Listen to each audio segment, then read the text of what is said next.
to. I thought I was going to be able to do it all here, but I forgot my work ID at home, so I can't ship it the packages back to my house. So what I'll do is when I'm on stop, when I go to Cali, Colombia next month, I'll stop by here for a little bit longer and I'll try to switch my flight for a little bit later, and I'll ship my Picassos from here back to Jersey. Eventually, I do want to take them to I want to take them to wherever I buy my, or to Barranquilla, where I buy my property in Colombia. But I don't know if I'm gonna. Yeah, I'm not gonna be able to do it now. So, just like, what's going on, man? Oh, you can barely hear me. I'm moving it. What about now? Can you hear me better now?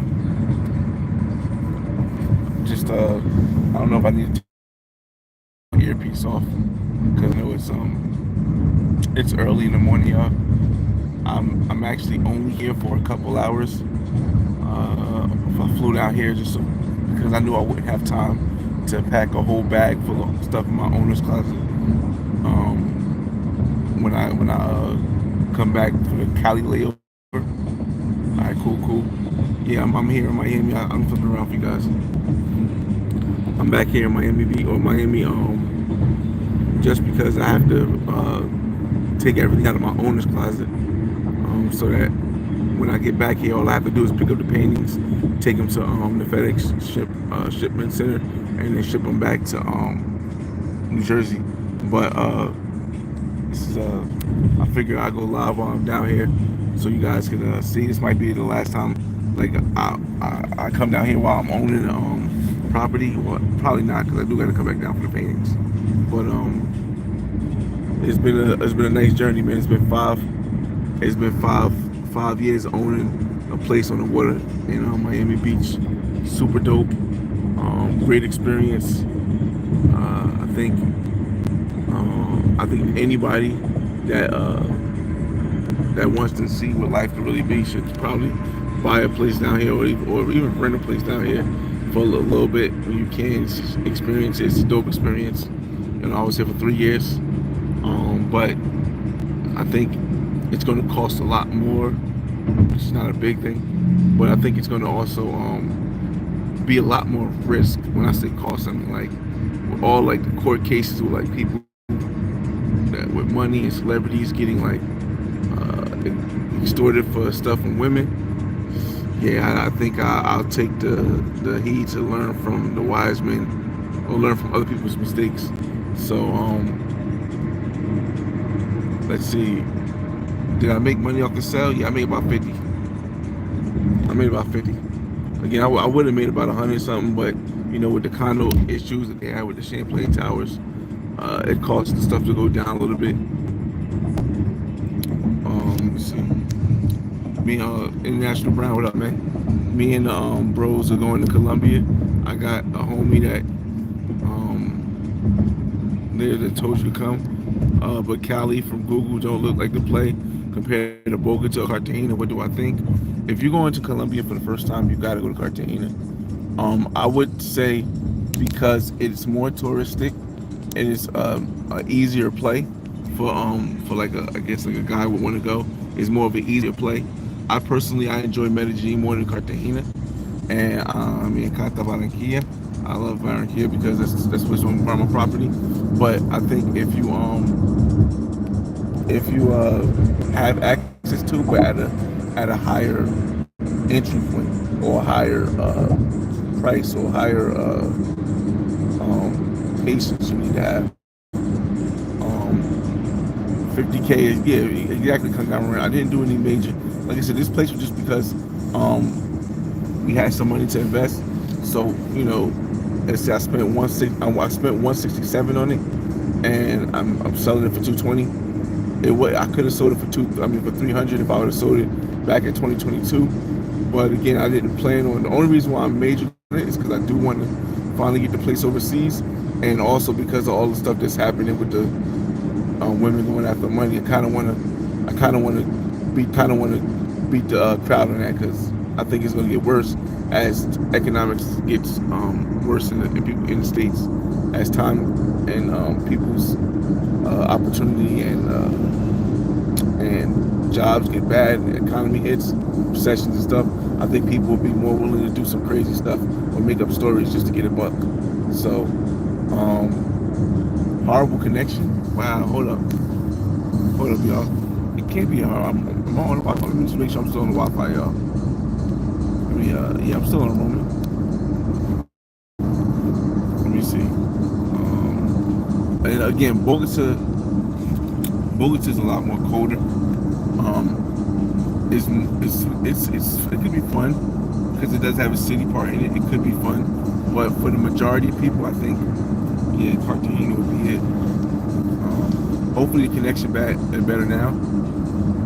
Yeah, it's been choppy. Oh man, see, I got this little thing now right here where I'm testing out. No, I'm not on my way to Cali yet. I'll go to Cali on the 11th to the 22nd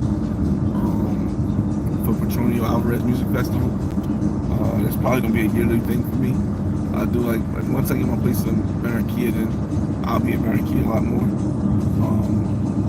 But yeah, I just wanted to. Oh, one second. I wanted to test this out. Yeah, I wanted to keep testing this out because I do plan on going live when we're there. Big announcement August 1st, y'all. But I do plan on going live while we're in Cali, Colombia, and I want to keep testing this roaming thing out. Go to Thailand and buy a few condos. For me, Thailand is too far. I do plan on going to Thailand once I lock in this condo in Colombia. But Thailand for me as an owner would be too far because I have kids. I have kids, but my son is still in high school. My son is still in school. My daughter graduated high school, so that's not too bad. I could do it, but Thailand. And the other thing is that with Thailand, I mean, you really can't own land in condos anyway. So in that case, it wouldn't make a difference. But yeah, mostly it's because it's too far. Like I want to be able to go somewhere often, and like owning in Barranquilla, I could go often. Yeah, and Colombia foreigners can buy houses also, but I wouldn't. If you're not going to live there, I wouldn't suggest buying a house, especially if you know how last video. I wouldn't. I wouldn't suggest buying a house simply because if you're not there, the house becomes vacant and stays for a while. So, but we will be going back to Cuba again. To next year. Next year we didn't go to Cuba this year. We went last year. We didn't go this year, but we will go next year. Back to Cuba and link up with everybody. But as of now, yeah, I can't see any other places I really want to go except for going back to Colombia, going to Cuba, and like I said, that one trip to Thailand. Those saying for music. Oh, okay. No promotion, he said. Let me see. Yeah, that's crazy. Yeah, I'm just getting used to this whole thing right here. Oh man, let me get in this spot, bro. But again, I don't want to get caught up in this whole. Another thing is with the reason why I'm selling the condo is because I don't want to get caught up in whatever's going to happen in 2 years. Luckily, you got out of your condo when you did. Florida real estate is through trash. Always going through trash. Yeah. See, yeah, but I mean, man, I tell you, living here, bro, you should understand, bro. I'm gonna flip this around, y'all. The issue is that they extended it 2 years for people to figure out what they want to do. Why is he blocking the entrance? Yeah. They extended it 2 years for people to find out what they want to do, and I don't want to take the risk of that too. It's a lot of factors. The reasons why I'm not really Thank you, sir. Okay, Marvin. Have a good day. It's a lot of factors. The reason why I didn't want to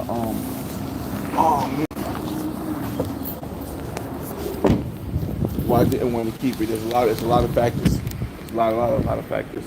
Hold on, I'm gonna be right back, y'all. Let me text my tenant. I'll be right back, y'all. I'll be right back. All right, I'm back, y'all. I'm back. I'm back. I'm back. I'll take y'all for a walk into response. I'll take y'all for a walk again real quick. Um, that's crazy. When I first bought this condo, the jacuzzi was closed down, and now it's closed down again. That's crazy. That is crazy. Now that I'm about to sell it. Oh shucks. All right, so for those who haven't watched the HOA is a scam. Nah, HOA is cool, yo, especially for people who don't live or who don't like live here full time, because a lot of times you don't want. Oh, the pool's closed too. A lot. I didn't know the pool was closed too. I thought the jacuzzi was closed.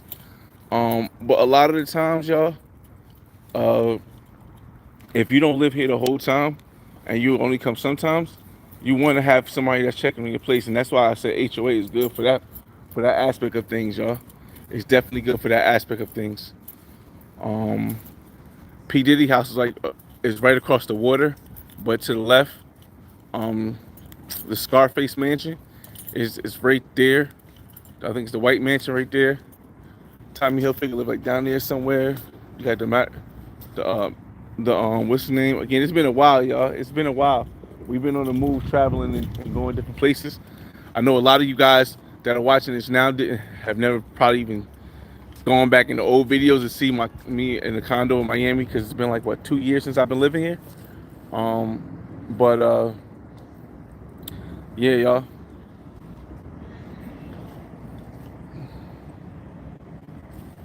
So I can't believe they closed the pool. The pool too. The pool is actually heated too, y'all. It's kind of warm. Boat dock. It was a great lifestyle. Again, I think it was something that I needed to have. Like, if you haven't seen, I have over 100 episodes of South Beach lifestyle. Um, and hold on a second. I have over 100 episodes of South Beach lifestyle, and it was definitely a cool thing. I did a story time from right there once. I did a story time from right there. We used to bring ladies. We have jacuzzi episodes here. It's just so crazy because now that I'm selling the place, it's the same way it got went out during the pandemic. It's literally the same thing except for the pool was open during the pandemic, but the pool and the jacuzzi being closed. It's just crazy how things like wrap around when you see how things wrap around. Another thing, before I bought my place, my boys went to me and my boys went to Houston. Before I bought my place in 2020, me and my boys went to Houston, um, and now they just came back from Houston. So it's so crazy how everything comes full circle, y'all. That's just me just taking the time out to admire the beauty of things, how things go full circle. The next journey, I think the next journey is going to be just as great, but the next journey should be a lot longer. This has been a 5-year journey. The journey when we bought our place in Barranquilla, Colombia, and we're there. I plan on being there for the ride. That's gonna be it. Like when I have a kid in Colombia, then my kid will get that place. So it's gonna be a very very interesting new journey. I appreciate that, Travel Shortcut. Shout out Travel Shortcuts in the building. Make sure you guys check out his channel. You know what I mean? Live from the UK right now. But again, I think this next journey is going to be interesting as well. Um, I don't know what to expect. Like this next journey of owning a place overseas and nationally at 41 years old, man. At 41, owning a place in Colombia, it's going to be something different. I have so many mind ideas how I want to do it, and fortunately, I should have the amount. I will have the amount if things I will have the amount I need to do what I want to do. I got other ideas. I was originally going to try to get a studio apartment, and I was originally gonna try to get a studio apartment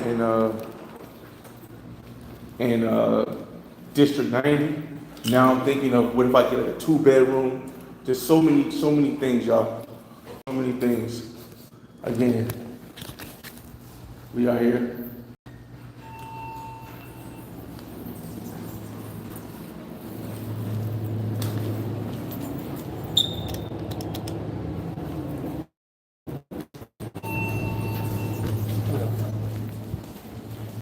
I me get the stuff.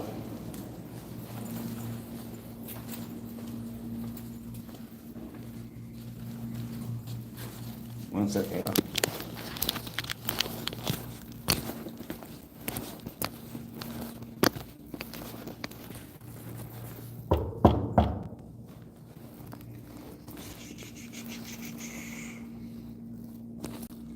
Yeah, I know, y'all. RC Style says issues is you lost money on condos in Florida. HOA been problem since insurance. No, I didn't lose any money on the condo in Florida. A lot of people did though. Again, I think a lot of people don't realize that whenever you whenever you buy a property, you gotta realize that the most important thing is location. And if you don't pick the right location, then when things get bad, you can always get jammed up.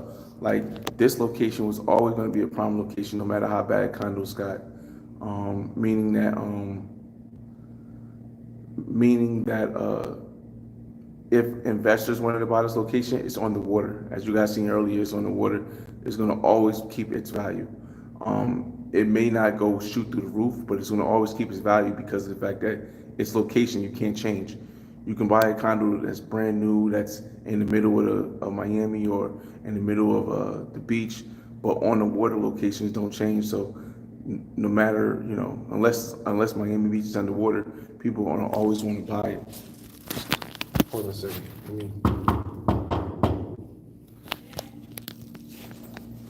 It's me. So it's not really gonna change. Let me see, y'all. Have you seen King 69? Or no, no. I've seen Mr. Organic a couple times. I have never seen King 68. Lucky the condo. Hello. How you doing? I'm the owner coming to clean car. Oh, okay. Give me 1 second. Okay, take your time. Um, let's see. Slide. I've seen a lot of people down here. Can foreigners buy houses in Colombia? Oh yeah, we asked that part. I've seen a lot of, I guess, celebrities down here, but to me, it's not a big thing anymore. So, okay, thanks. Sorry, what's the thing? He told you though, right? Yeah. Okay. All right, so, ooh, slide. All right. So this is the closet I have, y'all. It's the owner's closet. I just gotta get stuff out. I'll probably have to again. So I text him, tell him I have to come back on the 22nd to get the paintings, but then it should be all cleaned out, y'all. And then I think the 31st we switch it over.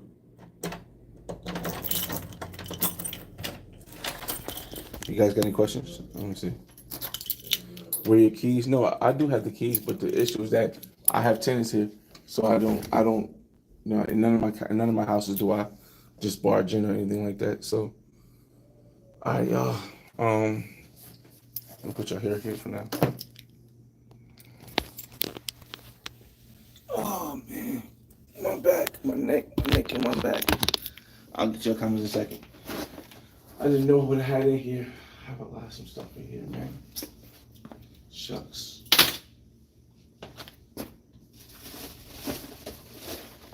There's gonna be a lot of weird stuff that comes out of here, y'all.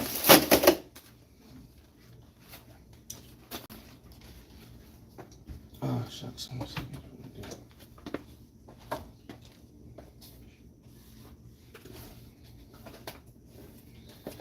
I just got my Spike Lee book autographed.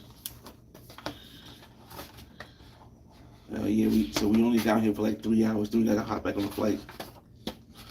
So I can't really, hold up too much. Where's the autograph? Where's the autograph at? He's somewhere in here. I know this one is too.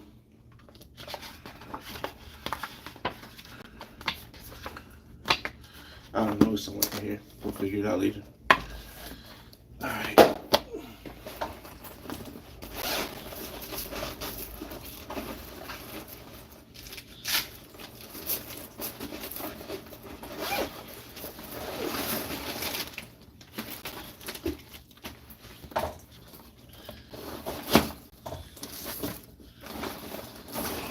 Tim's in here, probably.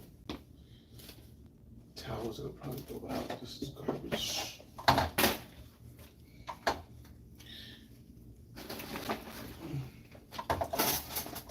Some forks. Maybe throw those out too.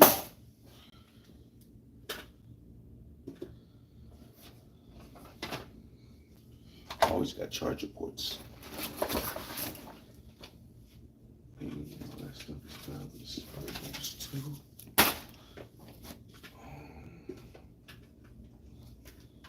So probably garbage too. Flonase. This is very important in Miami. Flonase. Because, man, it expires March 2025. Toothbrush. Oh, that's garbage. Vaseline. Let me get you a comment in. Let me speed this up, put you up higher. Flying to Colombia. What state am I moving to? I'm not moving to any state. Let me close the door. I don't want. One second. One second. I'm not moving to any state. I still live in New Jersey now, but I am selling this place so that I can buy the condo in Colombia. It's and like I thought I was gonna be able to do both. I thought I was gonna be able, maybe I could buy the condo in Colombia and still do this, but it just didn't make any sense because like it was a big risk of what's coming up here. So it didn't really make any sense to try to do both, to try to buy the condo in Colombia and do this. Plus I wanted to be debt free. And the only way I can be debt free is if I sell this. I won't have that burden over my head for too long. I think we will keep the cups. I had some Timbs here too. Most of the stuff in here is not even like, it's like stuff to fix the house. So it's like, oh no, I needed these. I really needed these. You see, this is my DJI propellers. I really needed these because I didn't want to go buy some new ones. Wait till I get to the safe. It's gonna get a little bit interesting when I get to the safe, y'all. It's gonna get a little bit more interesting. And then y'all gonna ask me, why would you do such a thing? That's all garbage.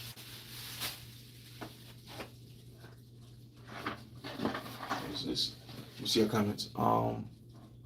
Cool. Have fun out there. I appreciate it, man. No, like I said, I'm only here for a couple hours, y'all. That's what I'm doing here. I wish I would have brought my ID so that I could have shipped my paintings. But I'll come back when we go to Cali, Colombia to get the paintings. Oh man, it's like a mystery closet. It's literally been like 2 years since I've been here.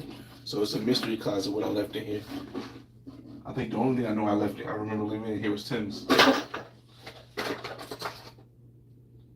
Most of the stuff I don't recall even having in here.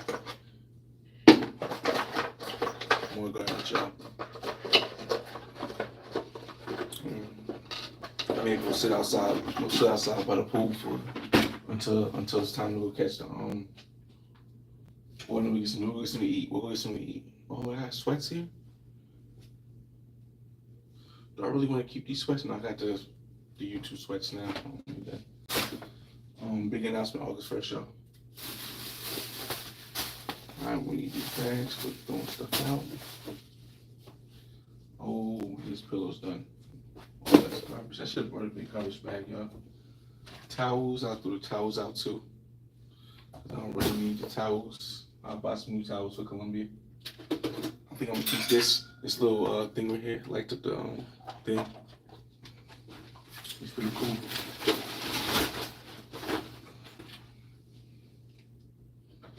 Ah, now here's it. Cohiba. I brought this box from Cuba, Havana. It's got some stuff in it. It's like just like memory stuff. Might just keep it just in case.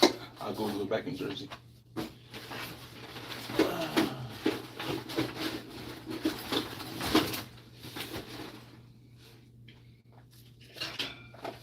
What is this?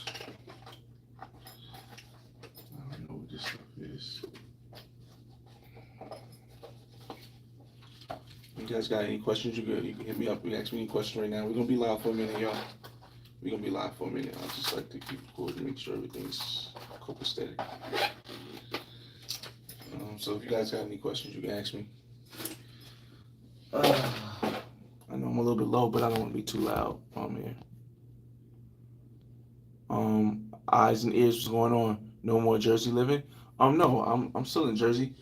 I was actually living here for 3 years before Jersey. Well, not before Jersey, but before I moved back to Jersey. When my son came to live with me, that's when I moved back to Jersey. It's a small ring light. It could be good. I might keep it. I've never used it, but it might work, so I'll take it.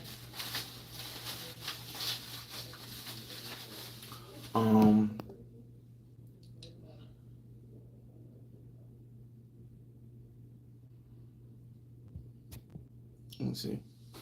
Buying a condo is a bad investment. Is it a new law just came into effect there in Florida? Buying a condo is never a bad investment, depending on what your investment goals are. That's what makes your investment goals are good or not. Like for me, my investments is going to be overseas now, so that's why I'm moving it. But honestly, if I'm paying all cash for this place, it's definitely worth it because if you got the cash, because if an assessment does come up, you talk about maybe $30,000. I know for a lot of people that's gonna be a lot of money, but anybody who knows condos, $30,000 ain't gonna do nothing, especially if you're in the location that you're at. This place is gonna eventually be worth 500,000.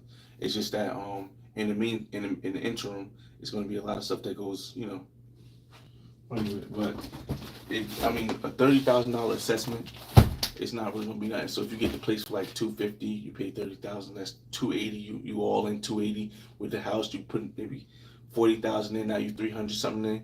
But now and the HOA is gonna go up and up. But at the same token, you know for certain that this property is not gonna be able to be rebuilt. It's the oldest property on the water with the most space in this area in South Beach. So you can't beat that.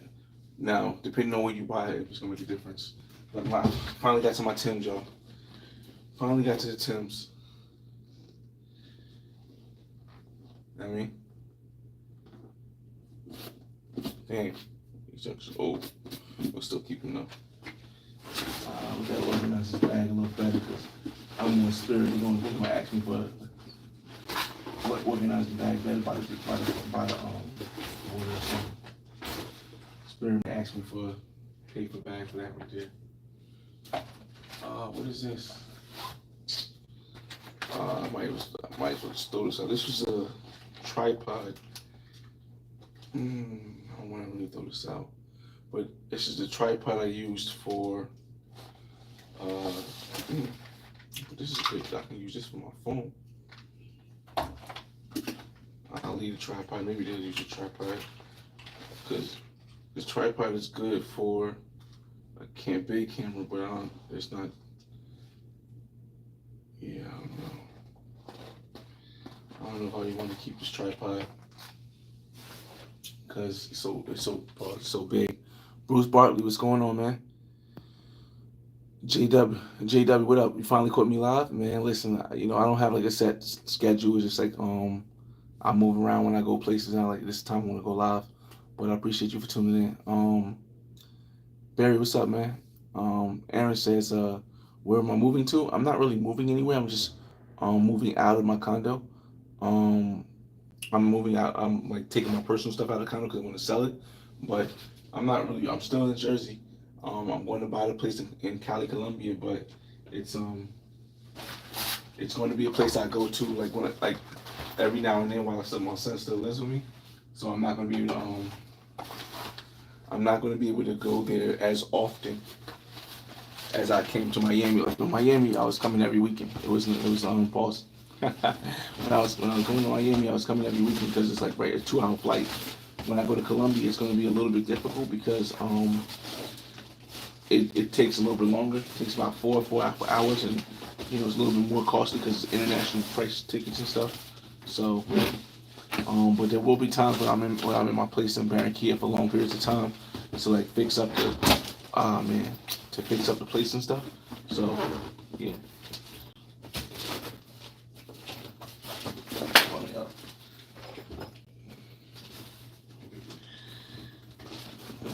One second, y'all. I know we're doing a lot, but that's why I got here on the first flight to get all this stuff done. I ain't gotta do it again. I had to come back for the paintings. It's not gonna be like a hassle because when I come back for the paintings, it's gonna be take them off the wall, walk them down the street, put them in the shipping. Um, Let me see, y'all. Hey, Gil, what's up, man? What up? What up? What up? They're talking about those assessments are anywhere from 100K and up. Yeah. See, what's happening is that the assessments and a lot of people like to use uh, panic or fear measures to get people to do stuff that they probably shouldn't do. And yes, there are some places where the assessments is up to 100,000, but those are the places that weren't really taken care of well. This place right here is a luxury Airbnb. I mean, my fault. It's a luxury condominium, and as a luxury condominium, they take perfect care of the building. So there's going to be some things like we have to do a concrete. They don't give us a price, but they have to do a concrete restoration. And like I said, that's not too much expensive per each because it's already planned in. Um, but a lot of condos, they don't have luxury, so they don't have tenants who like. There's tenants here who are multi-millionaires, they're billionaires that live on the penthouse floor. So the people owners that in this building are of a different etch echelon, and therefore they're not going to let the building crumble like a lot of other buildings, which may just be a building where people were just barely living in because they've been living in for so long. That becomes the difference between $100,000 assessment and a $30,000 assessment.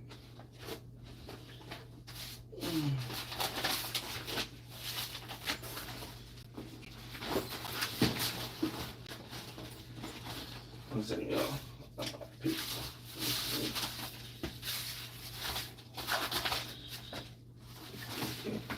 All right, now let's empty this. Let's open up the.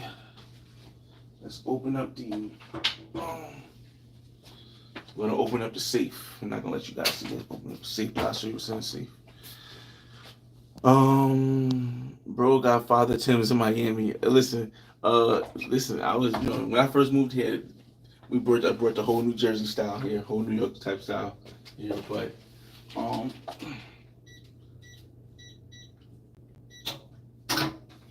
we yes.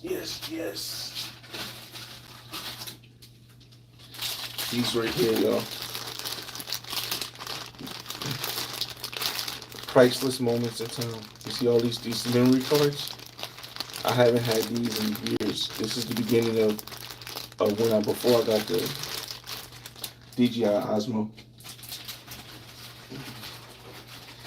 I can't wait to see what's on all those videos.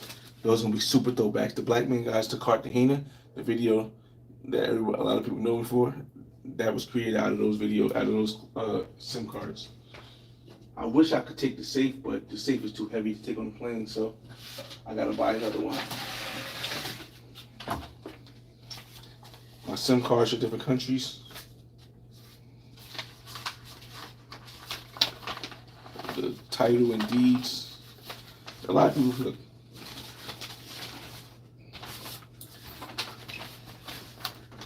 Oh shoot, there's some cars right here. I can't even keep it. A lot of people always say, "Oh my God, I can't believe at that young age he owns that." But look, bro, this is my will. My fault. This is my will and testament. Always make a will, because probate will take. A trust is good too. A trust maybe when you get older, but a will, always at least make a will, because probate will kill your generational wealth. And then just in case anybody had any doubts, here you go. Florida title.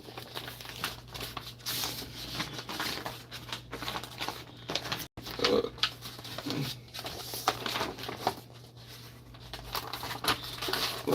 let me see. Owner's insurance policy. Gulfstream. I don't know what this is. Notary signed. Again, y'all.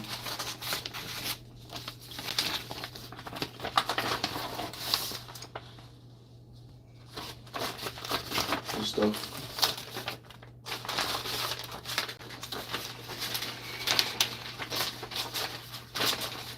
And I can show you. I mean, I didn't care about showing you my address before, but that's the address right there.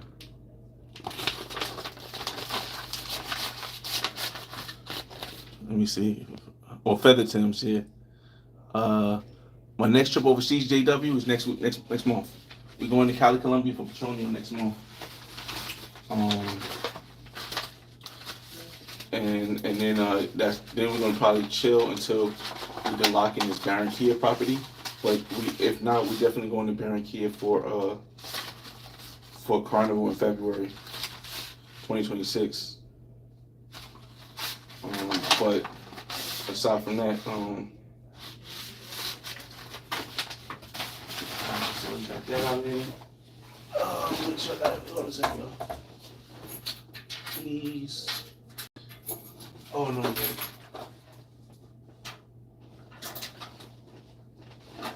Okay, 1 second, y'all. The last stuff is. It's pretty clean. You got it. It's pretty clean. Again, I'm going to have to.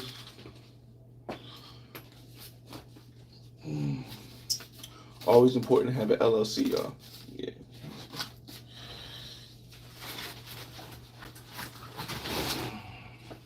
Alright, let's clean up the garbage here. Hopefully, I don't know. We gotta figure this out, because Spirit will make me take a carry-on thing with this right here. Let me see, y'all. Yeah, we'll go downstairs and we'll sit in we will sit in the pool area and talk after we grab some food. Cause we only got, what time is it now, y'all? Let me see. Yeah, we still got like 2-3 hours before we get back to the airport.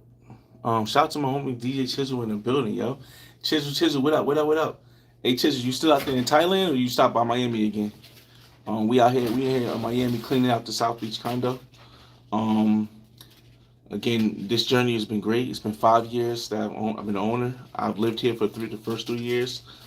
I ran there for the second 2 years, and it's been a journey, yo. It's been a very interesting journey, understanding how condos work. You know, I'm used to having houses, so it's been a very interesting journey to see how condos work, and hopefully I can take what I've learned from this journey, and when I get to Colombia, I'll have like a heads up to everything, you know. That's the object of the thing. Learn, always learn. One thing I'm happy, like I don't have anything that I could say that I felt like I could have did better here. I think I did here amazing. Would I have changed anything? No, I wouldn't change anything. I wouldn't even have sold it earlier, because everything works out the way it's supposed to work out. Oh man. Wow. Everything works out the way it's supposed to work out, so I wouldn't even have sold it earlier. Um, it's definitely I should have got a big garbage bag. This is gonna be a bunch of little garbage bags, but we got a trash chute, so um, let me see. R Dub says, "Are you going to rent it out in Cali?" I haven't decided yet. I think in the beginning I might rent my condo out in Cali in the beginning, but ultimately I plan on making it just a place that I can go. Because remember I'm paying the whole thing off cash, so it's not going to be a need to make money off of it because um, I'll just be paying out a HELOC here in the States. So it's not really need to make money off of it. And I don't really want everybody having access to it. But I might just rent it in the beginning while I'm not able to stay there for long periods of time because my son lives with me and I'm going to be taking him to school and doing all that stuff for at least another 8, 9 years while because he's in fourth grade right now. So you got fifth, sixth, seventh, eighth, ninth, 10th, 11th, 12th, about 8 more years before I can go live long term, or not long term, but longer term, like 3 6 months. So maybe I'll rent it from time to time. It depends how I really want to do it up. It depends. Also depends which place I get. Because if I get just the studio, I probably won't rent it. I probably won't. But if I get like the 1 or 2 bedroom that I'm thinking about getting now, then I would rent it and just lock my stuff in the owner's closet in Columbia. I would Airbnb it, not rent it. I would Airbnb it. I wouldn't rent it long term. I would never rent my place in Columbia long term. But let me not say that. It's most likely I would never rent my place in Columbia long term because I wouldn't want anybody to have that type of access to it. But for a month, maybe I rent it. For maybe a couple of weeks, I rent it. Maybe if I don't go to Carnival one year, maybe I rent it then, or just let my voice use it. I don't know. Just different ideas and different situations that may arise. Hey, why? What's going on, man? Where the butter soft whoppers from? Again, when I first moved here, I was for a lot of sneakers, a lot of shoes, mostly from New York and New Jersey to come back up here, to come down here. But I just left a lot of stuff here because I had bought all this other stuff from China when I got back to the state. I'm back to Jersey, so it wasn't really a need for me to take the stuff with me. So I threw a lot of stuff I gave a lot of stuff away to Goodwill and a lot of sneakers and shoes, and then whatever I did, I took with me back to the state, to Jersey. All right, so this is clean. Oh, let me just want. Just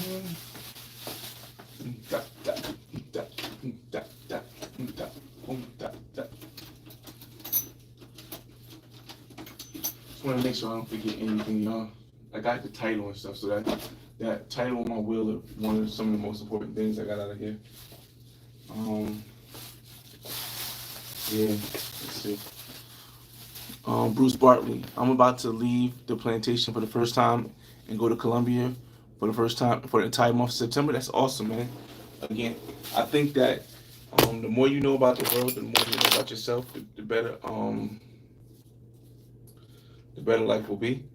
It definitely is a learning experience you want to have at a younger age, so that when you get older, you don't have to worry about trying to retire in the United States or trying to figure out a way to make a way because you didn't do it earlier. All right, so I'm not locking this until you unlock. I just gotta throw the stuff out, y'all. Take you guys with me to the trash chute. We're gonna throw the stuff out. You know what? We'll leave this in here just because somebody might want it. I don't want it. We'll just leave this in here. You can throw it out if you want.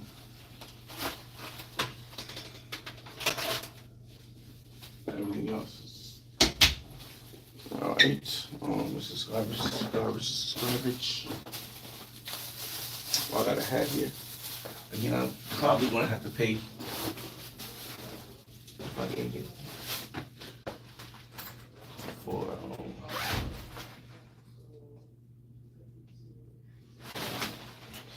let me see, y'all. Hold up. Yeah, but that living in there for a month is gonna be dope, man. I've only, the most I've ever been with somewhere was 2 weeks. And I think that was Africa. I think it was in Africa for 2 weeks. But, no, I've my fault. Most I've been to Colombia. I've been to Colombia a little bit more than 2 weeks. When I went to Barranquilla Carnival 1 year. I think 2020 yeah, because I also did Cartagena. So yeah, I think 2 weeks is probably the most I've been in one state. I mean one country. Um, but I think it's based on your lifestyle. Like my lifestyle, even when I'm in Jersey, is not really super complex. I stay home, I play video games, I hang out with friends, or I'll go on a date or something like that. And so that's not really too costly. That's not really too costly overseas as much. Hold on, hold on, take this cigar to the river. Can you leave it open or there is your stuff? Huh? Can you leave it open or there is your stuff? Oh, my stuff is there. I'm just gonna put Okay. some garbage. Okay. Yeah.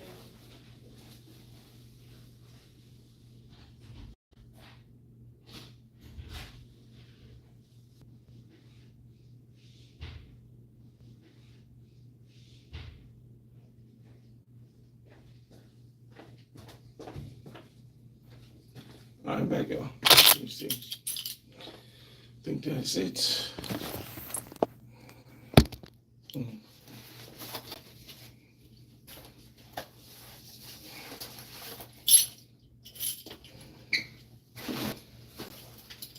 I want to do this. All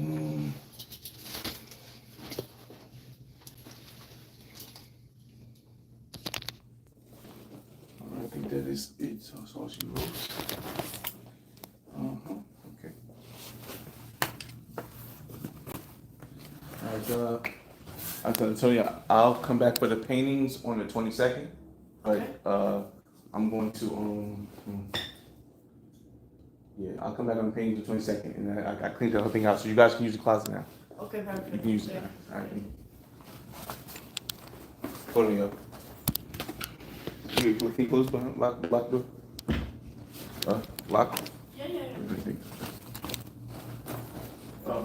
Can you lock? Okay. No problem. Thank you.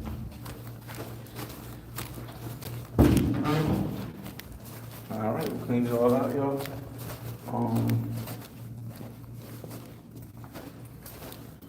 I'll bring you, I gotta come back to the paintings. I'll bring you the keys back when I come with the paintings.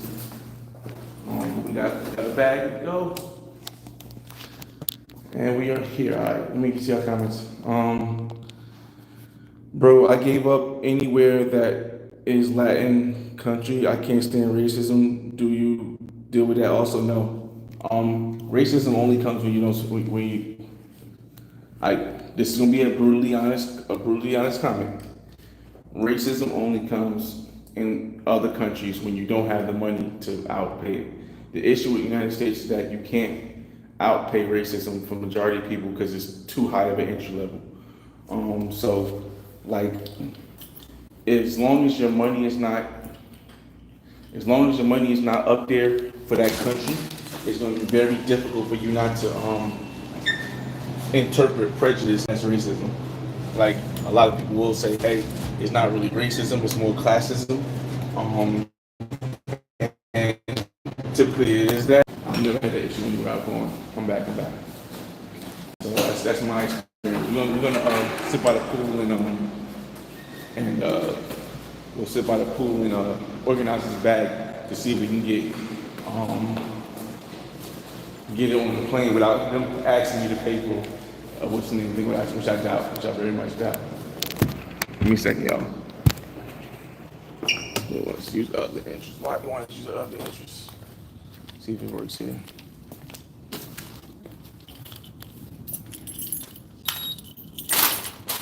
Yeah, it's not good. We got to do now. I got to do it here.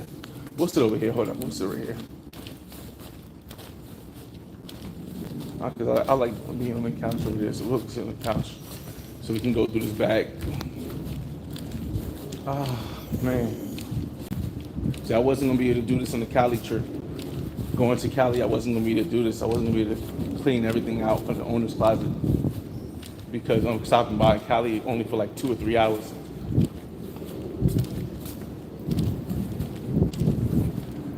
The humidity, you can't miss the humidity, y'all.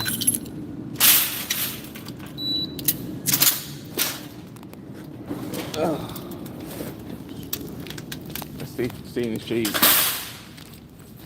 I'll get y'all comments some more. We're gonna go through the bag a little bit. We're gonna try to organize a little better so they don't try to. I gotta pay for a bag. Definitely gonna have to pay for a bag back.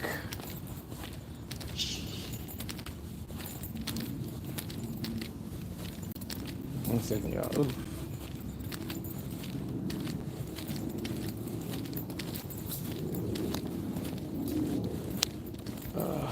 Good morning, sir. Good morning. What y'all want the view? Let me see. Well, y'all want the, yeah. Let's get the view in the background somewhere. So let's hit one of these chairs. All right. In the shade, of course. I might even have to. I might even have to get I might even have to get like some. I might even have to get some food delivered here because I don't really want to walk anywhere. Man, let me get y'all comments. We need to go through this bag too, so I need something else to put this up. All right. Like I want to show you the view. There you go. Oh shucks. But I also need to go through this bag. There you go. So you're not gonna see me that much. I'm gonna read your comments. Aaron Higgs moved to Panama 2 years ago. Before there was Costa Rica. Before there, oh, Costa Rica. Before that, we're gonna link again. Once I sell my crib and I pay off all my debt and I get my place in Colombia, I'm going to be like a lot more free to lean. For a lot of people that don't, a lot of people that watch it that don't know.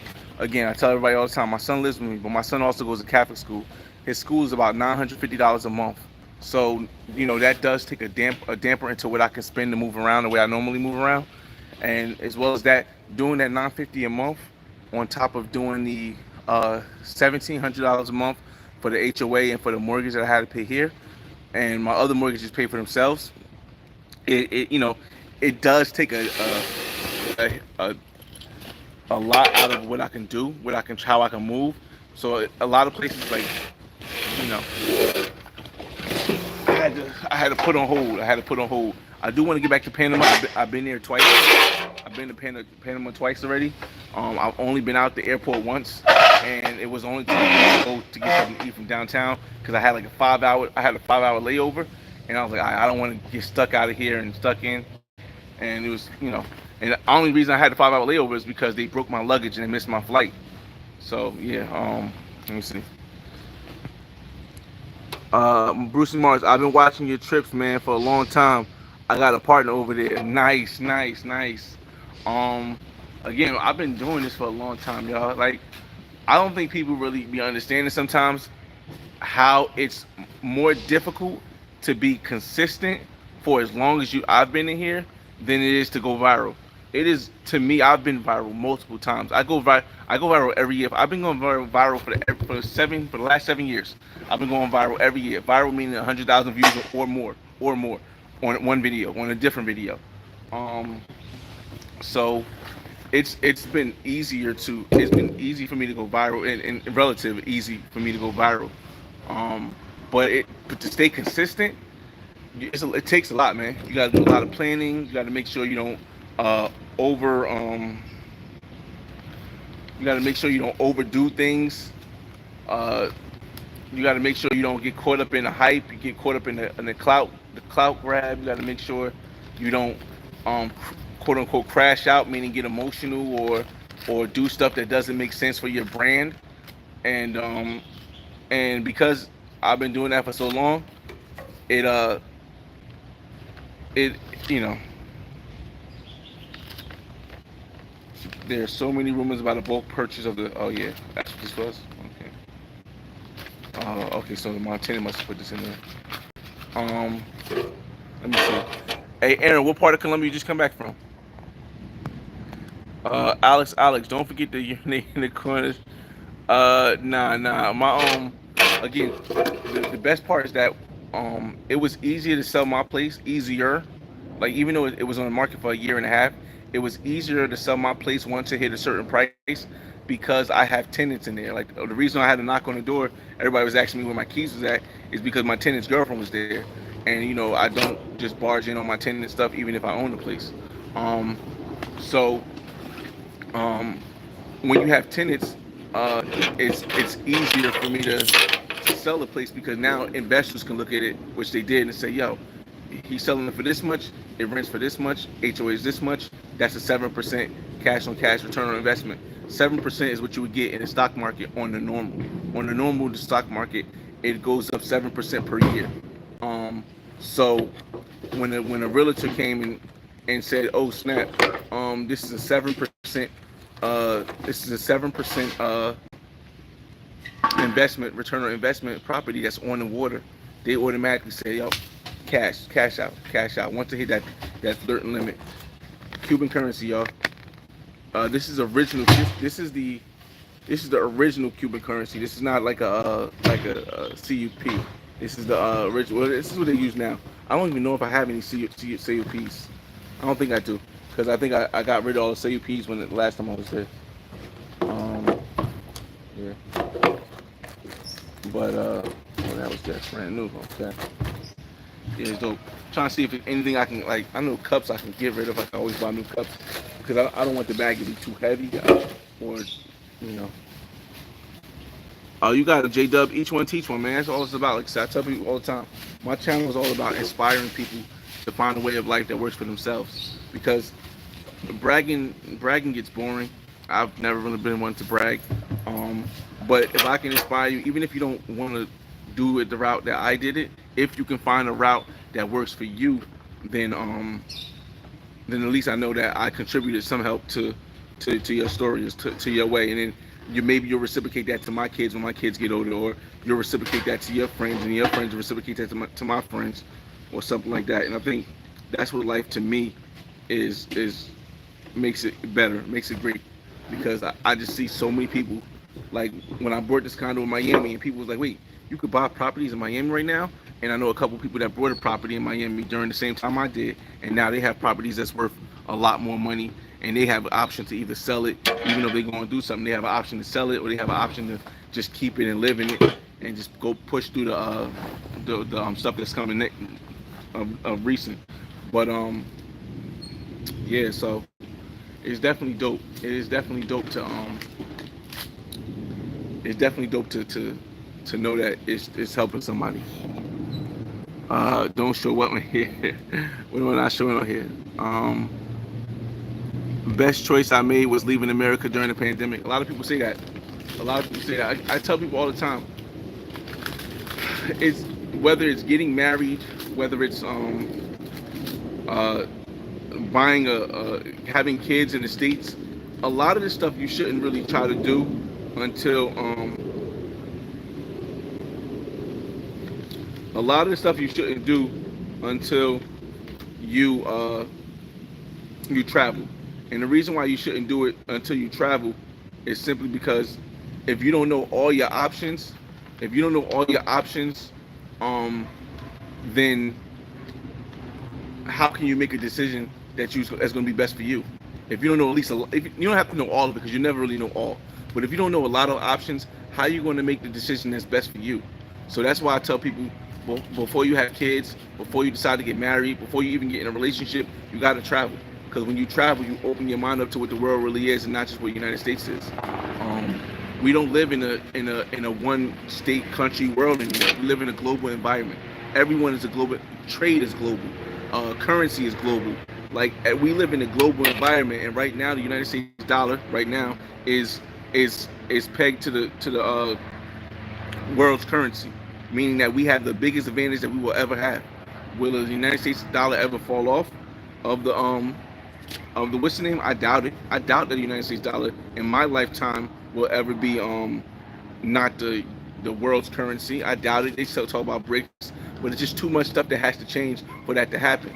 So I doubt that. So what I'm doing is I'm using my knowledge of the the dollar being the world's reserve and how we get to use it to then grow my expand my wealth or my legacy outside of the United States, so that if it ever comes a point in the future where it's not, I'm I'm very much well distributed through the world. And my first step is going to be Colombia. Will anything more happen after that? I don't know. But if you don't take that first step, then you'll never know. Oh man, property tax is high as hell, y'all. Just checking this mail that I had. Um, what's that? What's going on, Jay Brass? Um, OG Scuba Steve, where are you buying your next property? Barranquilla, Colombia. My next property will be in Barranquilla, Colombia, y'all.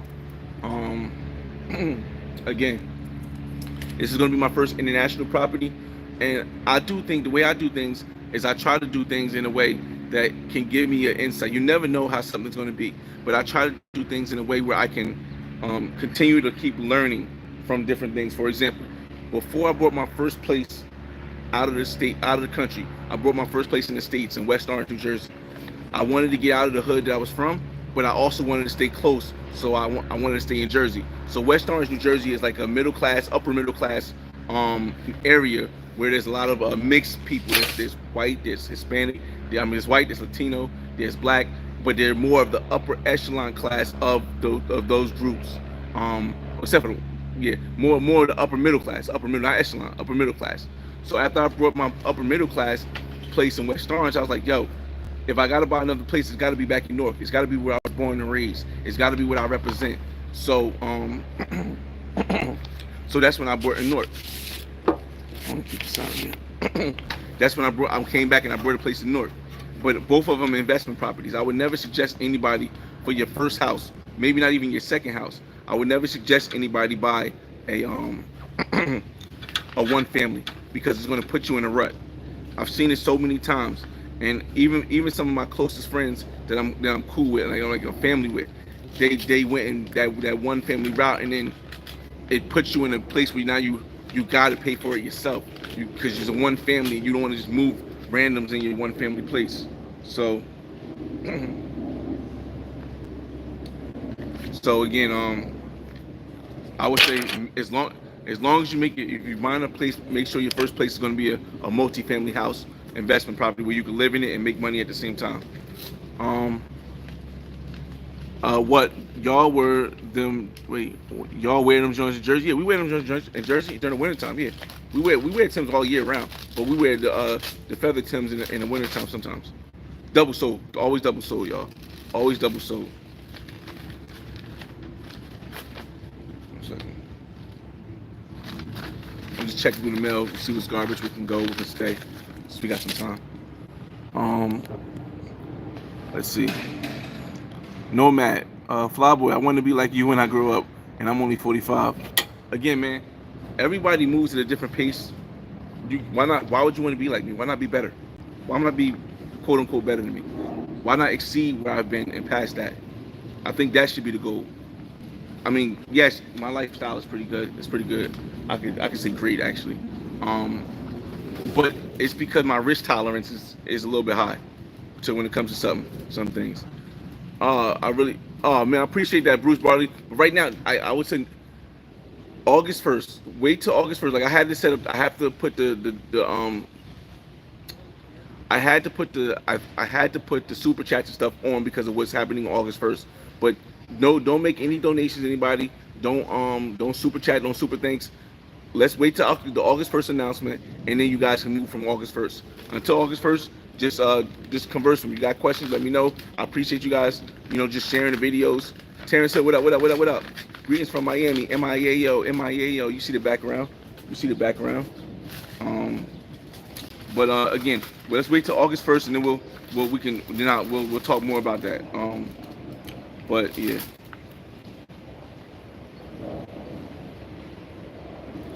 Shout out to Citizens too. Citizens policy definitely set me off right, y'all.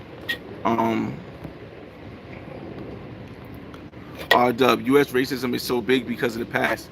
Yes, but see, it's not. All right, so here's the thing. It's not that people are inherently racist. I don't believe that's the thing. I think what it is that some people sometimes confuse racism with not have being empathetic for people, empathetic to somebody's cause that maybe your ancestors or maybe you caused.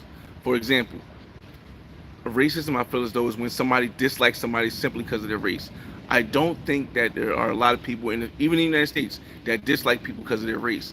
I think they just don't care, and I think that's where people have a bite with trying to a fight with trying to figure out what's racist and what's not racist, because there's a difference between me not liking you and me just not caring. For example, if I don't like you, I want to see you do bad every time. If I don't care, I don't care if you do bad or good. I'm not going to help you. I don't care if you do bad or good. That is the difference, and that's where when it becomes harder to prove somebody is quote unquote racist, because one is I'm not responsible for helping you out. It's not my obligation to help you out. And another one is I want you to fail. And I think those two things are completely different things that people always attribute to racism. And I don't think all the time it is, because a lot of times a major thing that you'll notice if you ever go to Africa, I've been to Ghana, is that you will get the same kind of jipping as a foreigner because you're not of that ilk. You're not Ghanaian. You're not Nigerian. You're not what's the name. You'll get that same feeling you get here in the States, but it'll just take longer, and they won't be as aggressive with it. But and you won't think it's racism because, or you won't say it's racism because the person looks like you, but it's the same feeling you get here from the people who don't look like you. So it's long term, and I'm telling you, the people in Ghana are some of the nicest people I've ever met. Nigerians is some of the nice people I've ever met. But you have to understand, it's not a racism thing. It's not a I don't like you because of where you're from or your color or your ethnicity. I don't care because you're not from where I'm from, and that's where a lot of people they stretch the boundaries of what they consider racism to be, and I don't think that's correct. It's my opinion. My opinion, y'all. Hey Jack, how many more years do you have to work until full retirement? Um, when you say full retirement, I don't understand, because I don't think there'll ever be a point where I just don't work or don't do anything at all. Rather, will there be a point where I'm not working at FedEx anymore? Yes, there will be a point. What is that point? 50 years old. I'm 41 now. At 50 years old, I will not plan. I will not be working at FedEx anymore. I will be retired from that job with over 25 years of experience. And the reason for that is because I'm only still at that job because I know the health insurance, it helps. It doesn't hurt. Also, I want to show my kids that you can work 25 years at one place. That's the main reason, is I want to show my kids you can work 25 years at one place, just in case my kids are not entrepreneurs. Everyone believes that the best thing to do is be an entrepreneur, but everyone is not built to be an entrepreneur. Everyone's not built to be a person who could buy multiple places and move things around, like fly to Miami for the day and do things like that. Everyone's not built for that. So if my children are not built for that and I never show them any other way, then it could be my fault if they fail. So in order to be able to show them another way, I also had to work at a place 25 years rather than just show them that I can be a millionaire through real estate and being if you haven't seen my being the top 1% around the world. Literally, if you take half of the money that I have, net worth, assets, my liabilities. If you take half of the net worth that I have, I'm in the 1%. Just on half of the net worth. Just on half of the net worth. But I definitely wouldn't expect my kids. Why can't I close this? I wouldn't expect my kids to be able to do that in this environment that we have now. But I definitely plan on at least leaving them a head start with real estate, because I think that can be very why is it not closing? That can be very helpful for their future. But I don't want to force them to say, yo, you got to do what I did. You got to be what I be. No, just enjoy life. Enjoy life. Learn how to invest and live. And that's that. Let me see.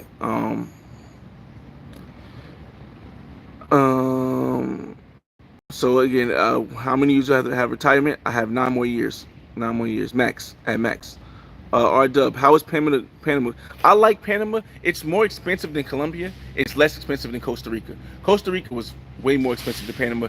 Colombia was a little bit less expensive than Panama. Actually, it was a little bit. Depends on what. If you're in Cartagena, it was a little less expensive than Panama. But if you're in Medellin, some parts, or Barranquilla or Cali, it's a lot less expensive in Colombia. So Panama was good. I think it's more for the tourist vibes.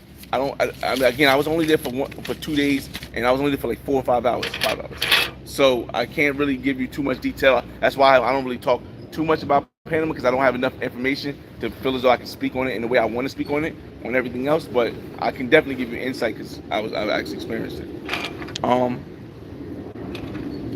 Where are you buying your place in Colombia? Barranquilla, Dion. And I told the reason why. I'll give you a quick summary.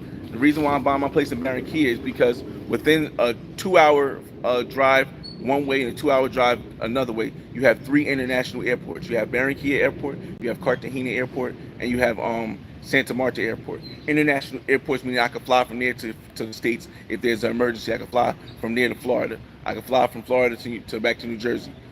So those are the reasons why. I should probably wear these Timbs, just throw them out. I don't know. I don't know, man. I could just throw them out, but this has to be. Only say throw the Timbs out because they might say something about this bag. But yeah. So I plan on my plan on property plans on being in Barranquilla, Colombia. This hat's dirty too. I don't need a hat. Hold on, I'm just trying to figure out what I'm gonna throw out, what I'm not gonna throw out, y'all. Give me a second. Let me let y'all look at the view while I throw the stuff out. Come on, take a look at the view.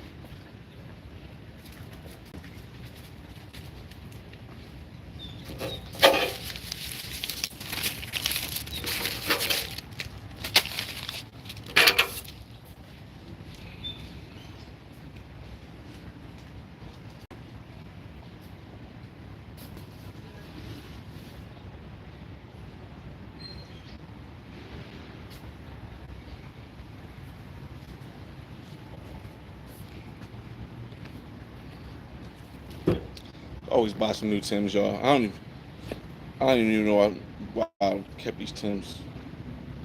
They got a crease already. You can always buy some new Timbs. I just don't want to carry the Timbs. That's the only thing about Timbs. They be so damn heavy.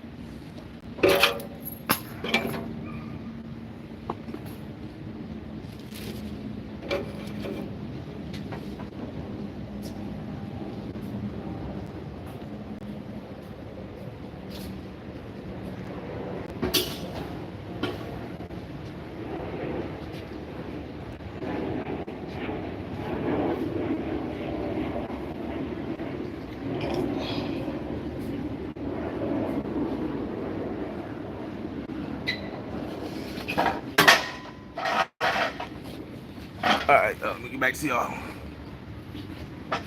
What time is it, y'all? So at 11 o'clock, I'm gonna order some Chinese food. I'm gonna be here by 12, and we're just gonna sit here till about 2 o'clock.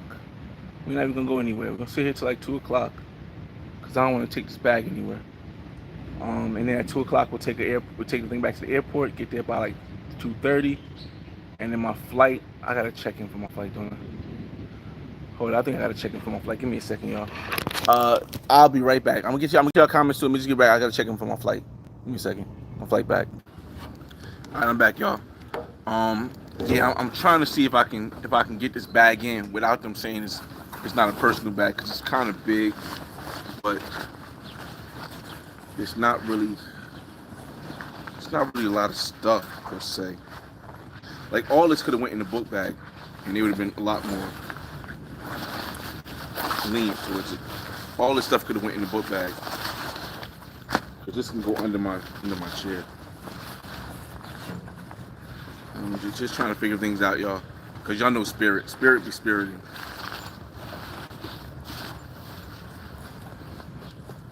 We'll see. If anything, we'll try to carry it like this or something like that. You got this part and this part. Yeah, we'll see. We get some more of y'all comments. We're just chilling here, y'all. Until we damn, what's that? This. Okay, so we just chilling here until it's time to eat lunch, and then from lunch we'll go to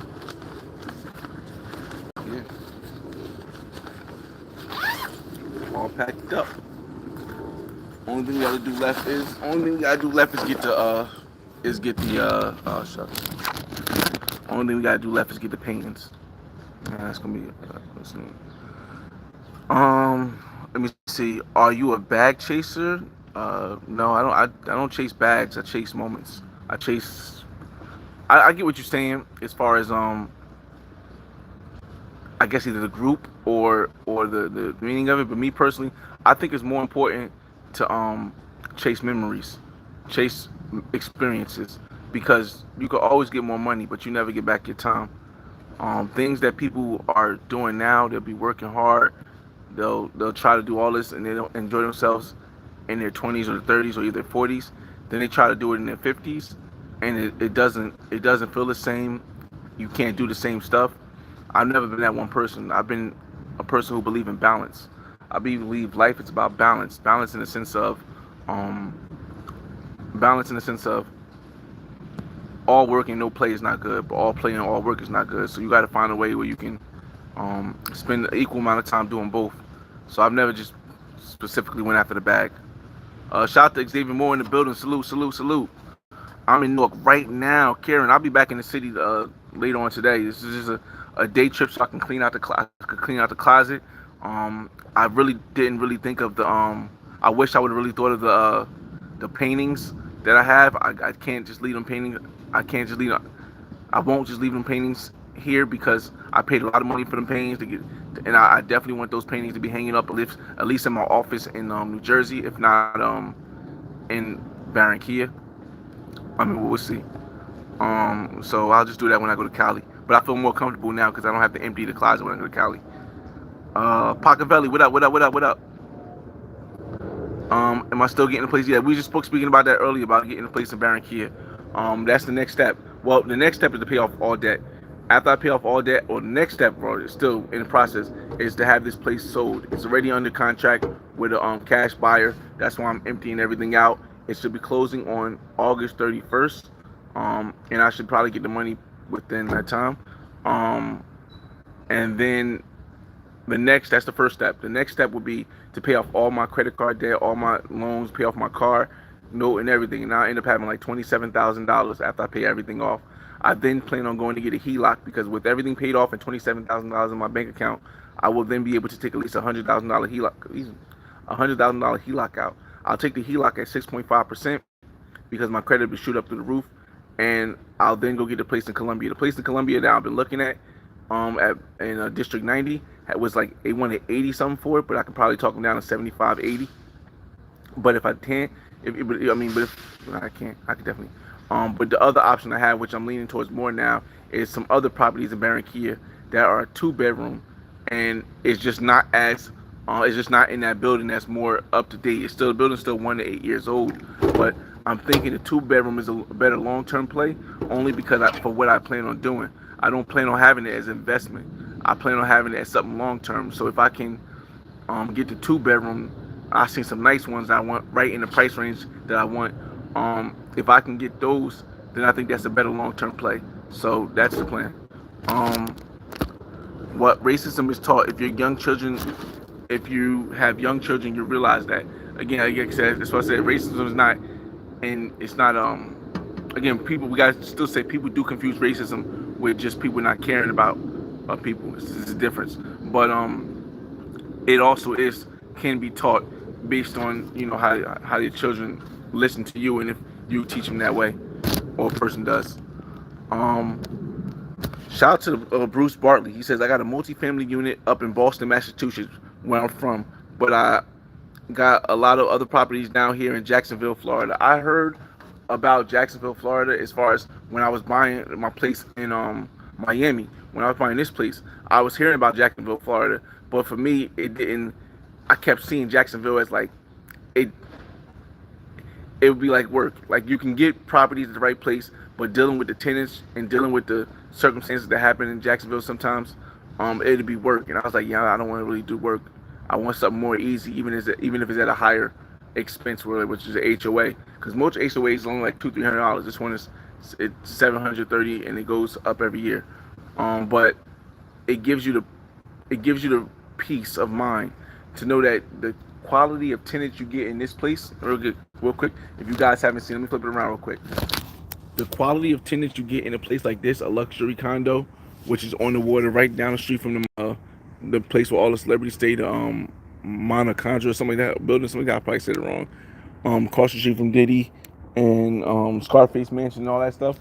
You'll get a different quality of tenant, and I I'd rather have paid more and get this quality of tenant than to make more money, but then I have to really like be down there or have somebody that's really putting tenants in and out. So yeah, that's the only reason why I didn't. That's one of the reasons why I didn't do Jacksonville. But I definitely hear you can make some money out there for like some real money. Um, even now with Jacksonville housing prices going down, it's only like literally like the single families going down. The multi-families, you can still make money in Jacksonville. A lot of people are still moving in. Um, when you move to Cali, I don't plan on moving to Cali. When you move to Cali, are you going to move closer to where the action is at, or where the beach area is at? If you mean when I move to Barranquilla, the where I'm staying in Barranquilla is going to be in the north of Barranquilla. Me personally, I tell people on the live I did the other day, if I'm going to buy a property in Colombia, I'm only buying a property in strata 5 or 6. For those that don't know, the higher the strata, the more the lower the strata, the more impoverished the town is. So if you're in a 1 or 2 or 3, you can get really jammed up if you live in there and they see you the big one with the money coming in. If you live in the 4, it's still possible. 5 and 6 is less likely. There's always possible, but it's less likely because there's other people with money there. Um, so that's why I won't move into 5 or 6. And it's Barranquilla doesn't necessarily have a beach. It does have water because it's the biggest, it's the oldest port in Colombia, but it's not necessarily a beach town. However, 25 minutes away, you can go to Puerto via Kilimanjaro, only 25 minutes away, and it's a beach. It's a private beach with a restaurant and stuff. Or if you want to take a $10 bus ride, you can go to Cartagena and stay at the beach, or a $10 bus ride, you can go to Santa Marta. You have so many options in Barranquilla that it made the most sense to me. Um, let's see, when you found God. I'm not really religious per se. Religious in the sense of believing what history says about religion, how you should live. I believe in myself. I feel as though if there is a way to put God in it, it would be I believe in the God in me, and I've always believed in the God in me. And I only live by that religion. The religion to say, hey, what does my heart say? And then my heart passes to my brain. How can my heart and my brain come to a balance to come to an agreement or something? And then I go with that, whatever it says. Once my heart and my brain, my heart and my mind come together, they make a decision. There's really nothing that's going to change that. So that would be the God in me. Um, why I'm confused, fam. You previously mentioned your net worth. How much does it cost to check a bag? Oh, no, but see that's the thing though. I think that a lot of people misconstrue with the fact that even if your net worth is higher, the reason why my net worth is the way it is because I'm very, very money oriented. I mean, I run a cost on everything.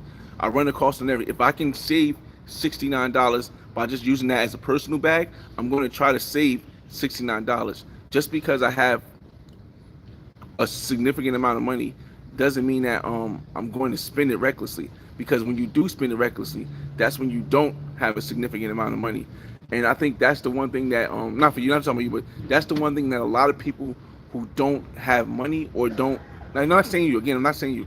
A lot of people who never had a certain amount of money don't understand. Like I can imagine that Bill Gates. I can imagine that Warren Buffett. I can imagine that before he died, Charlie Munger.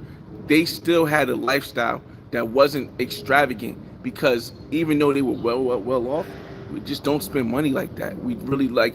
Could I go and buy these right here could I go and buy these right here for $1,000? Yes. Could I buy maybe 4 of them for $1,000?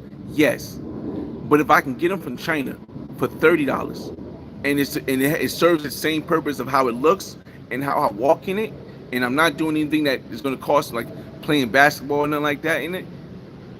It doesn't make sense to me to go pay $1,000 for these, even if I can afford it, when I could pay 30 for it for the use. I think the usage is what really messes a lot of people up, because they'll pay a high price for something, but the usage is not really a high usage for them.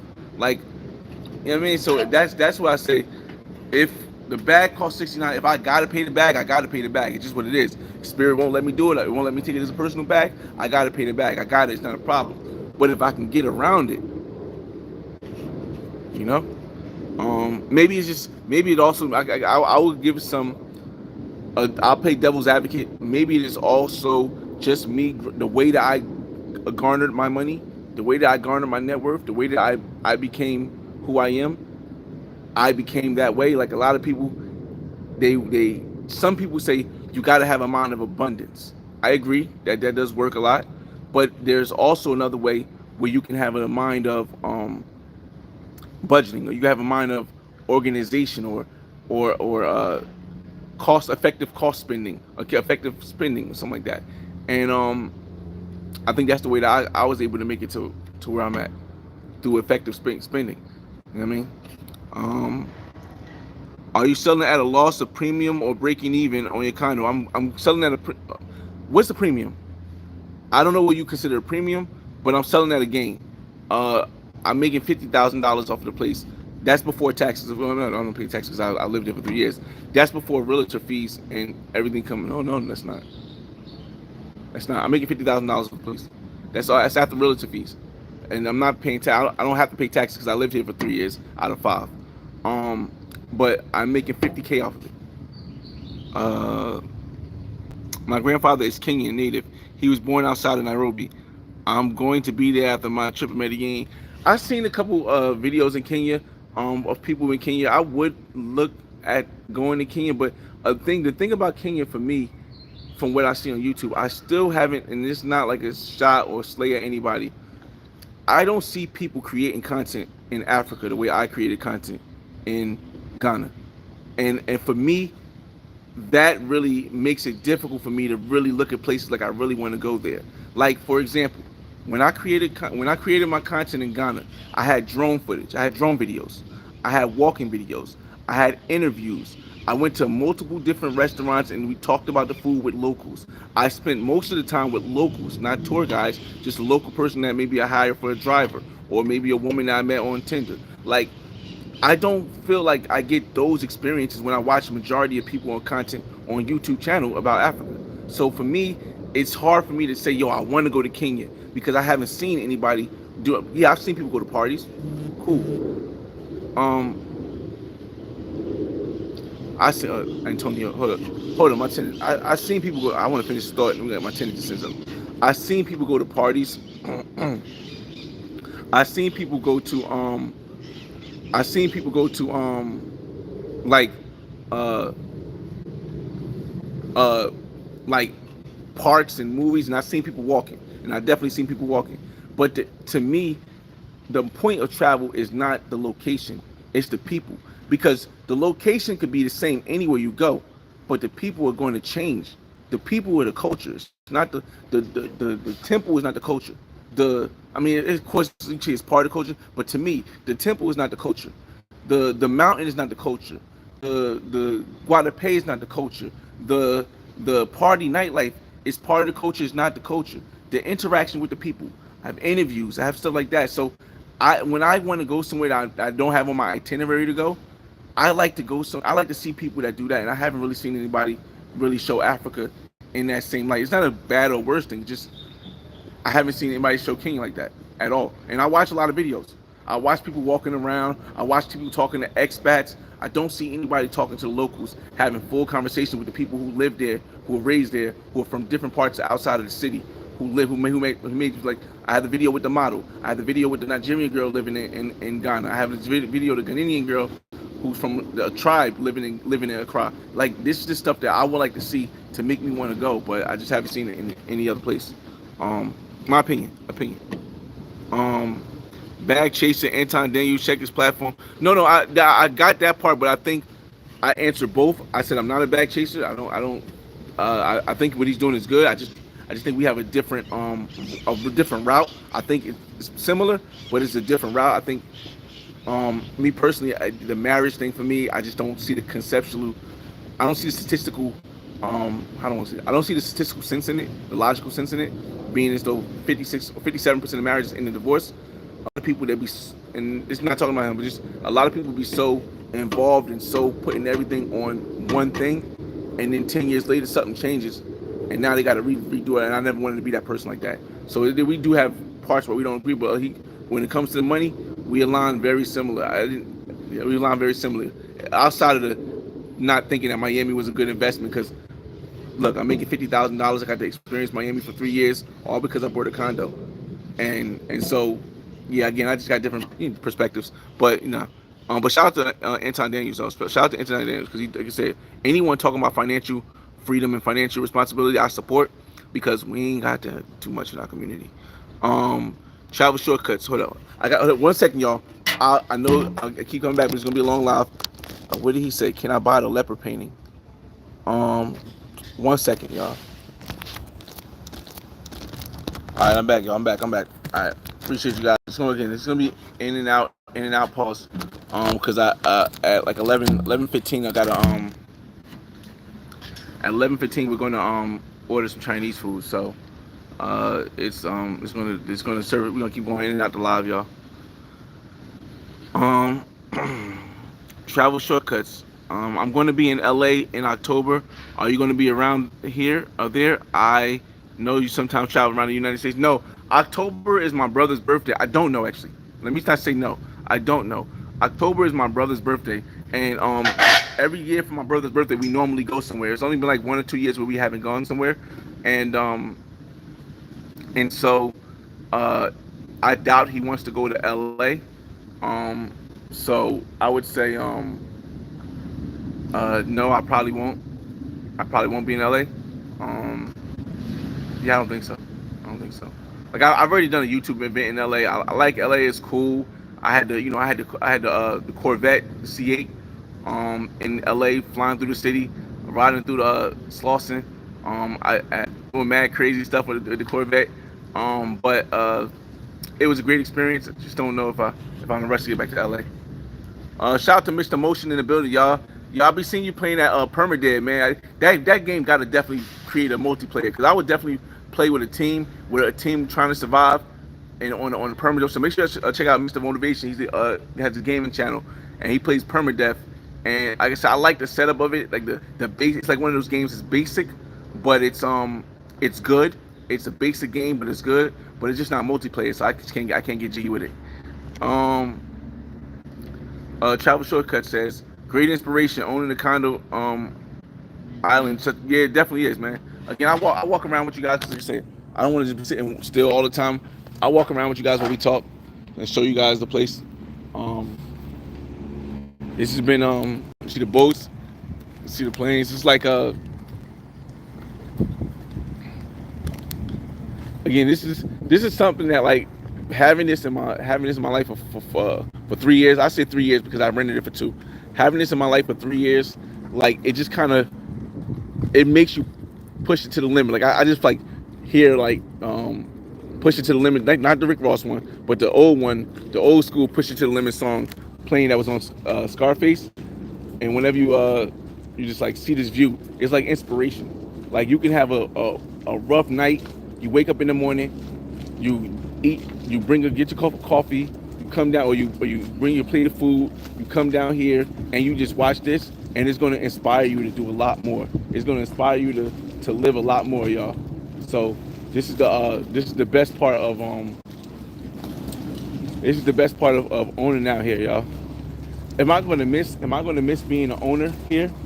I'll miss it a little bit because again, when I was able to come down here every weekend, I would miss it a little bit.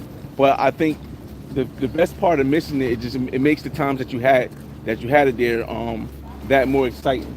Like like I think this next phase of owning internationally is going to be just as interesting. Um again, the reason why I didn't get a place in Cartagena, I told you guys, because like I said, my long term plan of it, I didn't have the long term plan. Um, I had a long term plan here in Miami, but when I decided I wanted to have a kid in Colombia and I wanted to be able to give my kids here, my kids in houses here, I had to really like readjust what I the vision I wanted for my place in Colombia. So um, we living today, Mr. Motivation. We living today. Uh, let me see. In such a great place. Yeah, I know. I definitely is. Um, Medellin and the farmland around it. Okay. My girl has two properties out there and land she's developing. I think Medellin, El Poblado is pretty much packed. I seen a project coming in El Poblado, but I didn't know if it was legit. So, but El Poblado is pretty much packed. Like the prices in Medellin and even in Lorelas are so high right now. I can't make sense of it for what I want. But I think if you really want to be in Medellin and you want to retire and you don't care about having a place in the states, there are a lot of people that are selling their houses in in the United States and going out and just buying a place in Medellin or buying a place in Colombia. I don't think I can do that because I wouldn't do that rather because I always want to have a place to come back to. But Medellin is beautiful. It is beautiful. And if she has land out there, you never know what it could turn into. See, I wanted to show y'all the tour, but it gets hot, so I gotta stay over here in the shade a little bit, y'all.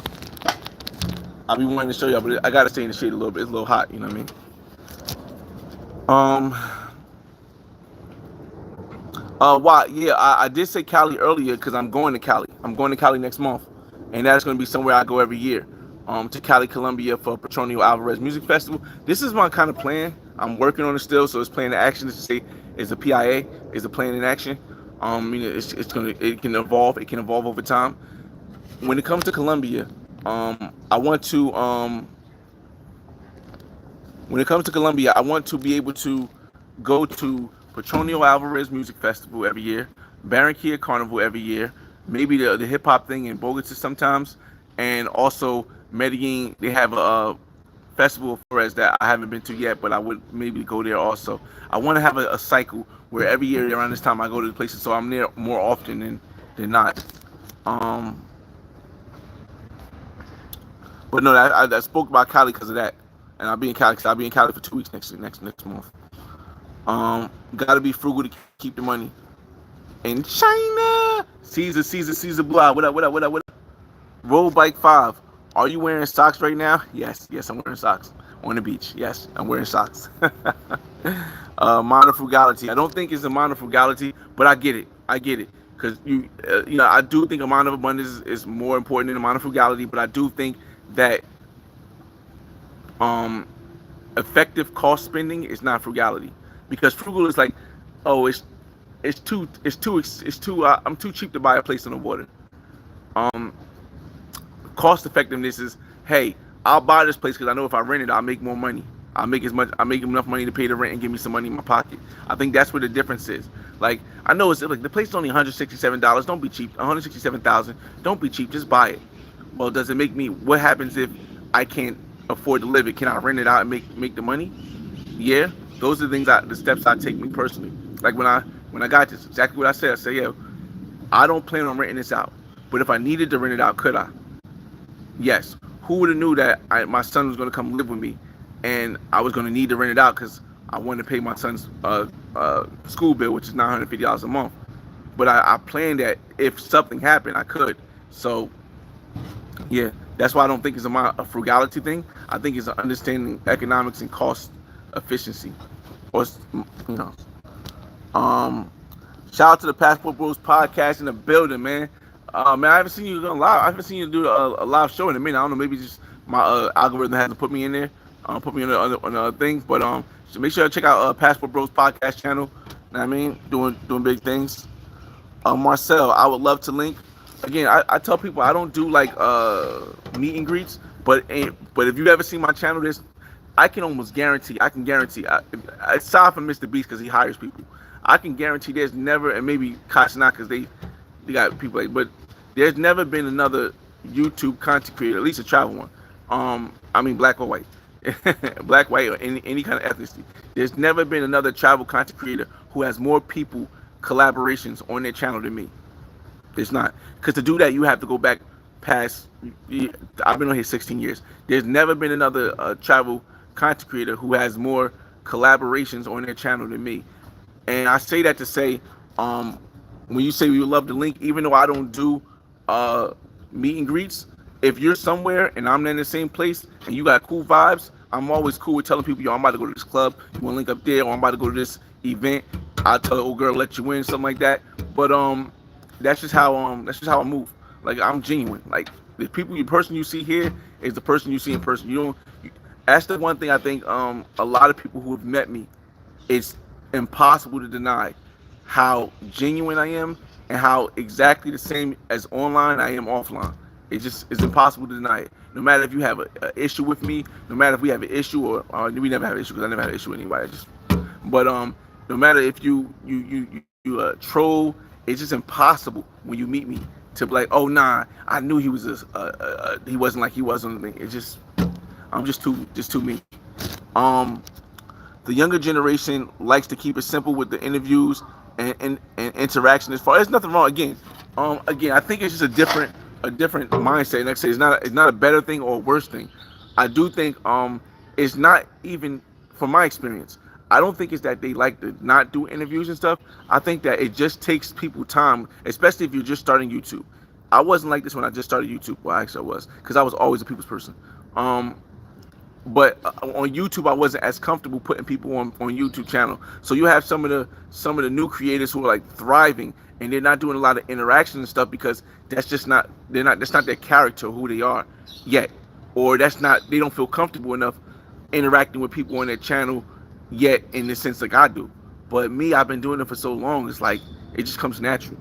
Like a person could walk up right now, how you doing, man? What's going on? Have a conversation. Let's sit down. Let's have a talk. Because for each person I learn more about myself, and I go with that mindset everywhere I go. Bruce Bartley, hold up.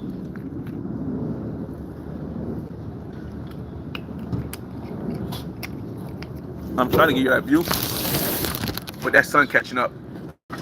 I'm trying to give you the view, but the sun catching up. Let's see. Bruce Bartley, that's what I'm going to start doing. I'm going to really turn up my page, okay, and post content in places like around the city and the surrounding areas like Nairobi and Kenya. Really want to shine light on people. That's what it is, yo. That's definitely what it is. Yeah, that's definitely what it is. Again, I watch a lot of content on YouTube, bro. I don't watch really much other stuff. I watch a lot of content on YouTube, and you know, it's just, man, everybody sees life differently. Thug, what up, what up? Dang, I remember when you purchased it. No more Miami crib. Yeah, that's the whole thing. I still remember when I purchased it. I was watching the videos. That's the best thing about my channel. Everything that I say and everything that I do, or if somebody says, yo, I remember when you purchased the crib in Miami, it's on the channel. So people can go back and they can go through that same experience. They might not get the same feeling because it's not like live, I guess. But they'll be like, oh snap, this happened. This happened. Oh, why did he do this? Oh, I see why he didn't do this. And yeah, that's how it was. Like, even just walking through that place one more time and saying that, yo, when I first got here, the jacuzzi was closed, and the jacuzzi being closed right now. It's like, yo, damn, that's a throwback. That's a throwback. Like, when I first made that first video in here, when I was the first drone video I shot in my condo in Miami Beach, the pool was closed in the background, and it's closed again, and now I'm selling it. So, and now it's under contract. Like I said, it's under contract now. So it's not even like I'm sorry, it's under contract. So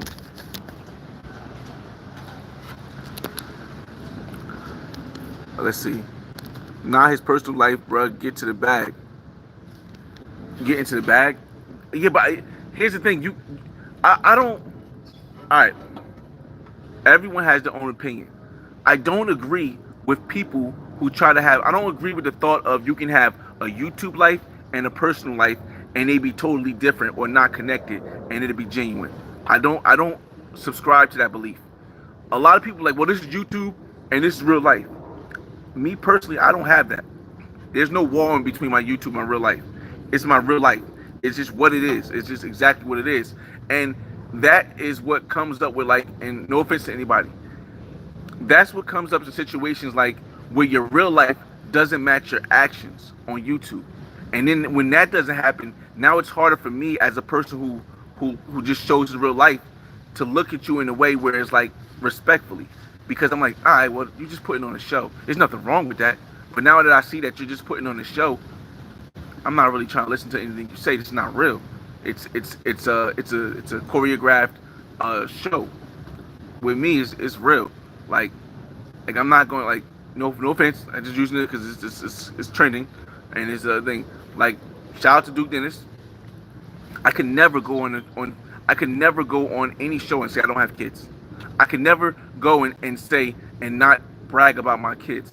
I can never do that. I understand the privacy you want to care for and all that stuff. I can never go on a show and deny or not. That's just not me. It's not in my character. But I can understand the need to want to keep your kids private and keep your life private. So it's an understanding, but once it comes to the point of not like of I gotta go. I can't imagine finishing or being on my deathbed, looking back at my YouTube, and for the first half of my YouTube, I didn't have my kids represented in there. For me, that's just something that's as a core principle I couldn't do. But I understand. That's why I say it's not a good or bad thing. So that's why I said when you say not his personal life getting to the bag, for me personally, there's no separation between uh, who I portray I am and who my brand is and who I really am. There's no separation. And for me, sometimes depending on the situation, I could respect it and I can understand it. Sometimes I just can't respect it. Like when I'm not gonna respect it. I just can't separate it. I can't separate. I can't separate who you really are versus who you pretend. Who you, not pretend. Who you portray to be. So that's just me. That's just me. It's not a good or bad thing on anybody. It's just me. That's like me showing. That's like me continuing to show you guys my Miami condo, and then you find out it's rented. You get what I'm saying? Like to find like, damn it, Miami. Miami always got something flying in the air, y'all. Give me a second. This is the one part about being on this part of Miami, in between Miami. If you see in the background, that's Miami, the city, the big building Brickell. But that's the biggest thing with me. Like, damn, that messed me up. Uh, I can't imagine me telling you guys, yo, this is how you invest in real estate. This is how you do all this stuff, and then y'all find out that I don't really own this. It's rented. It's that, and I just been separating two different lives, or I've been telling you, oh, this is how you got to treat women. This is how you got to be with women. This is the type of women you should be with, all dimes, and this and this and this. And in my real, and I show you that online, but in real life, I'm with a bunch of unattractive women who don't have any money. Like it, I don't know. I grew up in a different time. I grew up. I'm an '84 baby. I'm an '84 baby. I grew up in a different time where that don't click well with me. It don't click well with me. I gotta put the phone on the charger. Give me a second. There's nothing wrong with it though. Again, it's not saying anybody's better or worse. It's just it don't click with me, y'all. That's why whenever somebody challenges something I say, I always keep receipts. That's why whenever somebody challenges something I say, I'm not gonna be able to do like that. Then I always keep receipts because of the fact that I know, like, for me, if I was watching myself, I was like, well, how come he didn't respond like this? How come he didn't just respond with receipts? How come he didn't respond with, like, why would he even simply, yeah, just nah.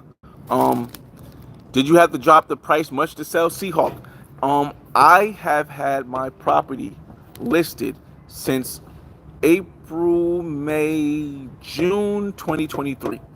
No, April. Since April 2023, or April or May 2023, I've had my property listed. Um, I moved out in like October, and because nobody had brought it in 2023, I rented it from 2023 to 2024, and then 2024 to here 2025. Um, I had to drop the price in that course of time from when I left to it being rented now. I had to drop the price 55,000. Now I didn't drop it 55,000 at once. I did increments because when I first did it, Open Door, who had just stopped buying houses at the time, said my property was worth 300,000. So I put it in at 275. Didn't get any hits. that was offered. I got offers, but no, none at the 275 I wanted. I dropped it down to 250. Nothing I really wanted. I got a bunch of offers, nothing I really wanted. So I dropped it down to 220. I started getting a bunch of offers. I took the cash offer because the cash offer is more concise than more uh, able to be more realistically happen than trying to get a conditional offer through financing. So I had to drop it $55,000. But even dropping my place $55,000, I'm making $50,000, and I only put $45,000 cash. No, I only put $50,000 cash in. I kept saying 45, but I did the research and stuff. I had to put an extra 10% in, and the 10% came up to 51 or something like almost 51. Wasn't 51, 50,000 and some change. So altogether I put down 50 something thousand. So I had to show 60. I had to show 60, but I put 50 something thousand down, and I made 50. So I basically 100% profited off of this, having this for 3 years, and it was rented for 2 years. And the other year I created content all year. Um, Aaron, respect, big respect, man. We going link. It's a beautiful time. Yeah, definitely. Habitual traveler. Salute, salute, salute. What up, what up, what up? Why said, listen, originated out of Newark, of North, or no, North Philly. My fault. Back in the 80s, 90s, took the service route. 24 years, honorably retired from Force in Medellin. Dog, this is one thing I respect. I really respect people because I have shout out to my homie, rest in peace, Emil Mackey. He was in the Navy. Shout out to my boy Flop. He was in the Navy. I got friends in the Army. Most of them retired now.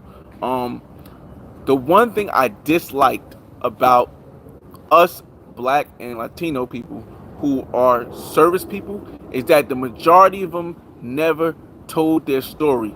Because if they told their story about what they were able to do using the military outside of just going to school or working as a cop, a lot of people would be in a better place with knowing about travel.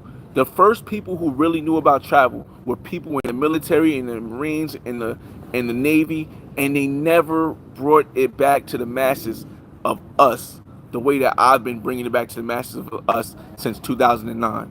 And that was the one thing I hold against people who were in the service. Because I'm like, yo, I didn't even know about this whole world outside of the United States until 23.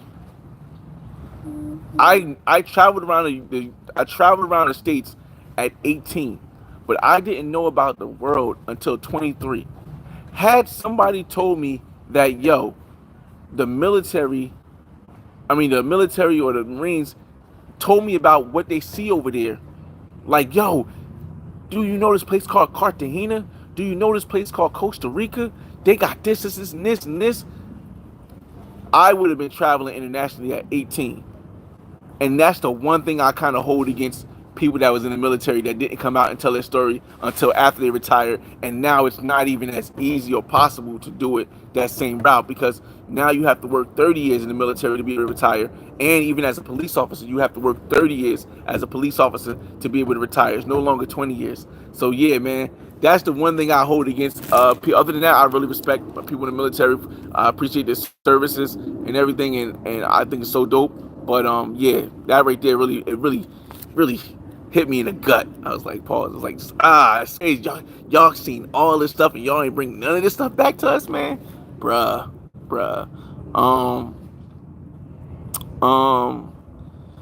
Back in Miami, I see what a view. I know, man. I'm gonna miss the view a little bit, but I think, like I said, I've enjoyed the time I've had here owning in Miami and coming down here, living down here for 3 years, and coming down here on the weekends, and the Miami women, the South Beach lifestyle. Oh man, I've had an amazing time, but it's time for me to take the next step. I told you, 40 years old, I got to start looking towards retirement. I'm retiring at 50. 40 years old, I had to start looking. I'm 41 now. I'm looking towards my international property, paying down all my debt. Because the most important thing that people don't understand is not owning internationally. The most important thing outside of having investments when it comes to retirement is not having debt. So if you have all the investments in the world, but you're like paying debt and your debt overtakes your investments or matches up with your investments, you can feel like you're a slave or a hamster in the wheel, even with being a millionaire. But once you pay down your debt and you only have and you have a place that you can go to retire, then you really can really feel life. Yeah. I was in Cartagena, had friends who live in Cali, Colombia as well. Okay, yeah. Shout out to Andre and Andrea in Cali, Colombia, y'all. Watts, early in live you said you were moving to Cali, not Barranquilla. I don't think I said it, but if I did, I must have misspoke. I don't recall me saying it. I believe what I meant to say, if I did say it, was I'm going to Cali for 2 weeks in next month, but in less than a month. But yeah, I would never live in Cali. I would never live in Cali. I would never live in Cali. I would stay in Cali for a month or two. I would never live in Cali. I'm not big on salsa. Cali's a big salsa. Cali doesn't have as much international stuff as Barranquilla. Barranquilla, I can find hip hop places. I can find people who are into Afrobeat. I can find people who are into reggaeton stuff that I could vibe out to. And Cali, they do have one place for one night a week, La Terenza, that has the Afrobeat night, and that's shout out to La Reina. That's one night, and it's rare, but most of it's salsa, and that's just not my vibe. Um, and also, I just can't again Cali. I can't see owning in Cali either because Cali's even worse than Medellin, where it's not as much abundant stuff to do, and it could be a little bit more dangerous at certain times. Um, let's see, it's not being she about being she was about being smart with your money. That's what I was saying. And making we that far back. Man, power moves and making money work for you and keeping up with the Joneses isn't type of thing. Yeah, that's a similar agree. I agree with that. A fool and his gold shall soon part ways. Yeah, man. And that's what the thing is. Like, yeah, that's true. That's true. Let me see what time it is. I gotta order Chinese. If you want to stick around, I'll be back in 4 minutes. I'm gonna order Chinese and then we're gonna eat the Chinese and then we'll talk some more and we'll head to the what's the name? Give me 1 second. I'm gonna keep this live rolling. I'm gonna keep the live rolling. And if you're watching the live on replay, trust me, it's not gonna skip too long. All right, I'm back, y'all. Ah man, that took a lot longer than I thought it would take, cause yeah, it's crazy because even though I haven't been in Miami in like 2 years, they still remember what I ordered, and they had the address, and they all from my cell phone number, y'all. I tell you, bro, technology, technology, technology, y'all. Technology is getting crazy. Um, yeah, it's getting crazy. Let's see. Let me see if I can see our messages. Hold on a second. All messages. All right. I'm gonna get you a message. Give me a second. Shout out to my homie, my brother, International Zoe in the building, y'all. Make sure y'all check out International Zoe channel. Y'all gotta help Zoe get to 100,000. I don't know what the heck is happening. Zoe has got to have been at 100,000 already, y'all. Like 85,000 is like, yo, he definitely deserved to be 100. He be dropping and dropping and dropping in good content. I know the 100,000 is not like it's not like you got to get a bunch of people to make a difference because you can make a difference in anything. It's just that 100,000 allows people to be a little bit more free on their page because then you get a partner manager. If I help, this is just us chatting, y'all. When you get 100,000 subscribers, it's not the fact that you got 100,000 that you should be happy for. You should be more happy for the fact that you have access to the people behind the scenes, so when things go awry you can talk to them and figure out how you can work something out. That to me is the most important reason of getting to 100,000. So help my homie help the homie Zoe get to 100,000 like as soon as possible, y'all, because it's definitely, if y'all want to continue to be able to see a free-minded channel, that's what you got to get the creators to, the creators that really have you know information that can help you. And yeah, it's very important. I didn't, I was never one who really thought it was that important to have 100,000, because I was thinking of it as like as just a number. Like it's just a number. No, it's a metric. It's a vanity metric. To me, it's still a vanity metric as far as how much you have. But honestly, bro, like you need at least 100,000 if you really want to hear like somebody be able to speak their truth without things getting all chopped up. Let's just say that. So yo, help Zoe get to International Zoe get to 100,000. If you in this chat room right now, you haven't subscribed to International Zoe, hit International Zoe up, y'all, cause man, man, oh man. Um, R Dub, Cali more dangerous than Medi. Okay, Danger. Let's start with this. Danger is always to me, um, based on what the steps you take and the information you look for in the places you go. If I go to a zoo and I know there are lions and bears and tigers in that zoo, oh my, and they're in the cage, and I just go and I look and I go, and I laugh at them, but they're in the cage, that's not a dangerous environment. If I step inside the cage and then I go, and they bite my face off, I've created, I've took a non-dangerous environment and turned it into a dangerous environment. Let me give you the reference to Medellin and Cali. If I stay in the north of Cali, Colombia, around Chippy Choppy Mall, whenever I go somewhere, I take an Uber to that place and back. I don't go down to South. I mean, the South is good, but I don't go to Central and El Central and walk through and at nighttime with jewelry on. It's not going to be dangerous. But if I start, maybe I don't wear a chain, but I wear earrings and a watch, might get a little more dangerous. If I'm in a place by myself, I don't speak Spanish, and it's in a local area, might be dangerous. So again, I think a lot of times you have to say it like that because people don't really bring common sense to, and they equate everything as danger. So is Cali in that sense more dangerous than Medi? Yes, yes, yes, yes, yes, yes, yes, without a doubt, yes. In that sense, yes, yes, very much. The level of income level is just completely different. Chalupe, Flyboy, congratulations on the sale. Up, don't jinx it yet. It's it's still pending. It's still pending. It's still pending. We're in contract. I got the escrow. We're in contract. I don't say sell until it sells. It's not over till it's over. I just gave you guys an update because it's a cash buyer and this is the situation. Um, Let me see real quick, y'all. Uh, but I appreciate that. Dump the Florida condos because they will be hard to unload in a year. I'm a South Floridian. I think in 2 years they'll be hard because pause. They'll be difficult 2 years to unload again because the Ron DeSantos pushed everything out pretty much 2 years. Like if you really follow, I follow because I'm an owner and I've been trying to sell mine. I follow it to the T, and I think 2 years will be hard to sell again because they're going to clash with the having to do all that stuff. But I think overall Miami, if you got locations like this, Miami's gonna always be Miami. It don't matter. Unless a Miami, and I know what they say is getting, unless Miami Beach gets underwater completely, Miami Beach is gonna always be hot commodity. It's gonna have its times where it's hard to get in as far as uh monetarily wise, but you can't beat this, man. In the States, you can't beat this. I've been to LA. LA don't I don't know where in LA they have this for a price that an average person, not even average, for a price where a regular person who has a little income can get. I don't know this in LA. I don't know this in Texas. I don't know this in New Jersey. I don't know this in New York. I don't know this in any places. Houston. I mean, where else I've been? Rhode Island, Chicago.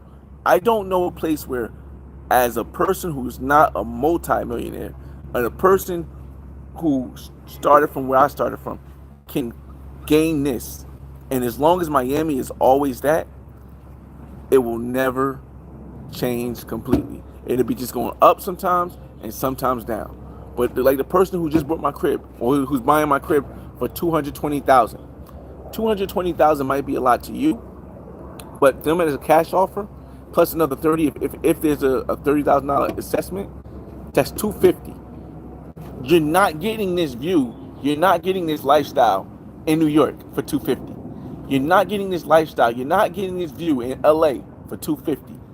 Oakland for 250. San Francisco for 250. Texas, Chicago, Indianapolis. There's nowhere in the United States you're getting this view, getting this lifestyle for $250,000. So that's why I said Miami will always be Miami. It's just Miami Beach will always be Miami Beach. It just depends where you buy at and how your money is. If you ain't got to worry about your money being funny, a $700 a 700 or $800 HOA fee for you to have a jacuzzi right here that you can come to, a pool you can go to at any time, a view like this where they have events, cookouts. You can cook over here.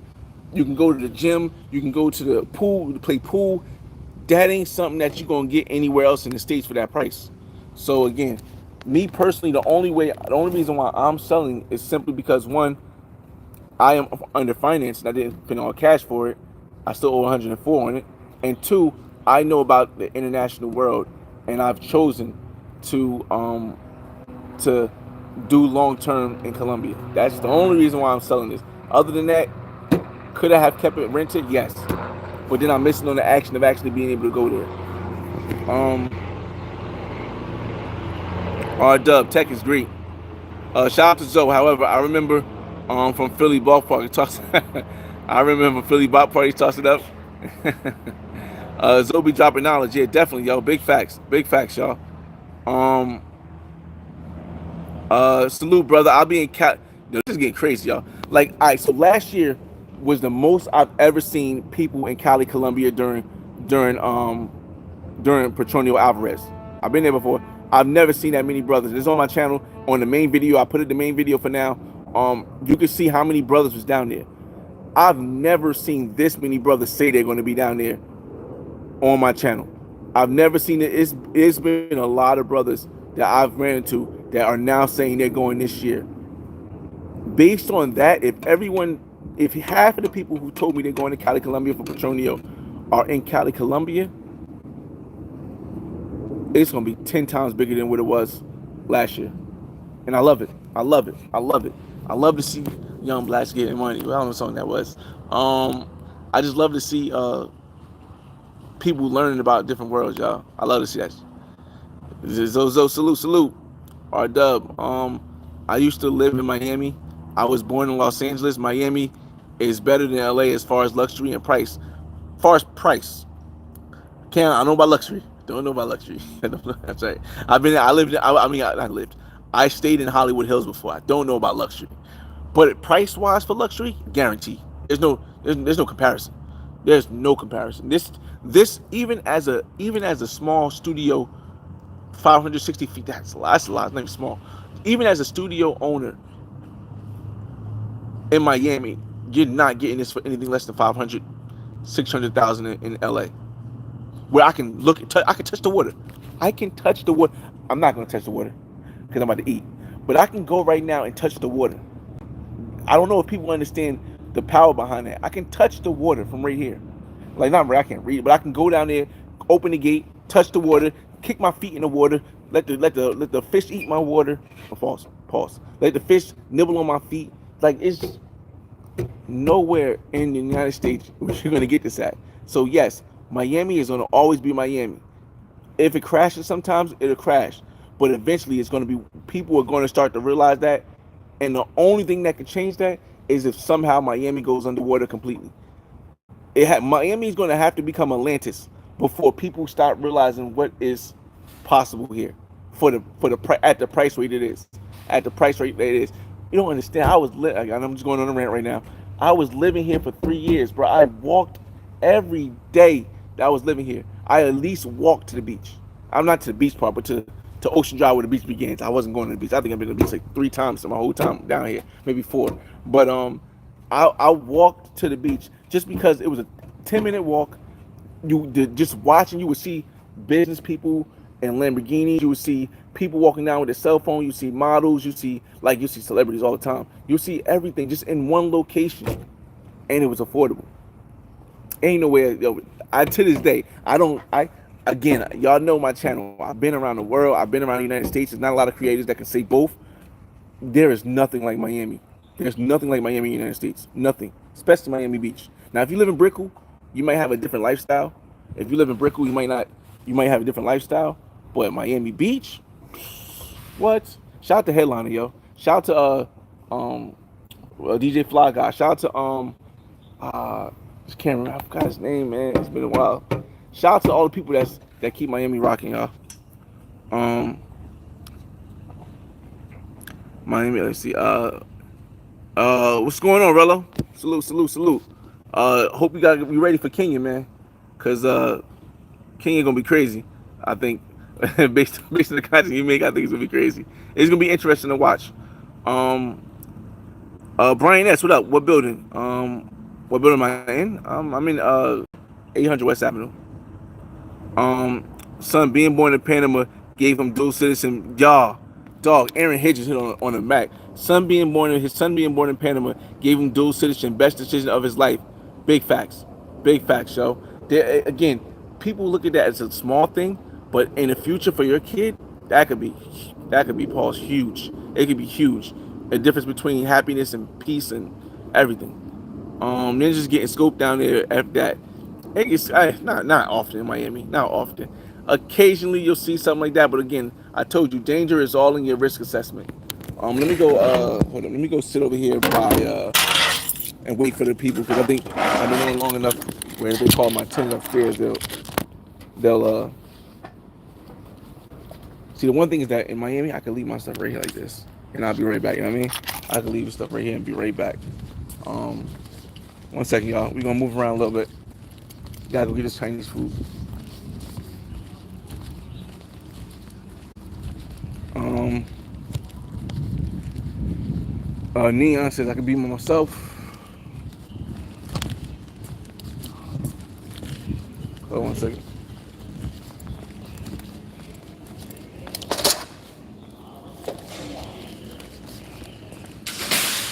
One second, y'all. Um, what's up, man? You see a Chinese guy yet? Chinese man. Delivery. Chinese delivery? Not yet. Okay. All right, so we're waiting here because it's a little bit cooler. Um, we're waiting here because it's a little bit cooler, y'all.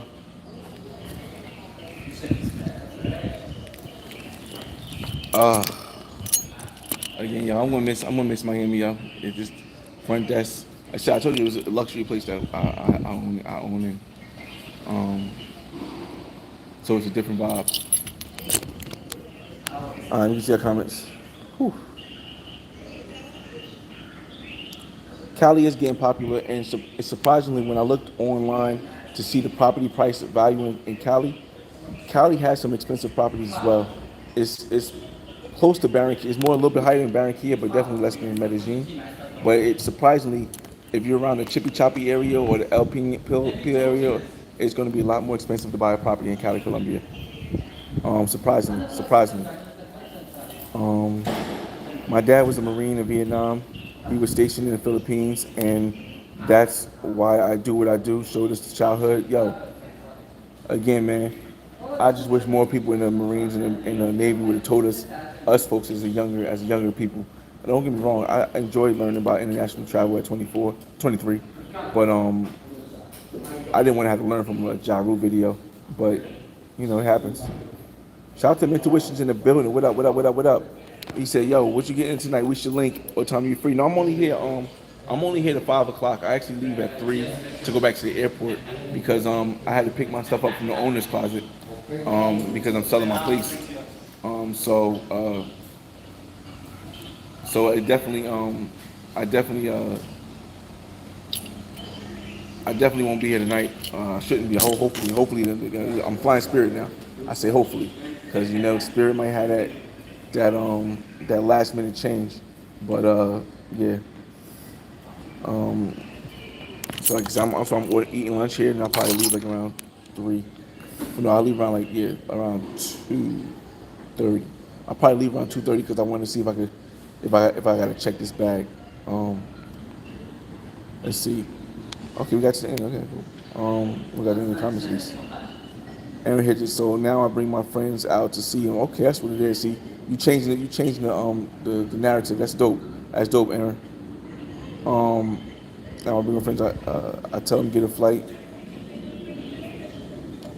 I got the rest. Okay, that's what it is, man. Now that's super dope. Like sometimes you gotta do that. You gotta encourage them by showing them, hey, I'll carry a couple of Airbnb and I'll show you guys around, and then take it from there. I just turned 42 yesterday, debt free.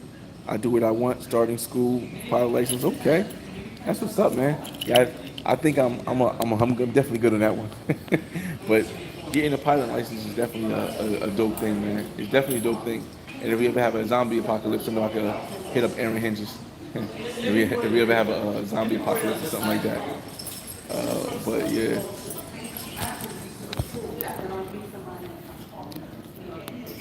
oh man, but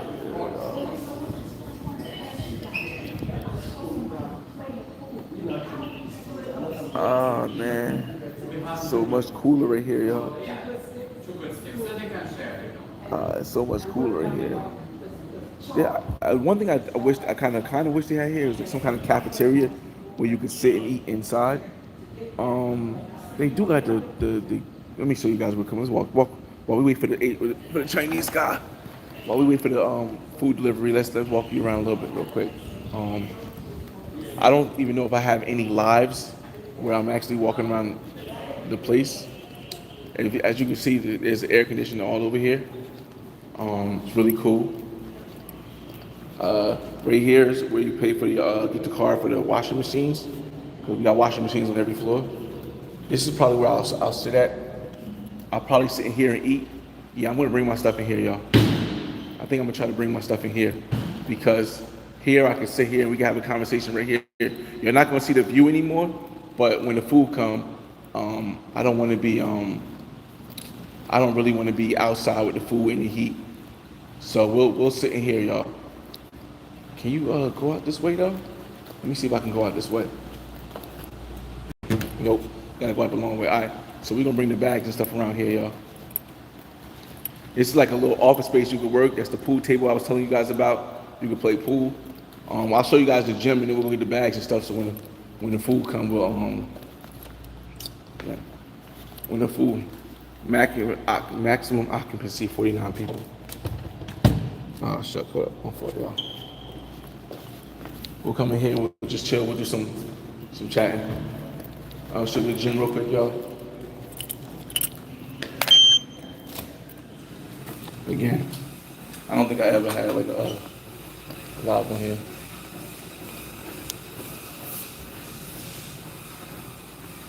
I've never worked out in this gym, yo. 4 years, no, 3 years. I've never worked out in this gym. I've never worked out in the gym. I know it's bad, but actually, no, I did a treadmill once. No, I did a treadmill once. Let me go get my bag and stuff out of here, y'all.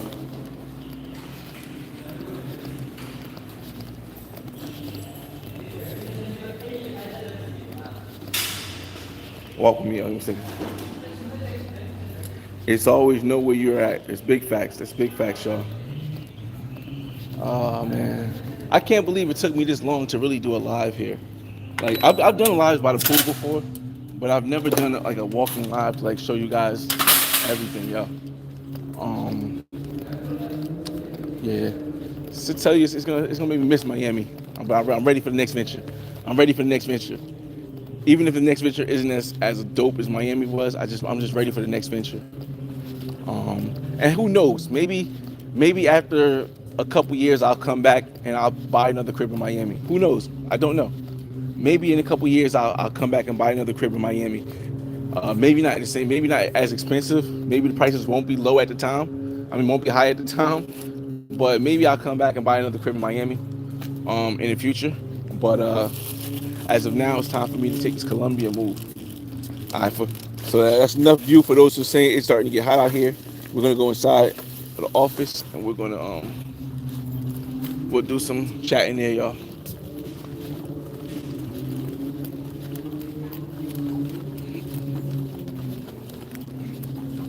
Bro, health is more wealthy, perhaps. Oh, we know. It's all good. Oh yeah, big facts, man. Intuition. Again, big announcement. August 1st is a two-part announcement. You guys have an idea.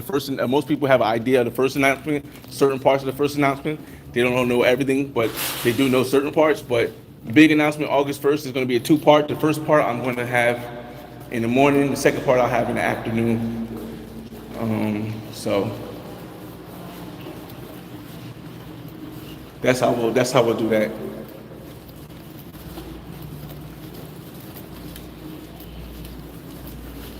I'm gonna put this over here while I wait for the food.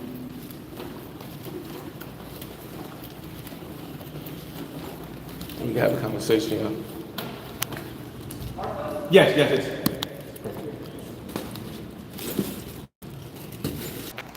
Okay, we back. All right, we inside. We got the food. Uh, let's get this right. Hold up. All right, so it's not gonna really be a view now. It's gonna be me eating and us talking. So bear with me, y'all. Again, I even brought my eyes mode to go live on, but I figured I might as well just go live vertically, I guess. I don't know. It's Saturday. I'll get back at like 9 o'clock to Jersey. So, oh man, it's been good, y'all.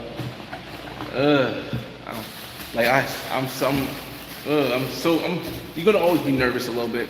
You're gonna be always nervous about any major change or any major transmogrification, and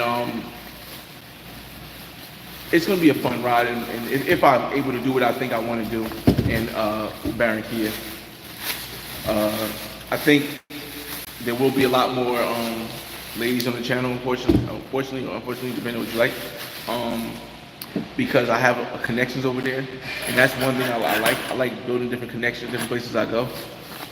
I took the headphones off now because I'm not outside. I think I'm gonna turn them off. Hopefully, it's not gonna mess anything up.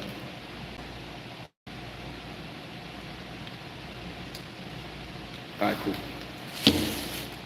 All right, I want to keep them charged. I might need them for the whistling.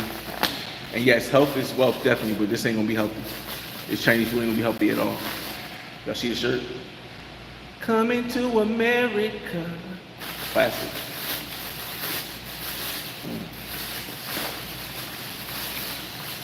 Chicken wing, chicken wing, chicken wing. You guys got any questions about anything? Just let me know. We just vibing out because I gotta stay here until 2 o'clock. I take an Uber back 2:30, and then the flight leaves at 5. So no, I'll probably stay here till like 3 o'clock. Take an Uber back, get there at 2:30, just so I can check out and all that stuff. Flight leaves at 5. When does the flight leave? I don't know. We'll just leave that there.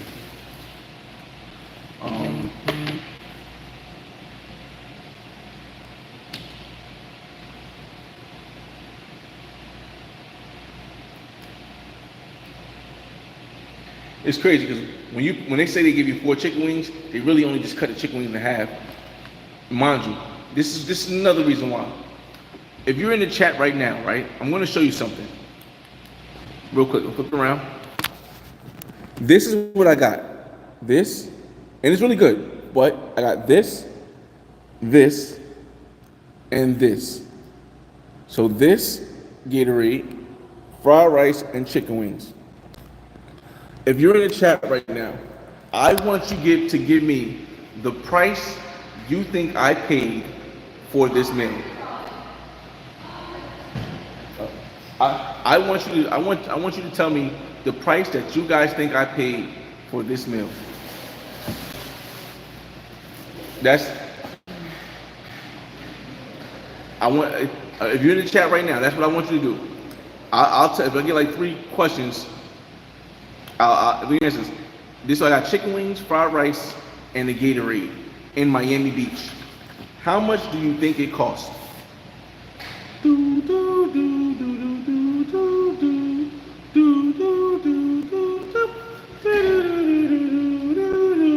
Bingo, first guess, got it right.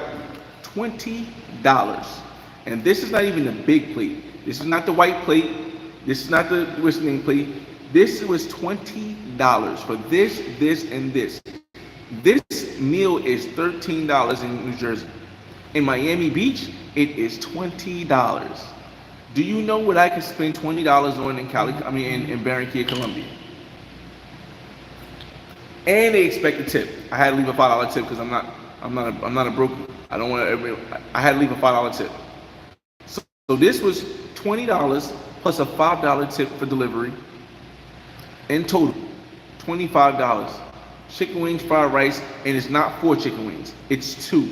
If I got this in New Jersey, it's 4 real chicken wings, not split in half. It's 4 chicken wings, fried rice, and a soda and thing for $13.50. On the way, Barranquilla.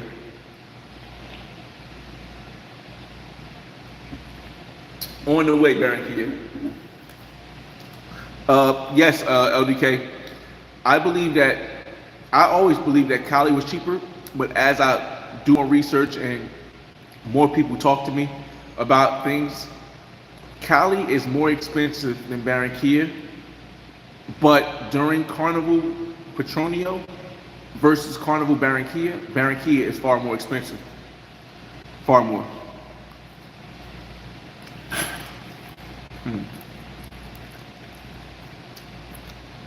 Shout out to Nomad Man. Pip City 609 in the building. Jersey, stand up. Guillermo, yeah, 17 a.m. $20, y'all. $20 plus a tip. Crazy, y'all. I want a minute like my G. Listen, I tell people, whenever people put too much faith in one person, it never works out. That's why what I try to tell is just my story, so that some parts will work for you, some parts won't. And I try to get everything on recorded so you can know what works for you, what don't. I think don't put faith in the person, put faith in the actions. That's what I always tell people. Don't put faith in the person, put it in the actions. What I show you. If I show you some BS, call it some BS, or BS for you, call it some BS for you. But if I show you something consistent that you can maybe learn from or be inspired by, yeah, y'all, I don't even think you need a mentor. Just be inspired and create your life.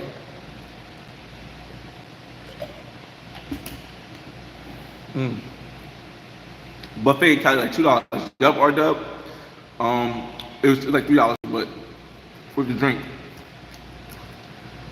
I did a live with Professor Don Omar and Stillmatic at the buffet in Cali, Colombia at Exitos. $3 meal with a drink.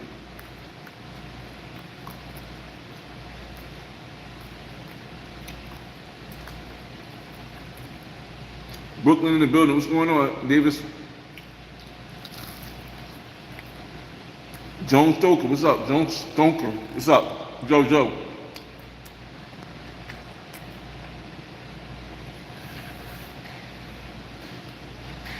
Let me see if I can see the view from here. It's pretty, y'all. It's so pretty. You see the tall buildings from Miami.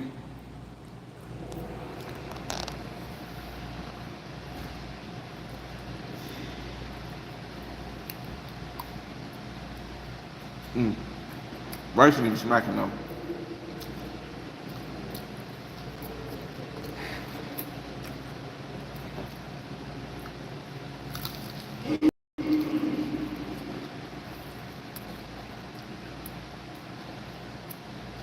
Oh,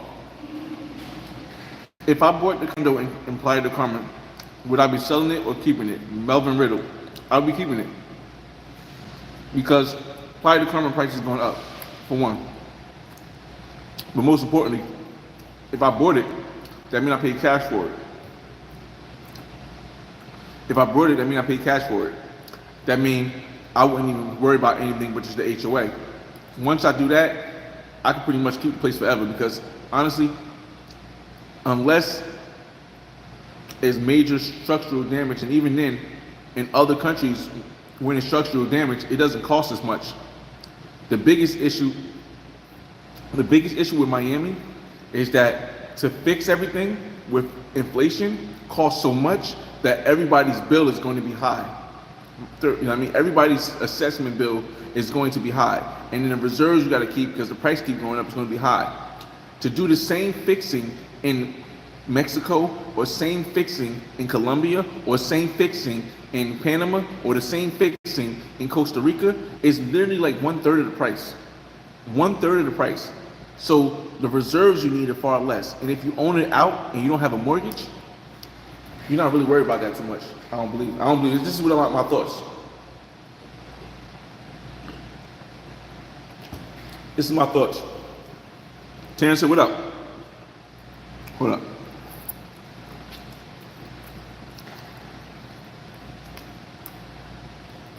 Terrence Hill says, call me Ace.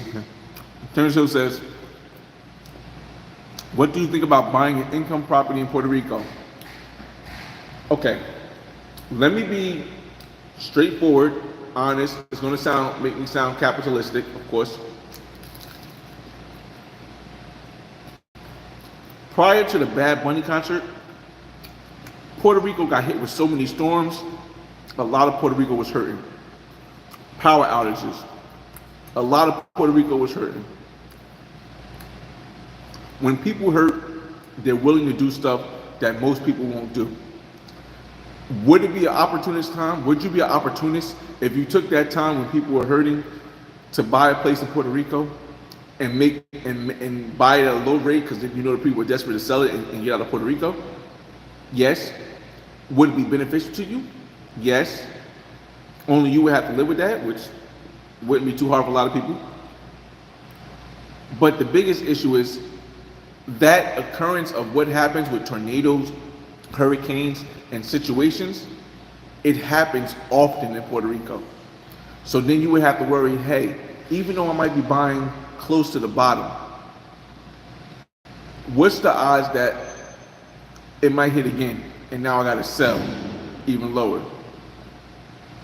So it really depends on your risk assessment of Puerto Rico from your standpoint. Your risk tolerance? What risk tolerance do you have as far as if I bought a place in Puerto Rico for $150,000 right now, it goes up to 250, or goes up to 200, and then I have a storm and I have to fix it, and it costs me 50, and then a couple months later I have another storm and I have to fix it. We have no power. It just depends on what your risk assessment, and risk tolerance.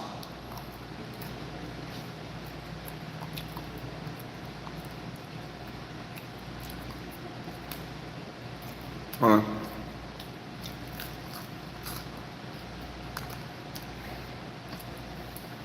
right. Real relevant. Real relevant says, will you ever leave America for good? No. Simple answer, no. I won't even leave America, leave the United States, if I don't have a place I can come back to. That's one thing I differ from a lot of travelers, a lot of expats, and a lot of other people. A lot of other people, they're comfortable with renting or selling their place, not even renting, selling their place in the States, moving internationally, living off of that income, but having nowhere to come back to if something happens. If something happens, they gotta come back to the United States and then rent because their place is rented, or they have to live with their family because they don't own a condo, they don't have a apartment, they have nothing in the United States. I don't feel as though I would ever want to put myself in that predicament where I couldn't just come back and stay where I live. My place that I own, that I stay in right now, I live on the second floor. I rent the first floor and I live on the second floor. There is a third floor that's completely empty. I used to stay on the third floor and rent the second floor where I made even more money. But I don't have to do that anymore. And I don't see myself ever having to do that again. But if I wanted to, I could rent it out and live on the third floor. I could always come back to my place in Newark, New Jersey and live on the third floor and have access to the basement for Wi-Fi toilets and stuff like that. Also,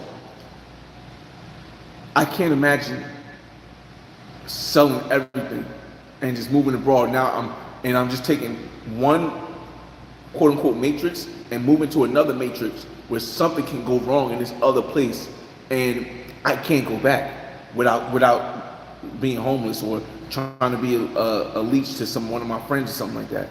That's just not how I'm moving. There's nothing wrong with it. Don't get me wrong. There's nothing wrong with it. You got to follow your journey. We have a limited amount of time where you can do certain things, and sometimes you got to take those risks. But just me as a 41-year-old man, I can't fathom having to come back home and stay with my mother or stay with my cousin or stay with my boy, even if I'm only in town for like a month, even if I'm only in town for 2 months. I just can't fathom that because I wasn't raised that way. I moved out at 18, so not a good thing or bad thing. I just wasn't raised that way. Wasn't.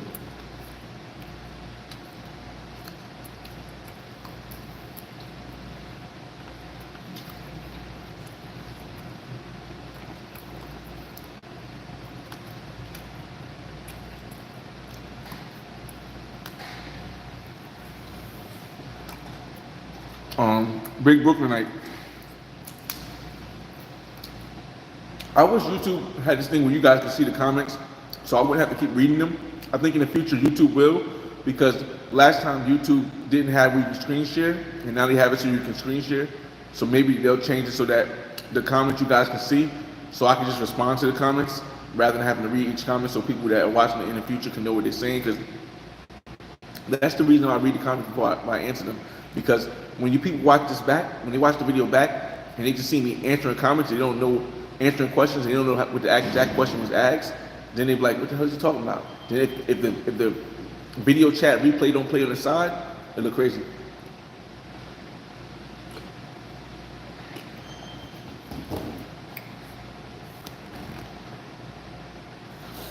Big Brooklyn night. I wouldn't buy ish in Puerto Rico. I remember back in 2020 seeing the condo for 38.5, seeing condo 22.5 now. Yep.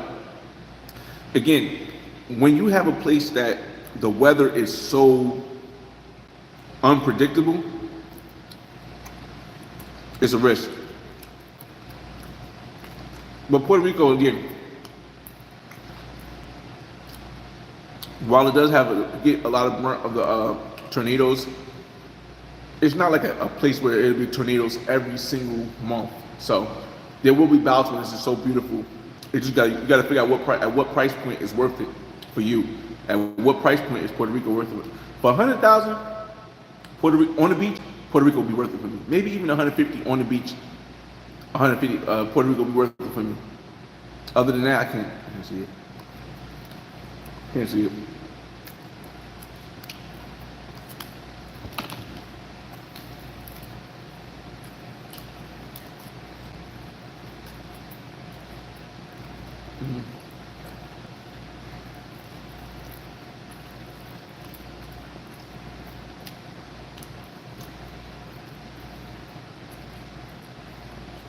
I do want to go back to Puerto Rico though,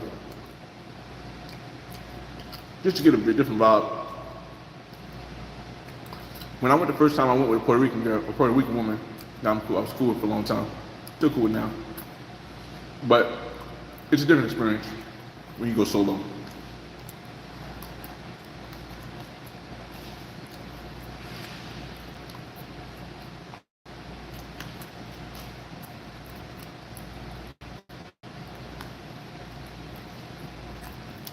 Let me see.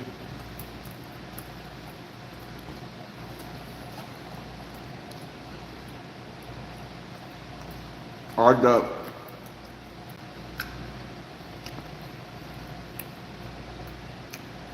When you live next to the water, you have more natural disasters.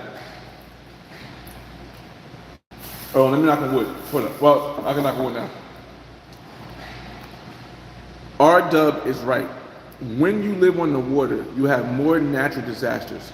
However, it depends what body of water you live on. I lived in Miami, where I'm at now, on the bay. Living on the bay is different than living on the beach. You're going to have a lot more problems living on the beach because the beach isn't inward as much. So you get hit with the hardest part of the storm when it hits the shore, and you always get hit with that part.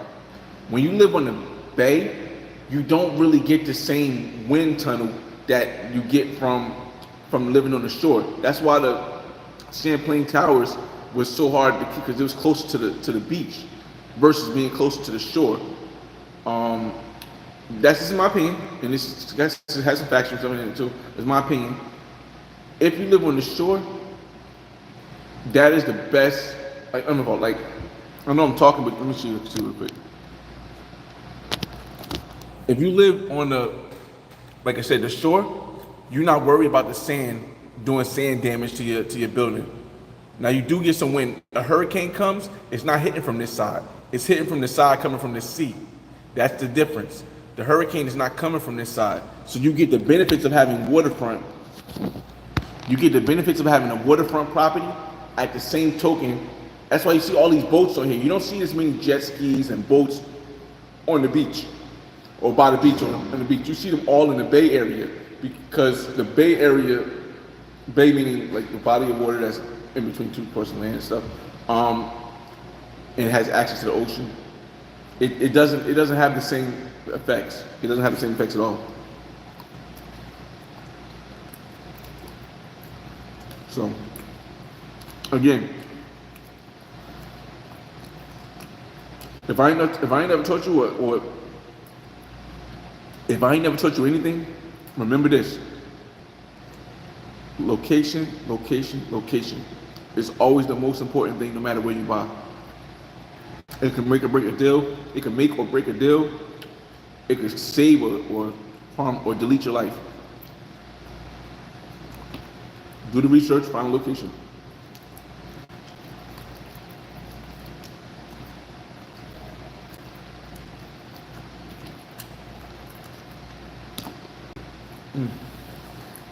Ace.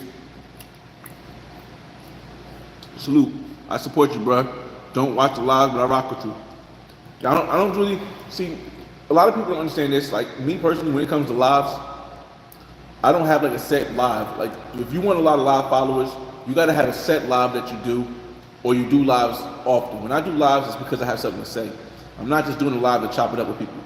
I mean, unless I'm like doing something like this and I'm already doing something, or I'm internationally. I'm not just going to do a live every night just to talk. It's not a bad thing. It's not a good thing. It just doesn't make sense to me because I can do more stuff that's better with my time, more productive in my time. It's not better. It's more productive in my time. But when I have something to say, I'll hop in the Jeep. Let's talk. Let's talk. And eventually, the thing is that people might not be there to watch it, but they'll watch it back. They'll watch it back. They're like, oh shoot, that was smart. Oh shoot, I never thought about that. And that's the reason why I do lives. It does give people a chance to talk and ask questions, but I answer all my comments I answer the majority of my comments on my YouTube channel. So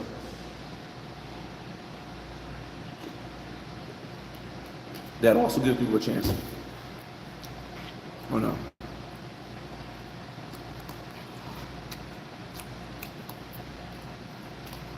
Cool getting cool. You talking y'all.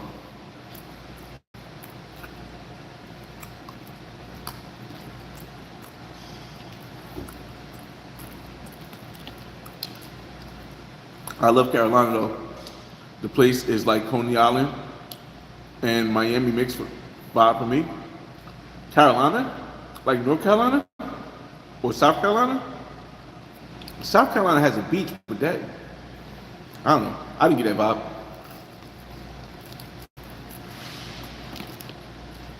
And it was kind of cold. TBH, to be honest, it was kind of cold in South Carolina when I went.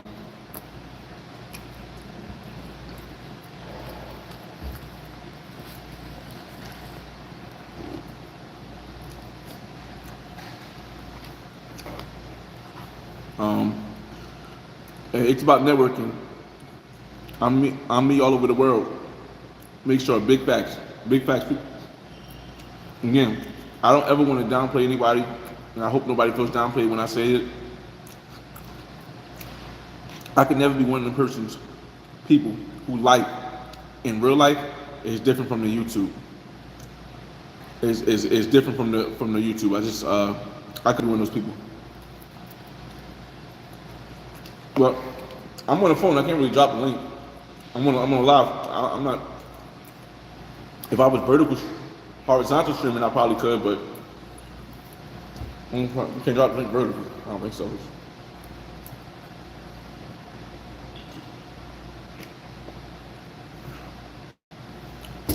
No, I don't have my car, Melvin. I don't have my Mercedes in Miami anymore. I sold it. Once I rented out my place, and I knew I wasn't bringing my Mercedes back up to Jersey, I just sold it.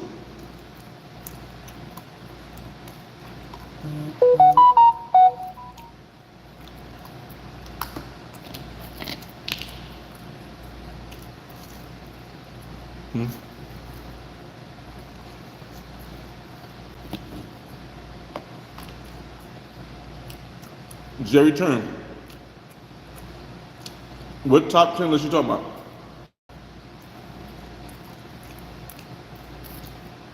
I don't know.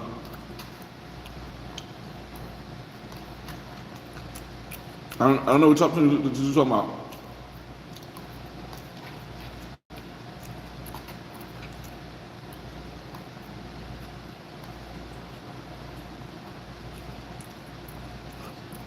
Yo, shout out to Manix Robinson TV. Yo, I be watching all his channels. I mean, all of them. A lot of his videos. Mannix, I can tell him, Mannix Robinson TV is a down-to-earth brother from Jamaica who lives in New Jersey now. Shout out to Jersey in the building. And I don't understand, but if I feel like every 2 videos he's packing a barrel to send to the people of Jamaica. I understand travel. I understand charity. I'm willing for rich charity, but man, Mannix be spending a lot of money giving back to his community. You gotta show him some love, yo. Go hit him up with a like and subscribe. I think he might be at like 20,000 viewers, 20,000 subscribers now. But yo, Mannix be like, he's always packing it back. And shout out to his 2 amazing kids, Max and I forgot the daughter name, but it's dope because it's not a lot of us brothers that are showing the family life, because it kind of doesn't get that many views on normal. But to see other brothers showing family life, it makes me like happy, because then I know it's not only me. If it was just only me showing you with my kids, showing you me doing stuff, it wouldn't really go anywhere. But when you start to see more brothers doing it, being examples, showing how they're example in their life, that's super dope. It's super dope, y'all. Super dope. Saint Nick. What? Where am I going next?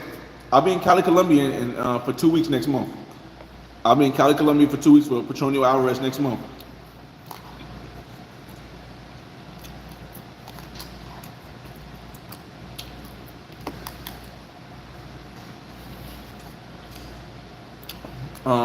Saint Nick.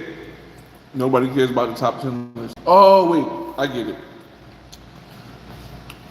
Oh, the hottest top 10 travel content creators.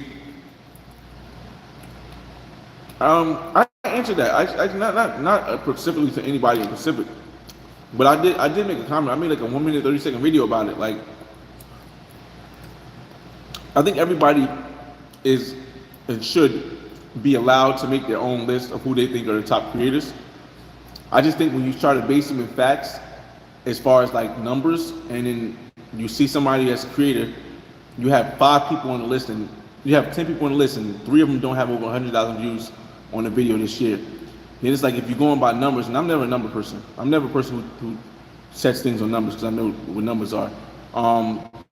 But it kind of makes it like kind of questionable if you make a top list, and on that top list, 5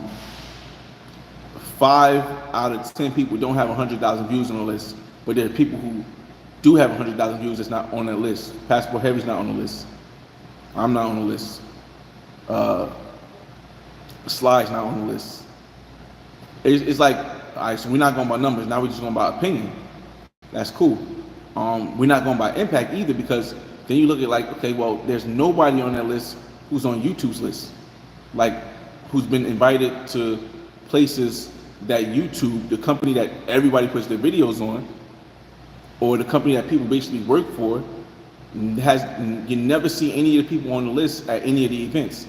They're not invited to the events. There's nothing wrong and nothing bad about it. I'm just pointing out why it's difficult to really respect or understand a list when the qualifications don't really fit. Like impact means impact in general. Like, if you have no impact, my phone about to ring. If you have no impact outside of the one niche that you're in, then you can't compare that to somebody who has impact in multiple niches. This is my opinion. Again, I think it's dope though. I think that everybody should go out and tell their belief on who they really like and who they really are through. But I just think that if you're going to base it in some kind of factual information, you should probably do more research, because a lot of people don't do research. And unfortunately, as black people, we don't, I can only speak as a black man, as unfortunately as black people, we don't do a lot of research before we talk. We just talk and then hope that the research matches up with it. But unfortunately, there's always people like me who got receipts for everything. So then it becomes kind of like, cool.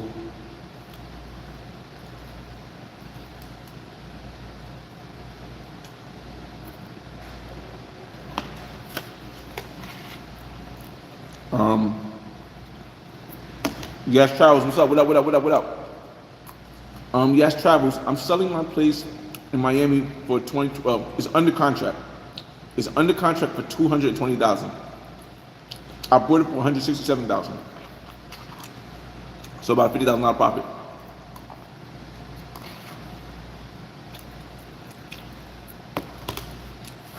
Um, you got it, man. It's Robinson. Again, if you're just tuning in, make sure y'all check out Brother Mannix Robinson TV, yo.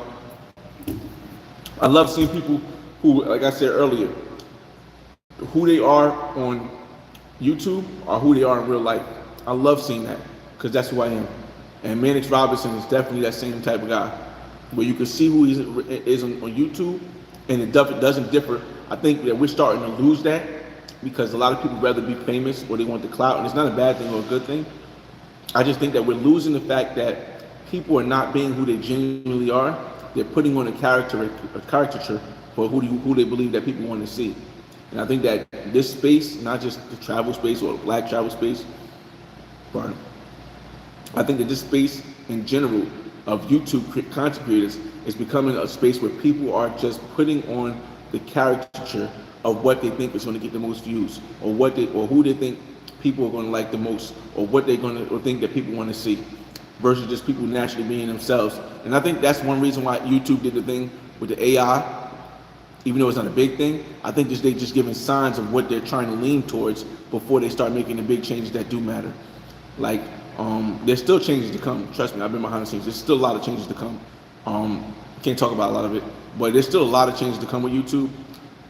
But they're giving people, I feel as though they're giving people an insight to the way they're going. When they say, hey, if your channel is 100% AI, it ain't gonna really be able to get monetized. And then let's say the next level may be, hey, if you're doing this kind of content, you might not be able to get monetized. Or if you're just doing this, so again, I just say, I think I'm hoping that I think we're going back to when people are just really being them. Like you can see that person. That's the difference. That's what makes us different from a Denzel Washington. That's what makes us different from a Michael B. Jordan, where like they may play this character on a movie, but that's not who they really are. Versus us, where we're on YouTube creating content, and a lot of us, if not the majority of us, are really that person. I think that's what makes YouTube. That's what's making YouTube beat out Netflix. That's what's making YouTube beat out TikTok. That's what's making YouTube beat out the celebrities, the rappers. That's why the streamers and stuff are getting bigger than the rappers now, because you feel as though it's that genuineness of who they are and not just a caricature. But we still have those people who choose to go the caricature route, and there's nothing wrong with that. It's no good or bad. It's no right or wrong.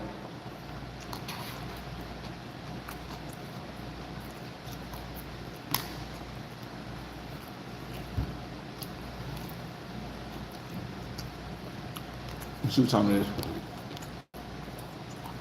Got a lot of time.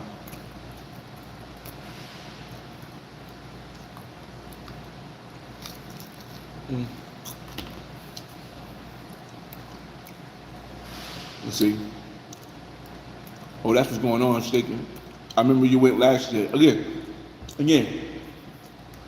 I'm not going to promise it's going to be an every year thing, but I really like Colombia as a whole. When I say Colombia, I'm not just talking about Medellin. I'm not just talking about Cartagena. I'm talking about Medellin, Cartagena, Bogota, Cali, Barranquilla. Haven't been to Santa Marta yet, but I'm going to go there. Cartagena. I like Colombia, and so I want that to be a major place in my future plans.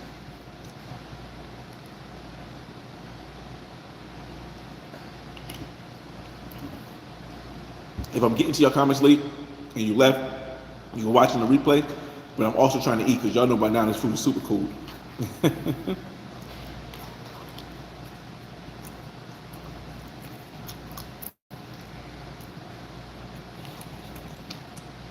The cruise ships are out here now too. You got a cruise ship with close the option in Miami. It's getting wild. I'm more afraid of what's going to happen on a cruise ship and charges because in a cruise ship where it's optional to have clothes on, man, lawsuit waiting to happen. Lawsuit waiting to happen.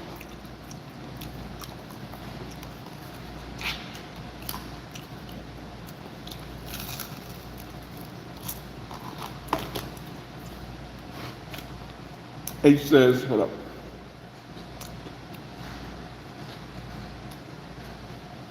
And they ain't give me no napkin. Hold up. No napkin. That shouldn't give me no tip.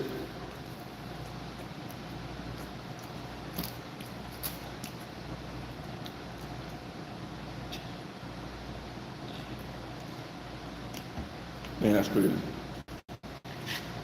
A says, facts. I still have 2 homes in the Bay Area, California. Never going to sell. But I always travel till I find out where I truly want to be. So for now, I travel 6 months here a year and 6 months there. That's smart. That's smart again. I also think when people travel, you shouldn't focus on just one part of that country. Because while you may like Medellin, how you know you don't like Cali more? How you don't know if you like Barranquilla more unless you go or during certain times? Or maybe you don't want to be in Medellin for the time, so let me just go to Santa Marta. I don't want to be in Santa Marta. Let me go to San Andreas. I don't want to be in San Andreas. Let me go to Bucaramanga. You just got so many options. Or I don't want to be in Rio. Let's go to. Well, we can go to Sao Paulo. I don't want to be in Sao Paulo. Let's go to Barracks. I forgot the other one was.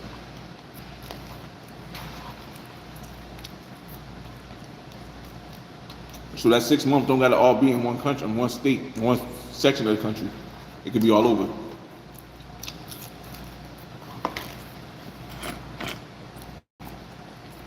Definitely LKD festival gonna be fire. Ace said, I moved out at 18 to spec. We were just raised to stand on our own too. You know, oh, that's how far back I am? Okay. 1 second, y'all.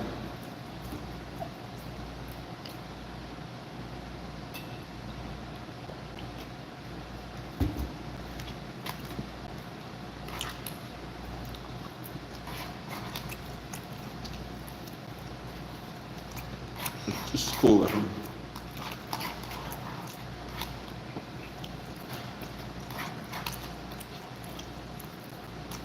I feel like I'm waiting for a bus.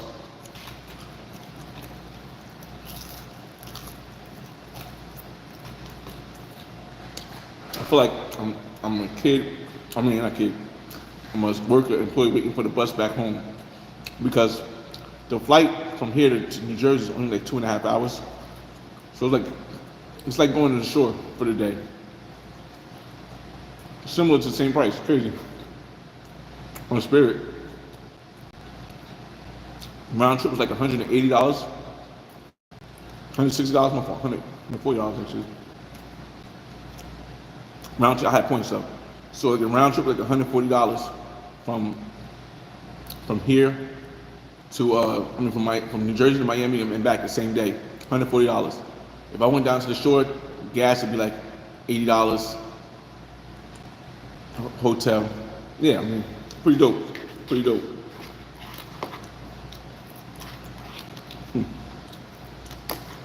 Well, unless I gotta pay for the $6 bag.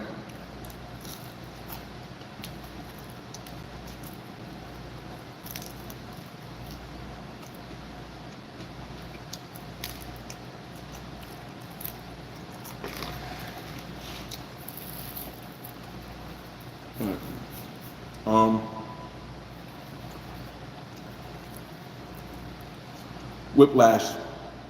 If you had to start a YouTube channel in 2025, which I did, how would you navigate this app? I would focus more on how I wanted to navigate my channel versus navigate the app. I wouldn't be looking to try to go after the view count, but let's see this. I would try to make whatever I'm putting out interesting. It has to be entertaining. It has to be based on what you feel comfortable with the most, but it has to be entertaining. For example, if I just want if I just wanted to um, show you about basketball, I would have to look at what makes people laugh in basketball, what do I want to say in basketball, and I would focus the whole channel on one basketball thing. But I would have lives, I would have shorts, and I would have edited videos of basketball. It would all be under the same niche.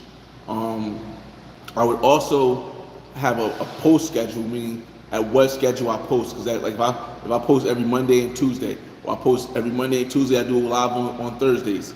I would have a set schedule. Shorts pretty much can be every day, but shorts will ruin your channel as far as if your short goes viral before your long forms go viral, it'll be very difficult for you to go viral in long form. And this was, again, when I see people talk about stuff, it be so obvious, like that they don't have no idea behind the scenes of YouTube.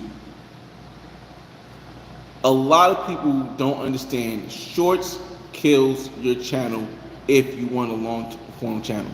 If you want a long form channel, let me give you an example, a personal example. I had a Black Man's Guide to Black Man's Guide to Cartagena. I got 1 million views on the Black Man's Guide to Cartagena. My channel made all the guides start going viral. All of them up to 400,000, 300,000, 200,000. They're flying, and they're all within a year or two. Flying up, all of them moving, because the Cartagena, one boat, one wave, all raises all boats. Because the Cartagena one is going crazy, all of them going crazy. I'm just getting the high, and it's going up, going up, going up. I then have a short video that I drop, and the short video goes hyperbolic. It goes 10 times viral, meaning while my Black Man's Guide had 1 million views and had more than 1 million views at the time it was deleted, the short video had 28 million views. It trumps the Black Man's Guide. But what happens is that because I still have the Black Man's Guide, which is a long form video, which people was watching for 8 minutes, up 1 million people watch on average for 8 minutes, even with the high view, 28 million view short, both my channel just flying. If you see me in 2023, you'll see my channel flying up, flying up, flying up, flying up. Subscribers, I got like 40,000 subscribers, 30, the view, longevity of people watching it. But then they deleted the Black Man's Guide to Cartagena. That took my long form content off. So now my channel would only have short form content of 28 million. And it has the other ones, but the other ones haven't hit 1 million yet. They're still at 300 and 400,000. They haven't hit 1 million yet. And now I put them behind the wall so they can't grow, because I don't want the channel to get taken down. So now all of the shows is my shorts. So now my other shorts start going viral. 1 million views short, 3 million views short. But my long form is dead. It's dead because the shorts are just, not because people are not watching it. It's because your algorithm is pushing you towards the short form content realm. And if you're in the short form content realm, the short form people are 1% of them would possibly watch your long form. And then when it shows that they're not watching your long form, it pushes your long form down more. Here's how I retroactively corrected that. And I'll tell you guys, as you're watching, people, they might not be this deep into the video, so they're gonna miss out on this gem.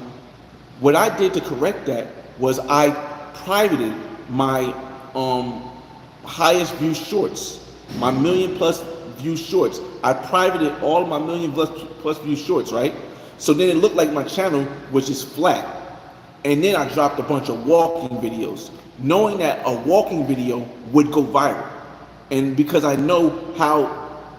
was just so happening to go to Ghana and I wanted to show the experience, but I knew that a walking video, the way I film it, would go viral. So I dropped all of my shorts, right? Just to prove a point. I dropped all of my shorts that was high numbers, over 1 million. Had like 4 or 5 of them, over 1 million. So then my channel looked like it just lost a bunch of views, and it wasn't promoting shorts to me. And then I dropped the walking videos, and the walking video started going off. Then the walking video hit 100,000, and then it started bringing my long form content back up again. So that's how I beat the shorts from destroying my channel, because I took them off, and then I had a bunch. See, taking them off is not enough. You have to have content that you know will go, that most likely can go viral, because you know what works and what doesn't work, what people want to see, and what part of your life that people want to see. So I did that just to prove I was right. And sure enough, in February, in 6 months, I got a video that went over 100,000 views in 2025. Because and I have a bunch of other videos at 35,000 views, 10,000 views in a month, and that's all because I dropped the short videos. So once that video hit 100,000, guess what I did? I put the short video back on, and it shut the channel up again. So again, there's ways that you can game the system, because shorts will kill your channel. Shorts will kill your channel. Me personally, the reason why I also put it up is because I don't really care about the numbers. That's not my thing. I do know how to work the numbers because I've been doing it for so long. But I don't care about the numbers. I want people to get the content. That's why I've been posting a short every day for the month. Even though I know most of the shorts won't go viral, if any go viral, it's not about that. It's about the message that comes with the shorts that I'm doing, the plan that I got for the announcement, and the fact that I know, hey, if I could drop something every day, it makes me feel like I'm doing some work. It makes me feel good. But again, most people don't know that. So what they end up doing is they end up keep dropping shorts, trying to get that next hit, and it's killing their long form. Or they don't drop any shorts. They just keep with the shorts that are already going viral. And now, if they drop long form content, their long form content don't grow. They don't get that 100,000 view. They don't get that 50,000 view video. They don't get that 30,000 view video. Shout out to Lord. Lord doesn't have any short form videos, but all his videos go viral. Viral meaning more than 20,000. And that's the reason why. If he was to add short form video, it would kill his algorithm. And that's a smart business move not to do that. Me personally, I realized that getting access to the people behind the scenes was more important to me than continually to have viral long form videos for me, because I understood that they had already took down my number one long form viral video that I had back for the longest, and I was making $800 a month. So I said, hey, let me get behind the scenes and let me make sure this doesn't happen again. Let me make sure I don't have to be one of the people who are complaining to YouTube like, oh my God, my channel is going to get deleted and something's wrong and I can't reach out to anybody, and there's nothing wrong with it. Just I didn't want to be one of the people, and I had to think past the people who ended up in that situation, because I knew I didn't want to end up in that situation where I'm trying to find somebody to email or find somebody to help me out with something on YouTube. Me now, because I did it that way, let me show my example. Because I did it that way, now if there's an issue like that arises, I get on the phone, I call my partner manager. If I can't talk to my partner manager, I get on the phone, I call one of the other partner managers that I'm cool with, that I met in all these places that I've been. Or if it's something even serious and I can't get in touch with my partner manager, I call an executive above the partner manager, or the executives, the staff that above the partner managers, who I was able to connect with when I was in New York, or who I was able to connect with when I was in Chicago, who can get me the direct access. And I'm not able to call them, I don't have their number, but I have their direct email. So I have my partner manager's phone number. I have other partner managers' phone numbers. I have direct emails or direct Instagram messages where because they know who I am, they reply instantaneously, we on it. We got you. And that's the problem that a lot of creators who are not really businessmen don't understand. They're more focused on the view count, and more focused on how the optics look versus actually getting in with the corporation that you're putting your content on. And again, it's not a wrong thing, it's not a bad thing, it's not a good thing, it's indifferent. What it is just a different way, y'all. It's just a different way to approach something that I would not focus on. Like, again, that's why, when I go to the top list, I'm like, I don't understand why a person would think you would be disappointed about a top list when a lot of people don't have the access to the people who they are getting paid by. And that meant way more to me. And I graduated with a degree in accounting, but I've always been a business person, entrepreneur, and I know it's not what you know, it's who you know and how to know you. That's the part that everybody misses on. Hold up. That's the part that always. That's the part that everybody always misses of that saying. I'm trying to get it so now it's charging and it's still clicking. Right? That's the part of the saying that everyone misses. It's not just who you know, it's how they know you. It's how they know you. If somebody knows you for getting a bunch of views, getting a bunch of likes and comments, but they see you as a clown, then that value of how they know you isn't as important as somebody who they respect, who they see getting numbers, maybe not as many numbers as you, but they respect that person. Then the value for the person that respects you is going to be higher. And then what happens is that because people don't know business and they don't understand that, they be like, but I got more subscribers, but I got more views, but people comment more. None of that means nothing in the grand scheme of things. How do people see you? That is what I've learned from my business endeavors matters the most. And the reason why, like, you see me at all these events, you'll see me with people that like I actually met the vice president. I forgot what she was, the vice executive. Like, she was under. So you got the I'm going to say his name wrong. If you watch this, I think his name is Mohan. You got the Indian guy who runs YouTube, right? And then you have the lady underneath that helps that. I met that lady. I talked to that lady. So now mind you, and I'm not a person who has 20 million subscribers. Neither am I a person who I do have 28 million views. Okay, so I'm not a person with 20 million subscribers. And I met the second or third in charge in YouTube and had conversations with him. And I met the people below her, and I met the people below it, and I finally talked to my partner manager and different partner managers. So again, when you look at YouTube as a business, a lot of people are so focused on just subscribers and views that they missing the whole track of what a business is. And unfortunately, the chickens come to roost sometimes.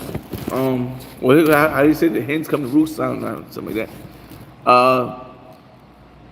Let's see. I've been talking for a while. I want to buy property down bottom. Being from up north, I hear prices down there is crazy. Prices everywhere are crazy. So in Jersey up north, I've never seen houses like go for sale and they be pending the next day like this. Like to this day, like where the rest of the world, the rest of the markets are having some kind of struggle. New Jersey, like, house goes up, 3 days later, pending offer. I've seen, the only time I've seen it like this is during the pandemic. Only time I've seen it like this. So if you want to buy a property down here, like I said, if the price fits you, I'd never tell them it's a bad time, it's a good time. It all depends on your income. I'm not a financial advisor.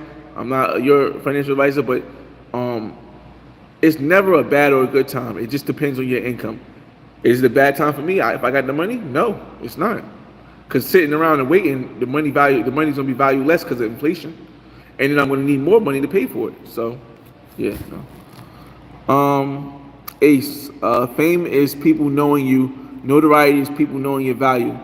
A big difference. That's awesome. That's also a concept. Let me read that again. Ace is 007. Fame is people knowing you. Notoriety is people knowing your value. Big difference. Okay, that's a dope line. Facts. While in that country, I jump around to different parts or different flights to other countries. You would never visit because it's so cheap. Yeah. That's the one thing. Another thing. That's another reason why it's only 1 o'clock. I still got 2 hours. That's another reason why I like Colombia more than Brazil. Brazil is typically still expensive to move from place to place. Like Sao Paulo to Rio one way was like $100-something. One way was like $100-something. But yeah, like Asia I heard it's really inexpensive. Colombia is really inexpensive to move within the country. That's another factor I take in play when I think about a place that I want. How much can I move around the country? I mean, expensively wise. Rumor on the streets is Flyboy brought a Bitcoin at $1. Oh shucks, damn. No, I don't know. I think well, just a little break off of that real quick. I think the best thing that ever happened, and one of the best things, I always say one of them because I can't weigh everything out. One of the best things that happened to me is that I had to earn where I got. I had to earn where I got. I didn't just have like a, no offense to anybody, I didn't have just like a Kai Cenat who just put me on. I didn't have a Mr. Beast who just put me on. I didn't have a Aiden Ross who just put me on. I've been doing this for a long time, so I had to grind. Let me tell you another thing. I didn't just have a millionaire mother who gave me, or grandfather who gave me $100,000, $200,000, $300,000, and said, go, make it work. I wasn't raised in a white picket fence. I had a great loving family, with good values. But I wasn't raised in a financial place where I could just do it. And that's one of the best things that ever happened to me. Also, that I wasn't raised in an environment where I could walk down the street and not have to like get in a scuffle sometimes. And I think that's the best thing that happened to me, because now I'm able to understand like the process, and I'm not just speaking from a place of privilege and showing you guys, yo, look, I'm in Miami Beach right now. We are literally in Miami Beach at my condo on the waterfront that I'm about to sell and make $50,000, which $50,000 net worth alone. That's not even my net worth. That's just what I made off of this sale. $50,000 puts me in the top 80 or top 68, no, not for 82nd or something percentile of people in the world. But because it wasn't just handed to me, because I had to go out and get it. I think that's the best thing that could have ever happened to me. Because if it was just handed to me, would I appreciate it as much? Would I feel as confident as I am? I don't think so. If I didn't have to, man, yeah. So again, yeah.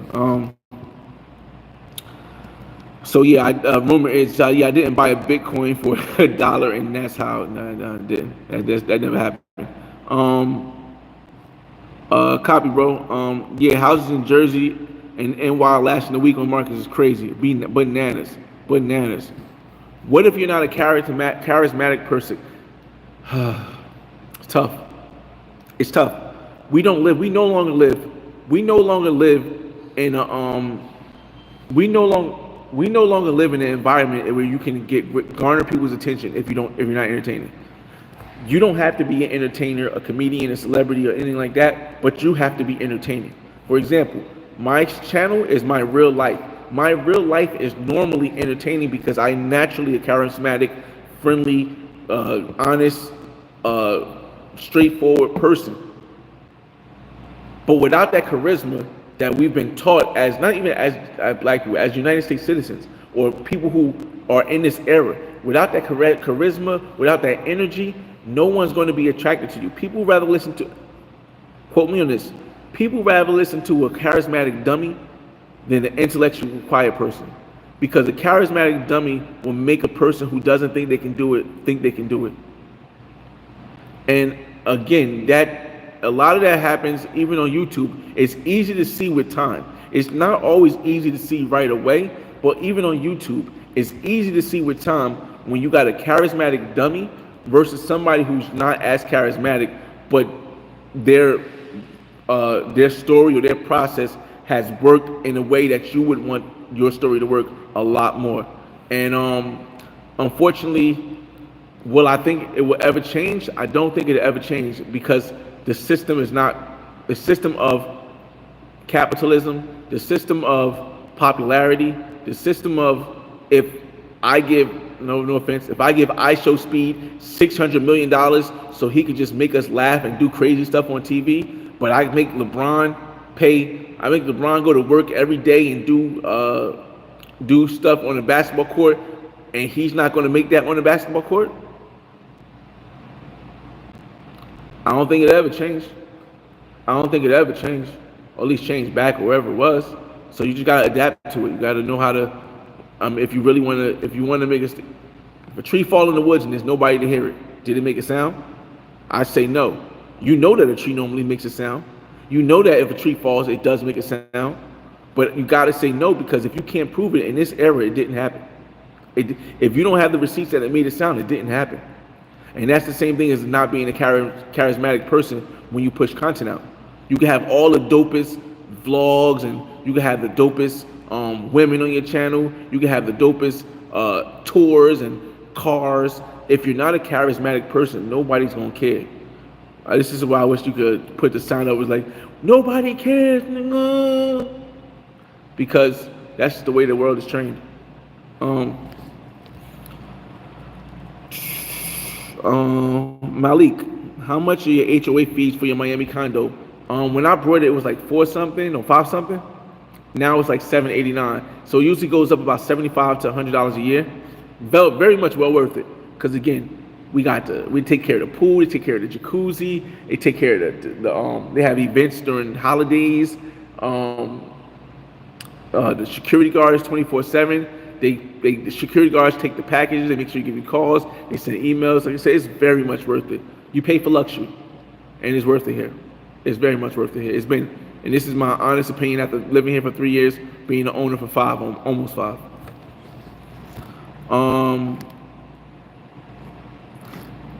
Only 50K profit. Only is alright. So only is objective, and it's a little bit misrepresented. I missed something. It's a bad thought. Reason why it's not a bad thought. It's a misguided. It's a misguided thought because there aren't many, or if any, return on investments where you can put in $50,000, and 4 years later, and 5 years later, make $50,000 from your $50,000 without having to worry about losing all of your money like on gambling. That is 100% profit in 5 years off of real estate that you actually were able to live and operate in and create content out of. So to me, I know because I'm a numbers person, $50,000. That's why I tell people when I made it, it's not a common thing. You're not going to make 50,000. You won't make 50,000 in the stock market if you leave it there for 5 years. You won't make 50,000 in most real estate if you leave it there for 5 years. 5 years. You won't make $50,000 in bonds, in a 401k, in Bitcoin. Nothing is guaranteed that you'll make, or nothing is likely that you'll make 50. You'll double your profit, not make 50,000. You'll double your money. If you put in 50, you'll make 100. You'll leave with 100, and nothing right now, and so that's why I say 50 was a lot. And again, it was enough for me to say, hey, let's wrap it up, sign the contract, and let's go. Because I didn't really expect that I would be able to ever get the place that I want in Colombia, because you need cash, in total 70,000 at least for a quality place, cash sitting around the bank. I've never, dog, have I ever? I've had $100,000 in the bank one time in my life. Over 100. I've had over $100,000 in the bank. What else is it?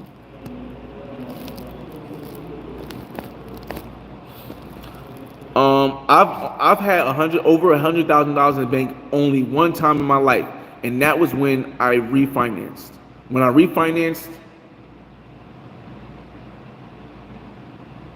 refinanced my place in Newark, that's the only time I had 100, but I had bills and stuff I had to pay. That's the only time that's the only time I had over $100,000 in the bank ever. And I looked at it. I just looked at it. I was like, I know I got to pay all these bills, but that's 100,000 in the bank right there. It's 100,000 in the bank. Boom, boom. So even though I had to pay a lot of stuff down, oh, god damn, boy, sheesh. I miss looking at this stuff, boy. I can't show y'all that because I don't want to be a creep, but damn. Yeah. But yeah, that's the only time I ever seen $100,000 in the bank at once. And yeah, let me see. Let's see. Profit is better than losing. Goddamn, Freddie Mac, what up? I'm looking into a Miami condo. Again, if you can afford it and it makes sense for you, I'd say do it. I never tell anybody not to do it because I think the market is crashing or something like that. Hold on one second. Hold One second. Payment for okay. All right. Yeah. So, friendly stranger. 99% of people will never touch 50 G's. That's a no play. Dog. Again, I posted something on my Instagram. I'll post it on YouTube after next month probably. I don't want to mess up the streak that I got with what I'm posting on YouTube. But I posted something on Instagram that said $50,000 means that you have a higher net worth than 89% or 82% of the world. $100,000 for 87% of the world. $100,000 means this is net worth. This is not just cash. It's not cash in the bank. That's separate. We're talking about when I had 100 cash in the bank. 100,000 net worth means that if you had 100,000 in the bank, that means you got more. You most likely got more than 100,000 net worth. So that's why I'm saying like that. But 100,000 in the bank would mean that basically I have more in my bank than the net worth of I had at the time. More in my bank account than the net worth of 92% of people around the world. Again, I think a lot of us don't really understand the world, because if a lot of us understood the world as financially as easy as I do and as people do, we would know, damn, we got so much opportunity. The median income is like $4,300. Most of the people in the chat right now, if I'm wrong, that's not wrong. If I'm wrong, type number 2. What I'm about to say, we got like 29 people still in the chat. If I'm wrong, type number 2. If I'm right, type number 1. Most people in this chat right now make more than $4,000 a month.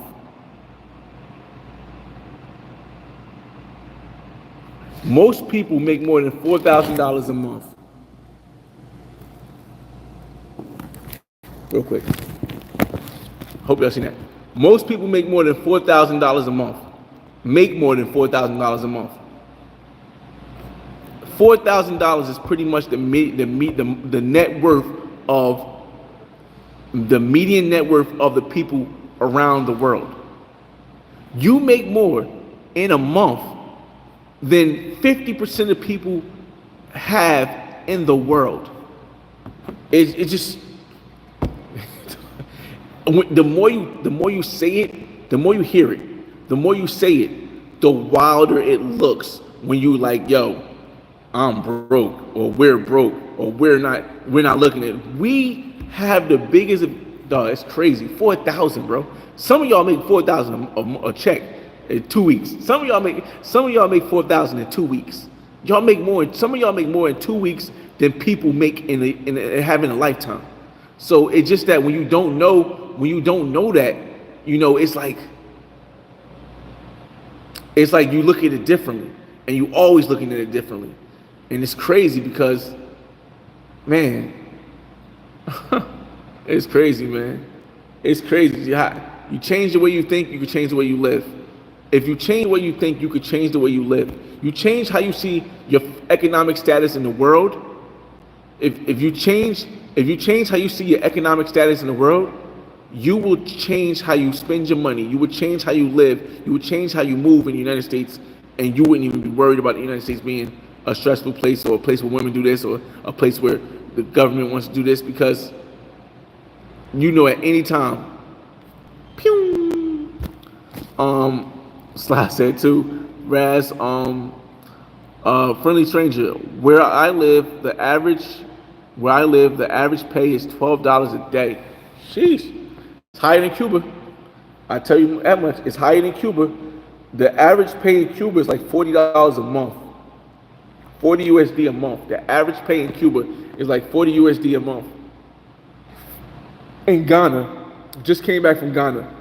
In Ghana, okay, let's start before we get to Ghana. My Miami condo is the least expensive condo that you can rent here. My tenant is paying the least amount of money that you can rent here.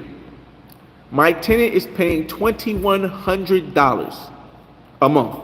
That's the least amount you can get here, and I'm only able to do that because I bought the property for so low. He's paying $2,100. Him and his girlfriend. Rent in Ghana for a year is 3,500 in a top-notch location. For the year. For the year is 3,500 in a top-notch location. My tenant here is paying 2,100, and that's the lowest rent in this building. Perception is reality, yo. I said it in my video before, one of my end of the year videos. Perception is reality. How you perceive reality to be, it's gonna be that way until you open your mind and you find out more facts about the world. It's going to be impossible for you to change your status, change your thought process. Impossible, because think about that. The lowest, my tenant is, oh, how you doing, ladies? My tenant is paying 2,100, and that's the lowest in the building. Versus in Ghana, you could pay 3,500 a year for rent, a year, and you're in the top. I mean, swimming pool, maid services, like driver, like it's beyond crazy. So, again, oh, y'all have a meeting here? August. Yeah, I was actually have a meeting. You got a meeting coming up? Oh no! I was making sure I wasn't interrupting like a meeting or something. Okay.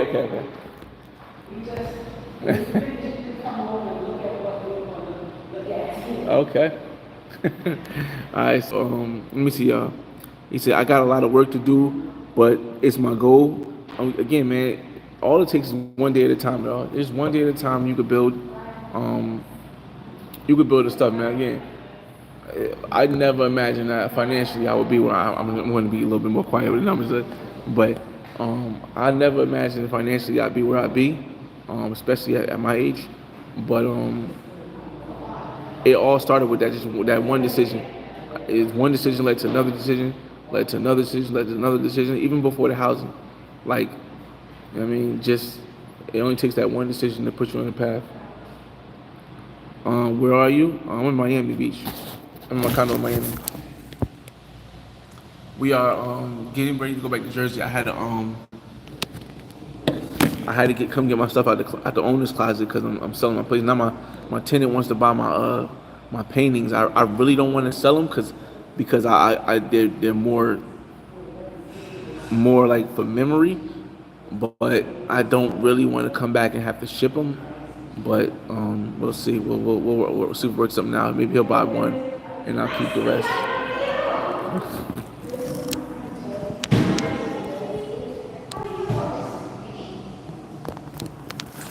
Yeah, like, it was so dope because when I first got here, I seen like more like minorities in this place. I was like, oh, that's so dope. I thought this condo, I thought because this condo was one of the oldest condos here. I thought the condo had like all like wealthy white folk, but it's not. It's like black people with Spanish, Latinos here. It's Cubans here. It's like I don't know how they got this. I'll be honest. I don't even know how they got this, but shout out to them, y'all. Shout out to them. Let me see. Hold on a second, I can't see that.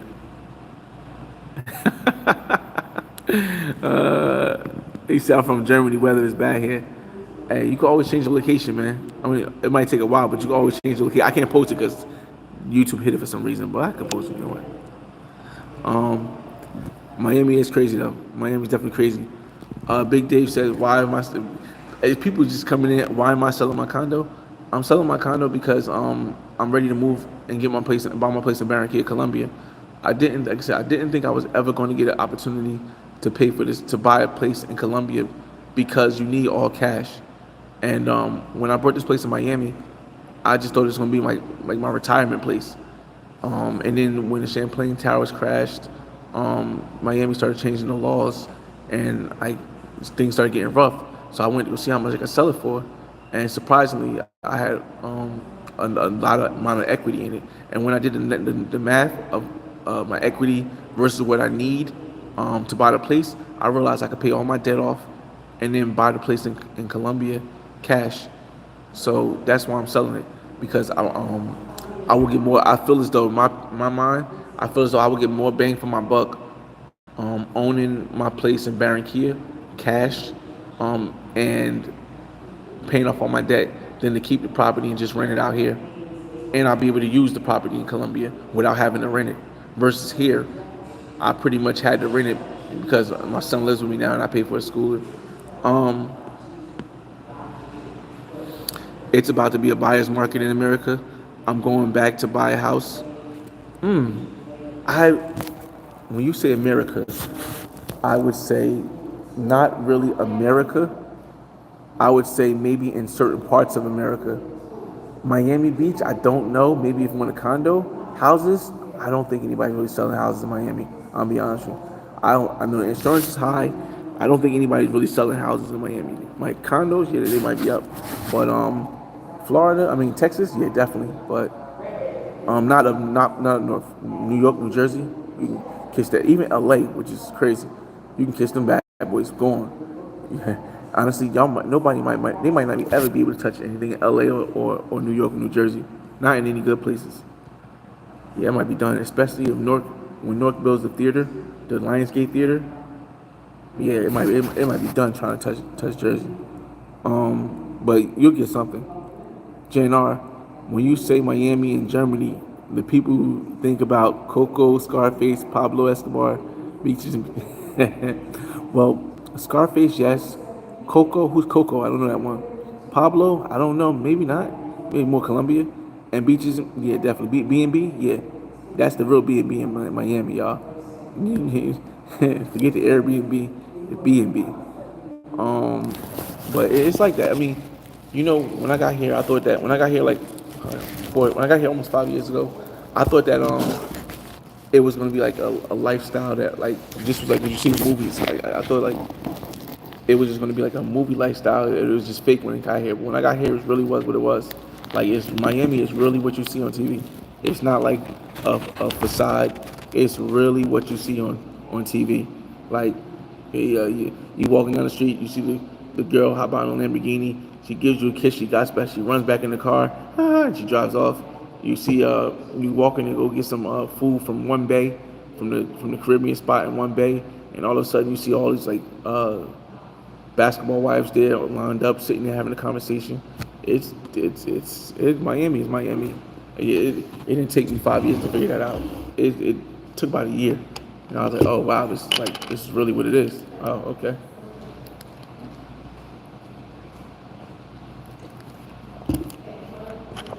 But again,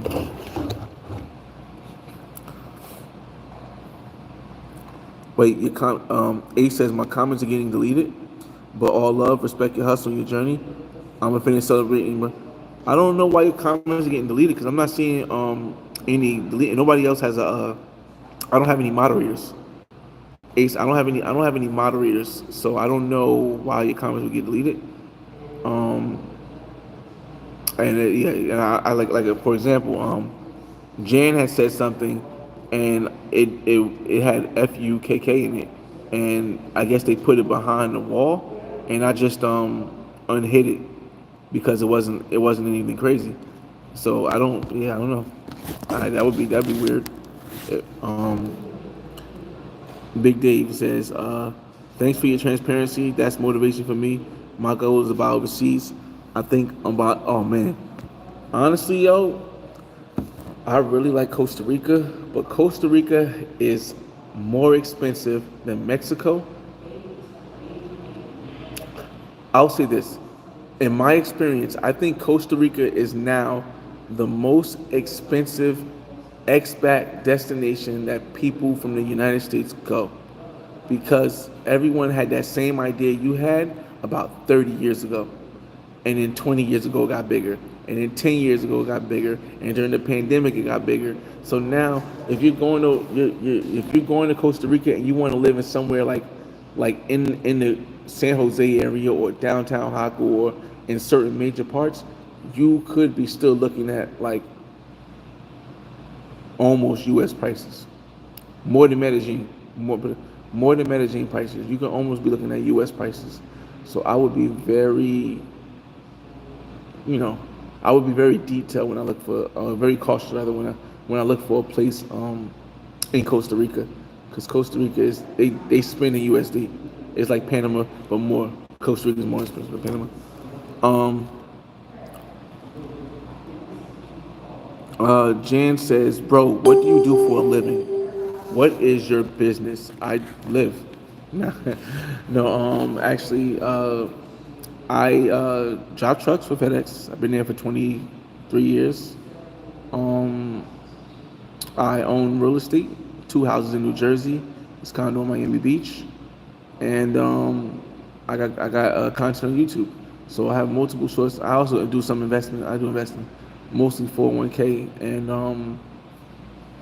bonds, because I might switch to Euro bonds though. I don't know if I'm gonna do American bonds, so I might switch to Euro bonds. But I do bonds and I do 401k. My 401k is mostly stock, but I do have own some money in bonds. And but the real estate to me is the biggest source of income. My biggest source of income is always going right now. It's going to be real estate. At first, it was my job. It was a career at FedEx, and then like something like 11 to 12 years in at my career at FedEx, my real estate just shot through the roof as far as the income produced from real estate property. It shot through the roof. So real estate, FedEx, investments, YouTube. That's like four streams of income. Um, so yeah, but yeah, and I've told people a lot of time. It's crazy because while it is important to have a high level of income, I'm under the belief, this is my opinion, that it is more important to have less debt than to have more income. It is more important to have less debt than more income. And the reason I say that is because you can always make more money, but if you have a high debt, you may not always be able to make enough money to pay your debt so you can live as comfortably as if you didn't have debt. But you do need that to get real estate. So let me not uh, lead you astray there. What do I think about Sasua right now? I don't know. I usually when I hear about the things that's happening around the world, I usually check on the people who live there to get their view. And so far, I haven't heard Flip say anything too crazy. Flip Flop. I haven't heard Mr. Flip Flop say anything too crazy. And he lives there. So I don't know. I don't have any intentions of going to the zoo anytime soon. So you know, I don't know. Costa Rica is too expensive. You have to be Caribbean. You have to be on the Caribbean side. Lemon, yeah, yeah, definitely. Where the black people live, I think. Um, I lived there for a year. See, here's the thing though. Like a lot of people, as even though there are the black people that live in like Lemon, I don't think the lifestyle a lot of people will be able to adapt to, and that's one thing that a lot of people they don't take in consideration when they want to move places, because a lot of times the lifestyle is like something that you can deal with for a little bit, but then you start seeing how they start running out of stuff. Stuff is different. They don't have this. Electricity might go out, and that's not a lifestyle that most people really want on a consistent basis. So that's why where it's not always you can get in when you fit in, and like just because we're black, we're gonna go over there and everything's gonna be copacetic. It's still gonna see you. And again, the biggest place that proved that to me was in Ghana. Like it was like, yo, dog, the people are very nice, very very great people. But you can tell long term, dog. Eventually, like you black, but you ain't black. You ain't Ghanaian. You're not from here. You are black, but you're not Costa Rican. You're not Tican. You're not Tico. It's you know, it's not disappointing. It's reality. It's a cultural difference. And a lot of people they get so wrapped in complexion or melanin that they don't understand that the most important thing is culture. If we can't culturally attach, how can you like you know? Um,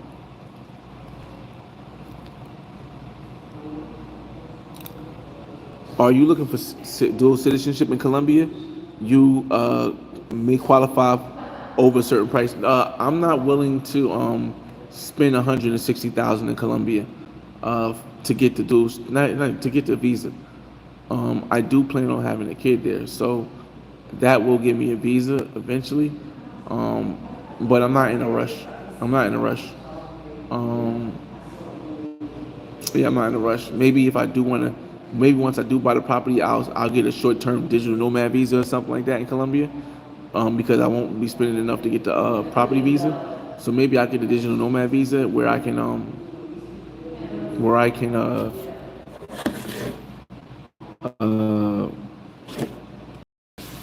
where I can be in Colombia more than 6 months, so that I don't have to always count the days when I'm going to see my property. We'll see. We'll definitely see. Um, Jan says, "Crazy. How old are you?" I'm 41. I just turned 41 this month. Um, Most expensive Central America and South America country, my duplex on beach in Cahuta was 560. Two bedroom, two bath bungalow on Negro Beach, electricity, water, gas included. It's not bad. It's not bad at all. Jan says in Germany, cost for a normal flat is 200 euros. Now, the prices in a normal small city.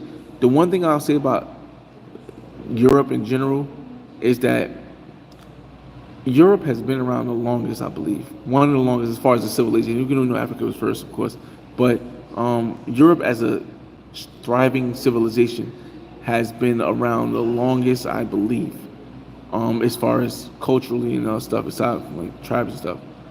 Um, the majority of people, if I'm correct, in Europe own flats. They don't own flats. They rent.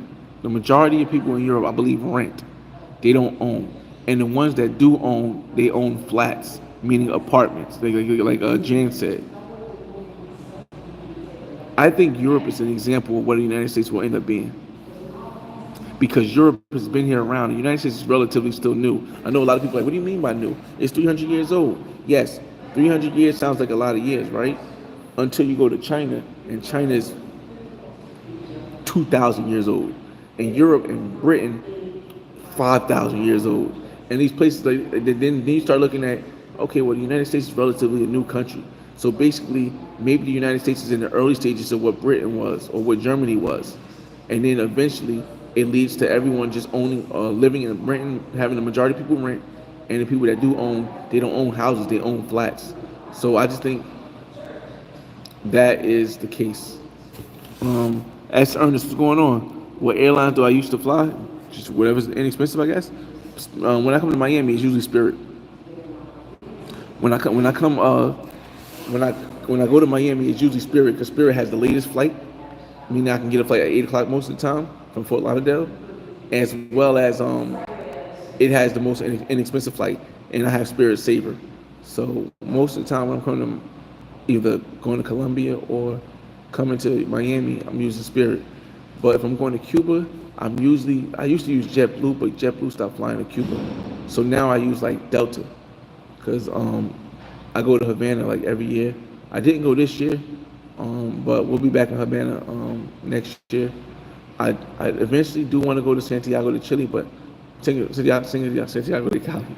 But the issue with Santiago de Cali is sometimes they lose power, and the bus ride is like an 18-hour ride from Havana. Now you can fly to Santiago de Cali from Miami. The issue is getting back. I don't really trust it as much. Yeah, so yeah, we'll see. Um, Ace, facts. You said facts. What you said about the Lamont side. That's why we moved to Panama.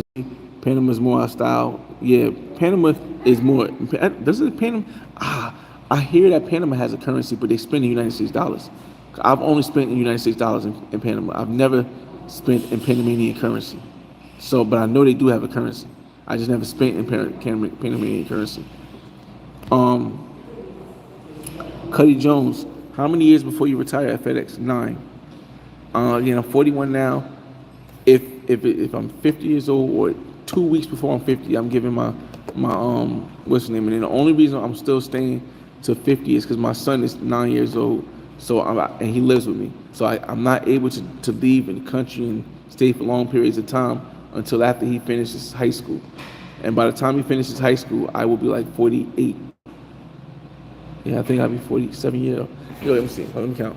He got fourth grade, fifth grade, sixth grade, seventh grade, eighth grade, ninth grade, 10th grade, 11th grade, 12th grade. He has 9 years. He has 9 years left of school. And when he finishes high school, he'll have a house.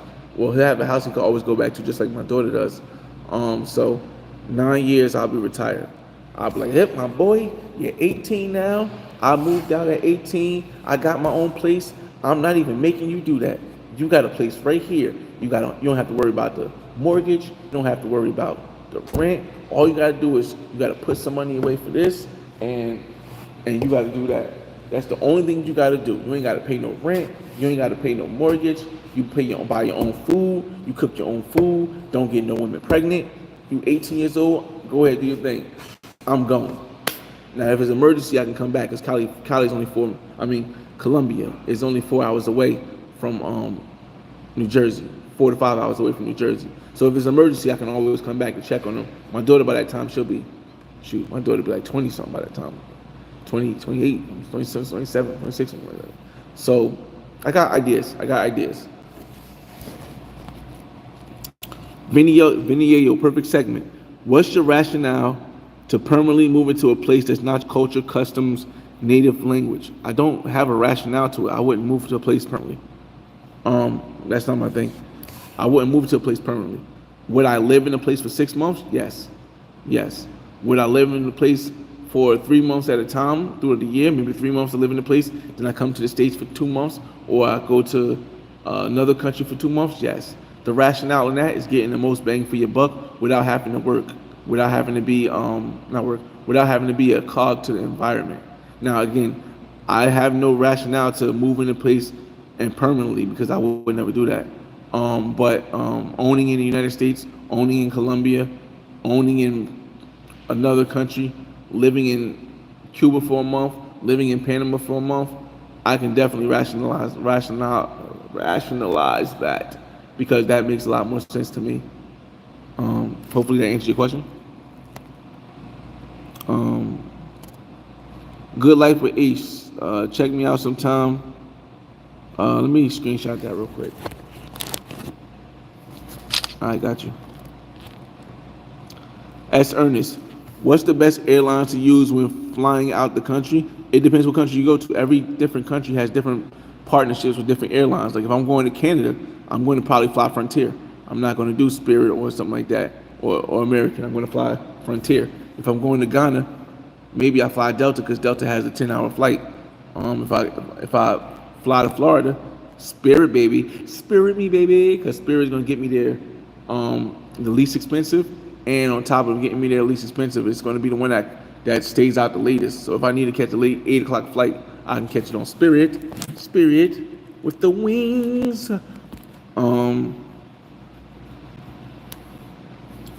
Let me see, Ace.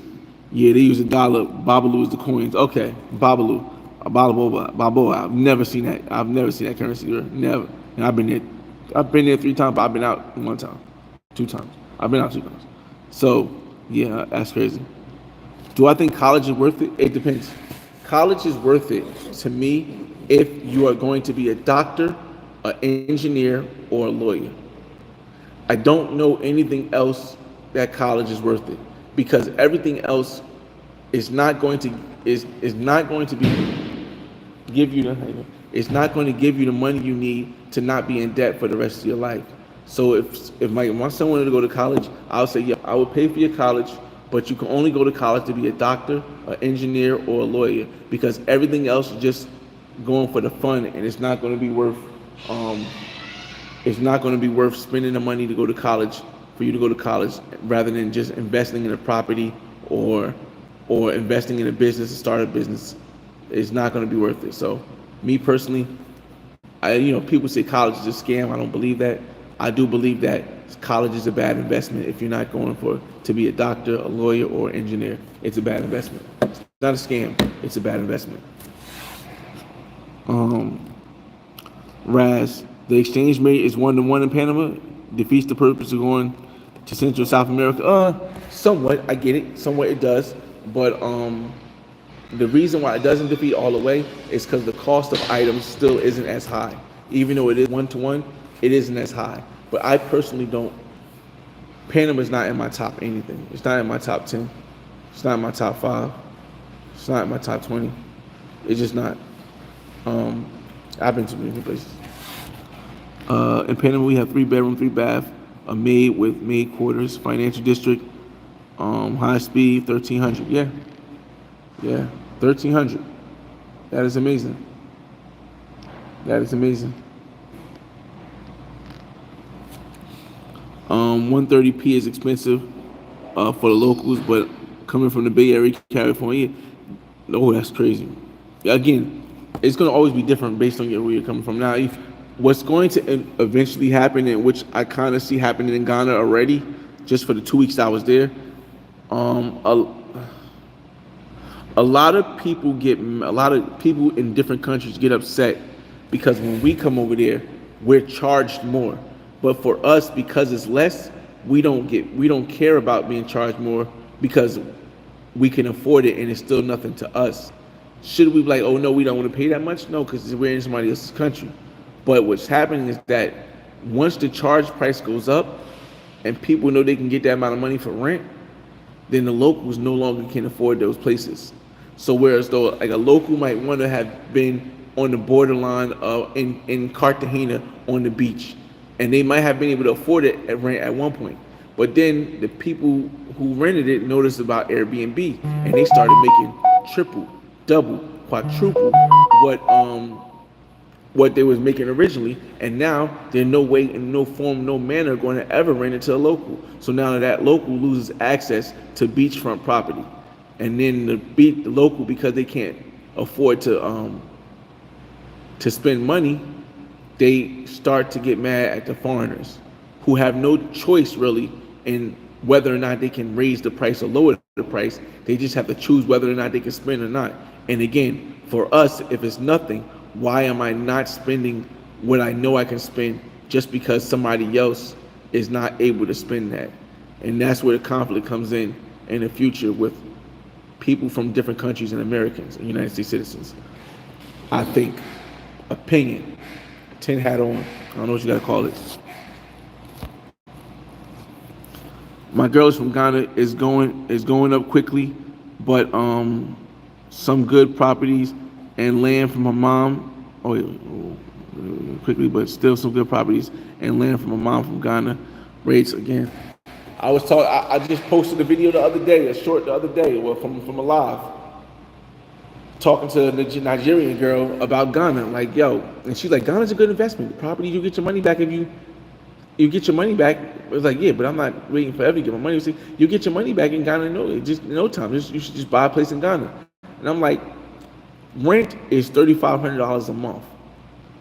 If I invest $60,000 in a place, I have to pay $60,000 in a place, and rent is $3,000 a month. A year. It's going to take me approximately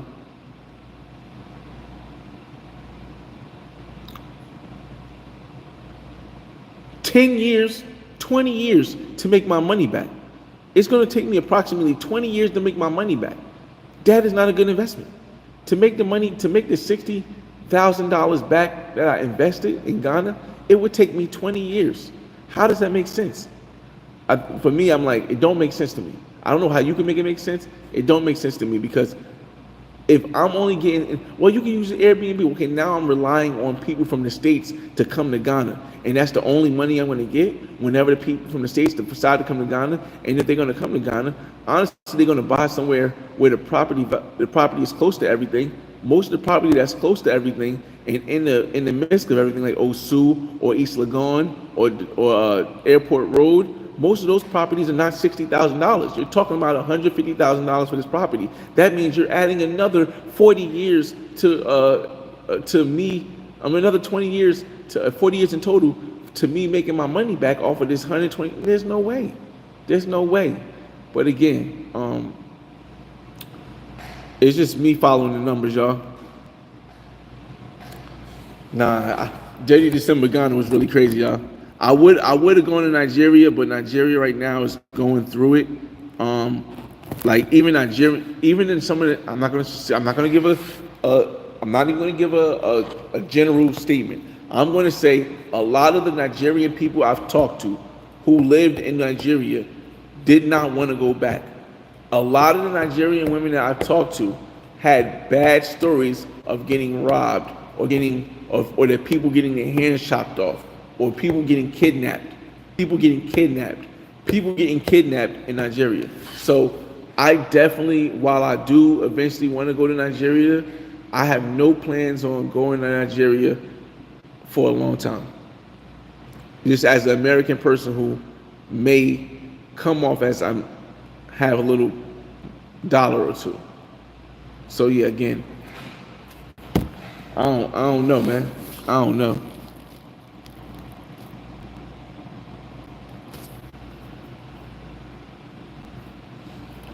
He said, Daddy December? No, that's to build and live. You have to buy where the people are at. That's, again, I've seen, and I don't know too much. I didn't dig into too much, so if I'm wrong, just correct me. I've seen Earn Your Leisure get a bunch of investors to invest in Ghana, which would have been dope until I seen where they invested.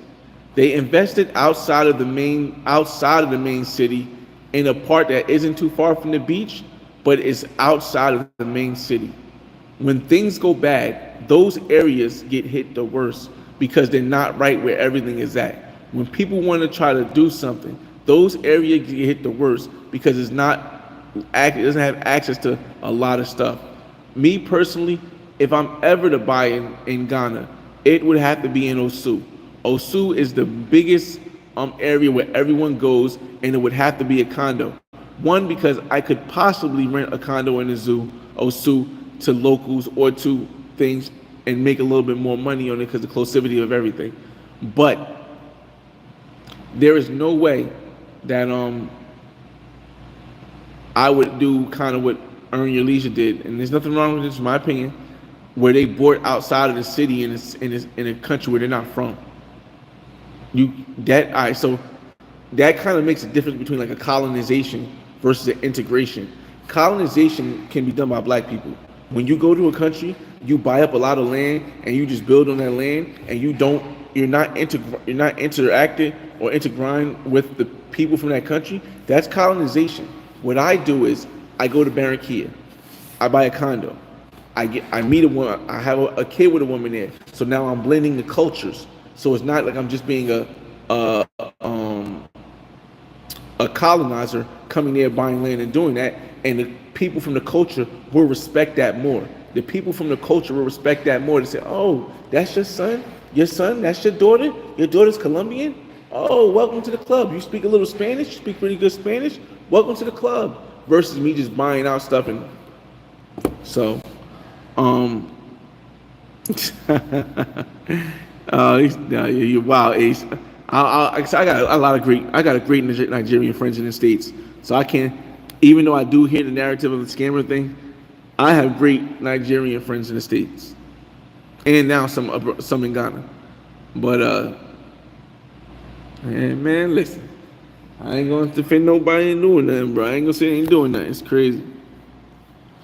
Yeah, have a family there. Well, I wouldn't. That's the thing. I don't plan on moving the girl that I have a kid with in, because I want my place to be my space for freedom. I want that to be my space of peace because it's my retirement. But it will go to our kid that we have.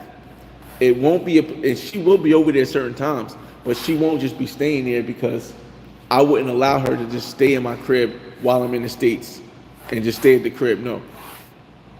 Come over for 2 weeks. If I'm not there, you want to go there for 2 weeks, then you get up out of there. I have my people clean it up and they rent it out because yeah, I need that place to be peaceful. How long we been live? 3 hours? Damn. How long we got left? We got an hour 30 minutes. I gotta pee too, yo. Where's the bathroom at? Let me see. But I want to see if they fix the bathroom. Give me a cell. We gonna walk. I want to see if they fix the bathroom. Hold up.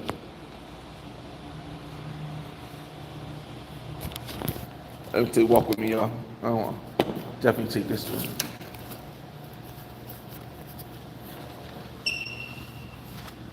I want to see if they fix the bathroom. Hold up. My fault. My fault.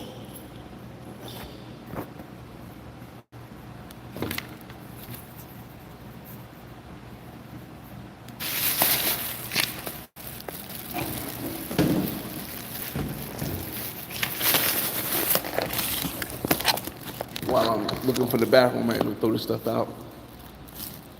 We got an hour and a half, and we take the train back. I mean, take the Uber back. So I just want to stay. I'll stay live. I'm try to stay live at least.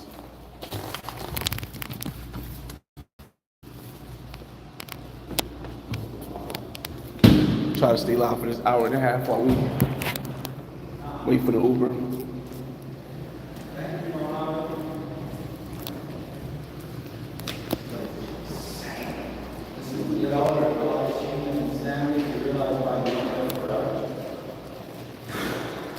We got an ATM in too, y'all. Oh, they did fix the bathroom.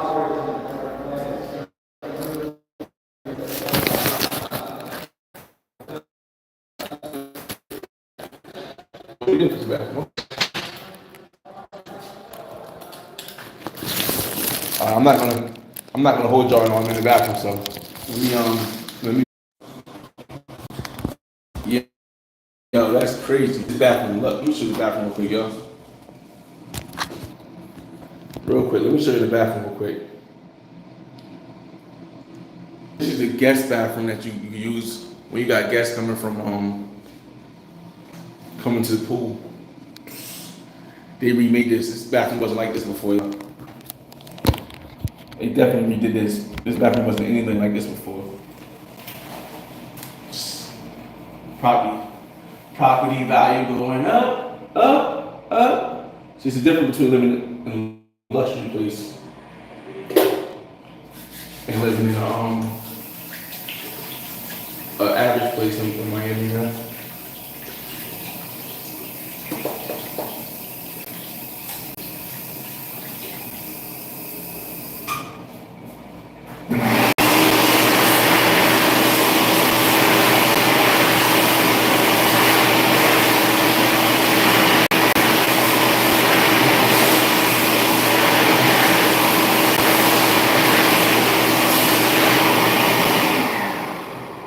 Man, got a little timer. It's just crazy. Look at luxury, yo. It's the luxury of it, yo. When you go back outside, I like the air conditioner, but I do want to go back outside, show one of you.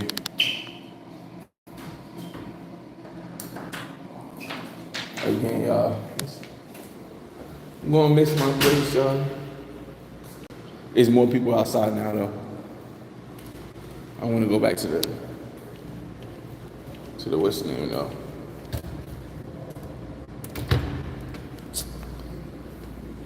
Go back to the aircon.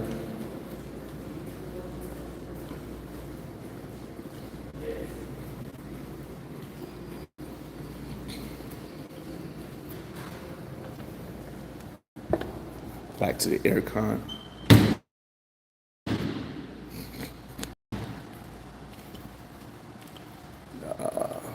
I'll give y'all another walkthrough.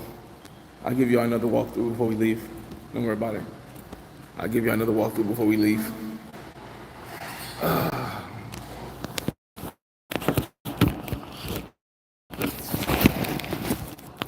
Y'all, here we go. He said, "Nah, my girl is American. Mom's family from Ghana." Okay, that's dope. Now, my daughter's mother is from Ghana, raised in Ghana, came over here as a teenager. Her mother still lives in Ghana. Her father lives here now. So let me see.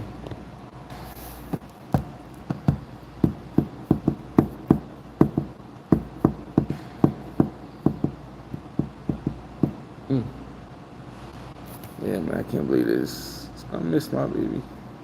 But it's gonna feel so good being debt free again.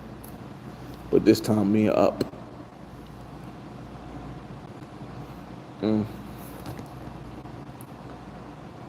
3 hours in.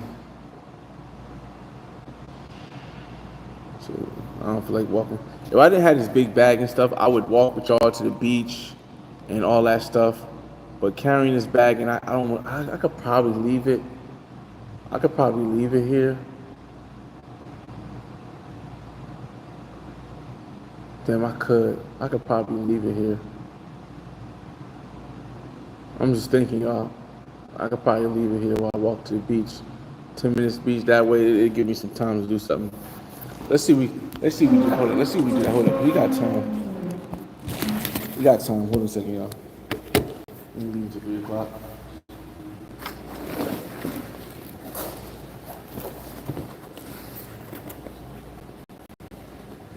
Hold on. Give me a second. Give me a second. Give me a second. Give me a second, y'all. Take that one. Hold on.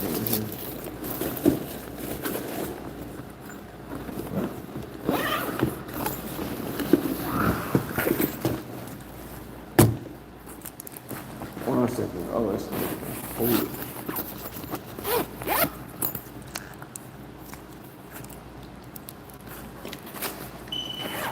One second. 1 second. We gonna get back to it for this shortly.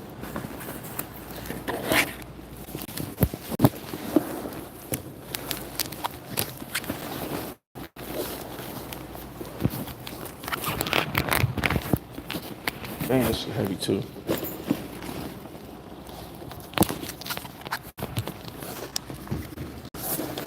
Alright.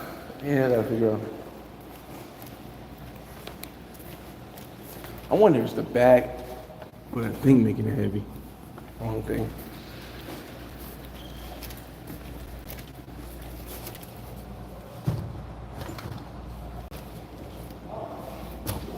Hold on.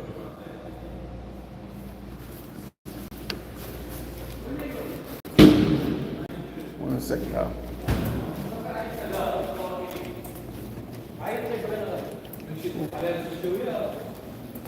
What's going on? Can I put my bag over here for a minute? Sorry? Can I put my bag over here for a minute? Yeah, thanks. Right here? Yeah. Alright, thanks. I'm gonna go walk to the store. Thanks. Alright, let's walk to the store, y'all. Come on. Got a little bit long before we wait for this Uber to get back to the airport. Where my keys at? Make sure we got the keys, y'all. You know what we should do? We should end this live and we should switch to the Osmo. That's what we're gonna do. Alright, y'all. We're gonna end this live and we're gonna switch to Osmo because I think the Osmo is the better beach walk, alright? Come on. Let's walk with me, alright? We'll be right back. We're gonna end this live, we're gonna switch to Osmo since we got some time.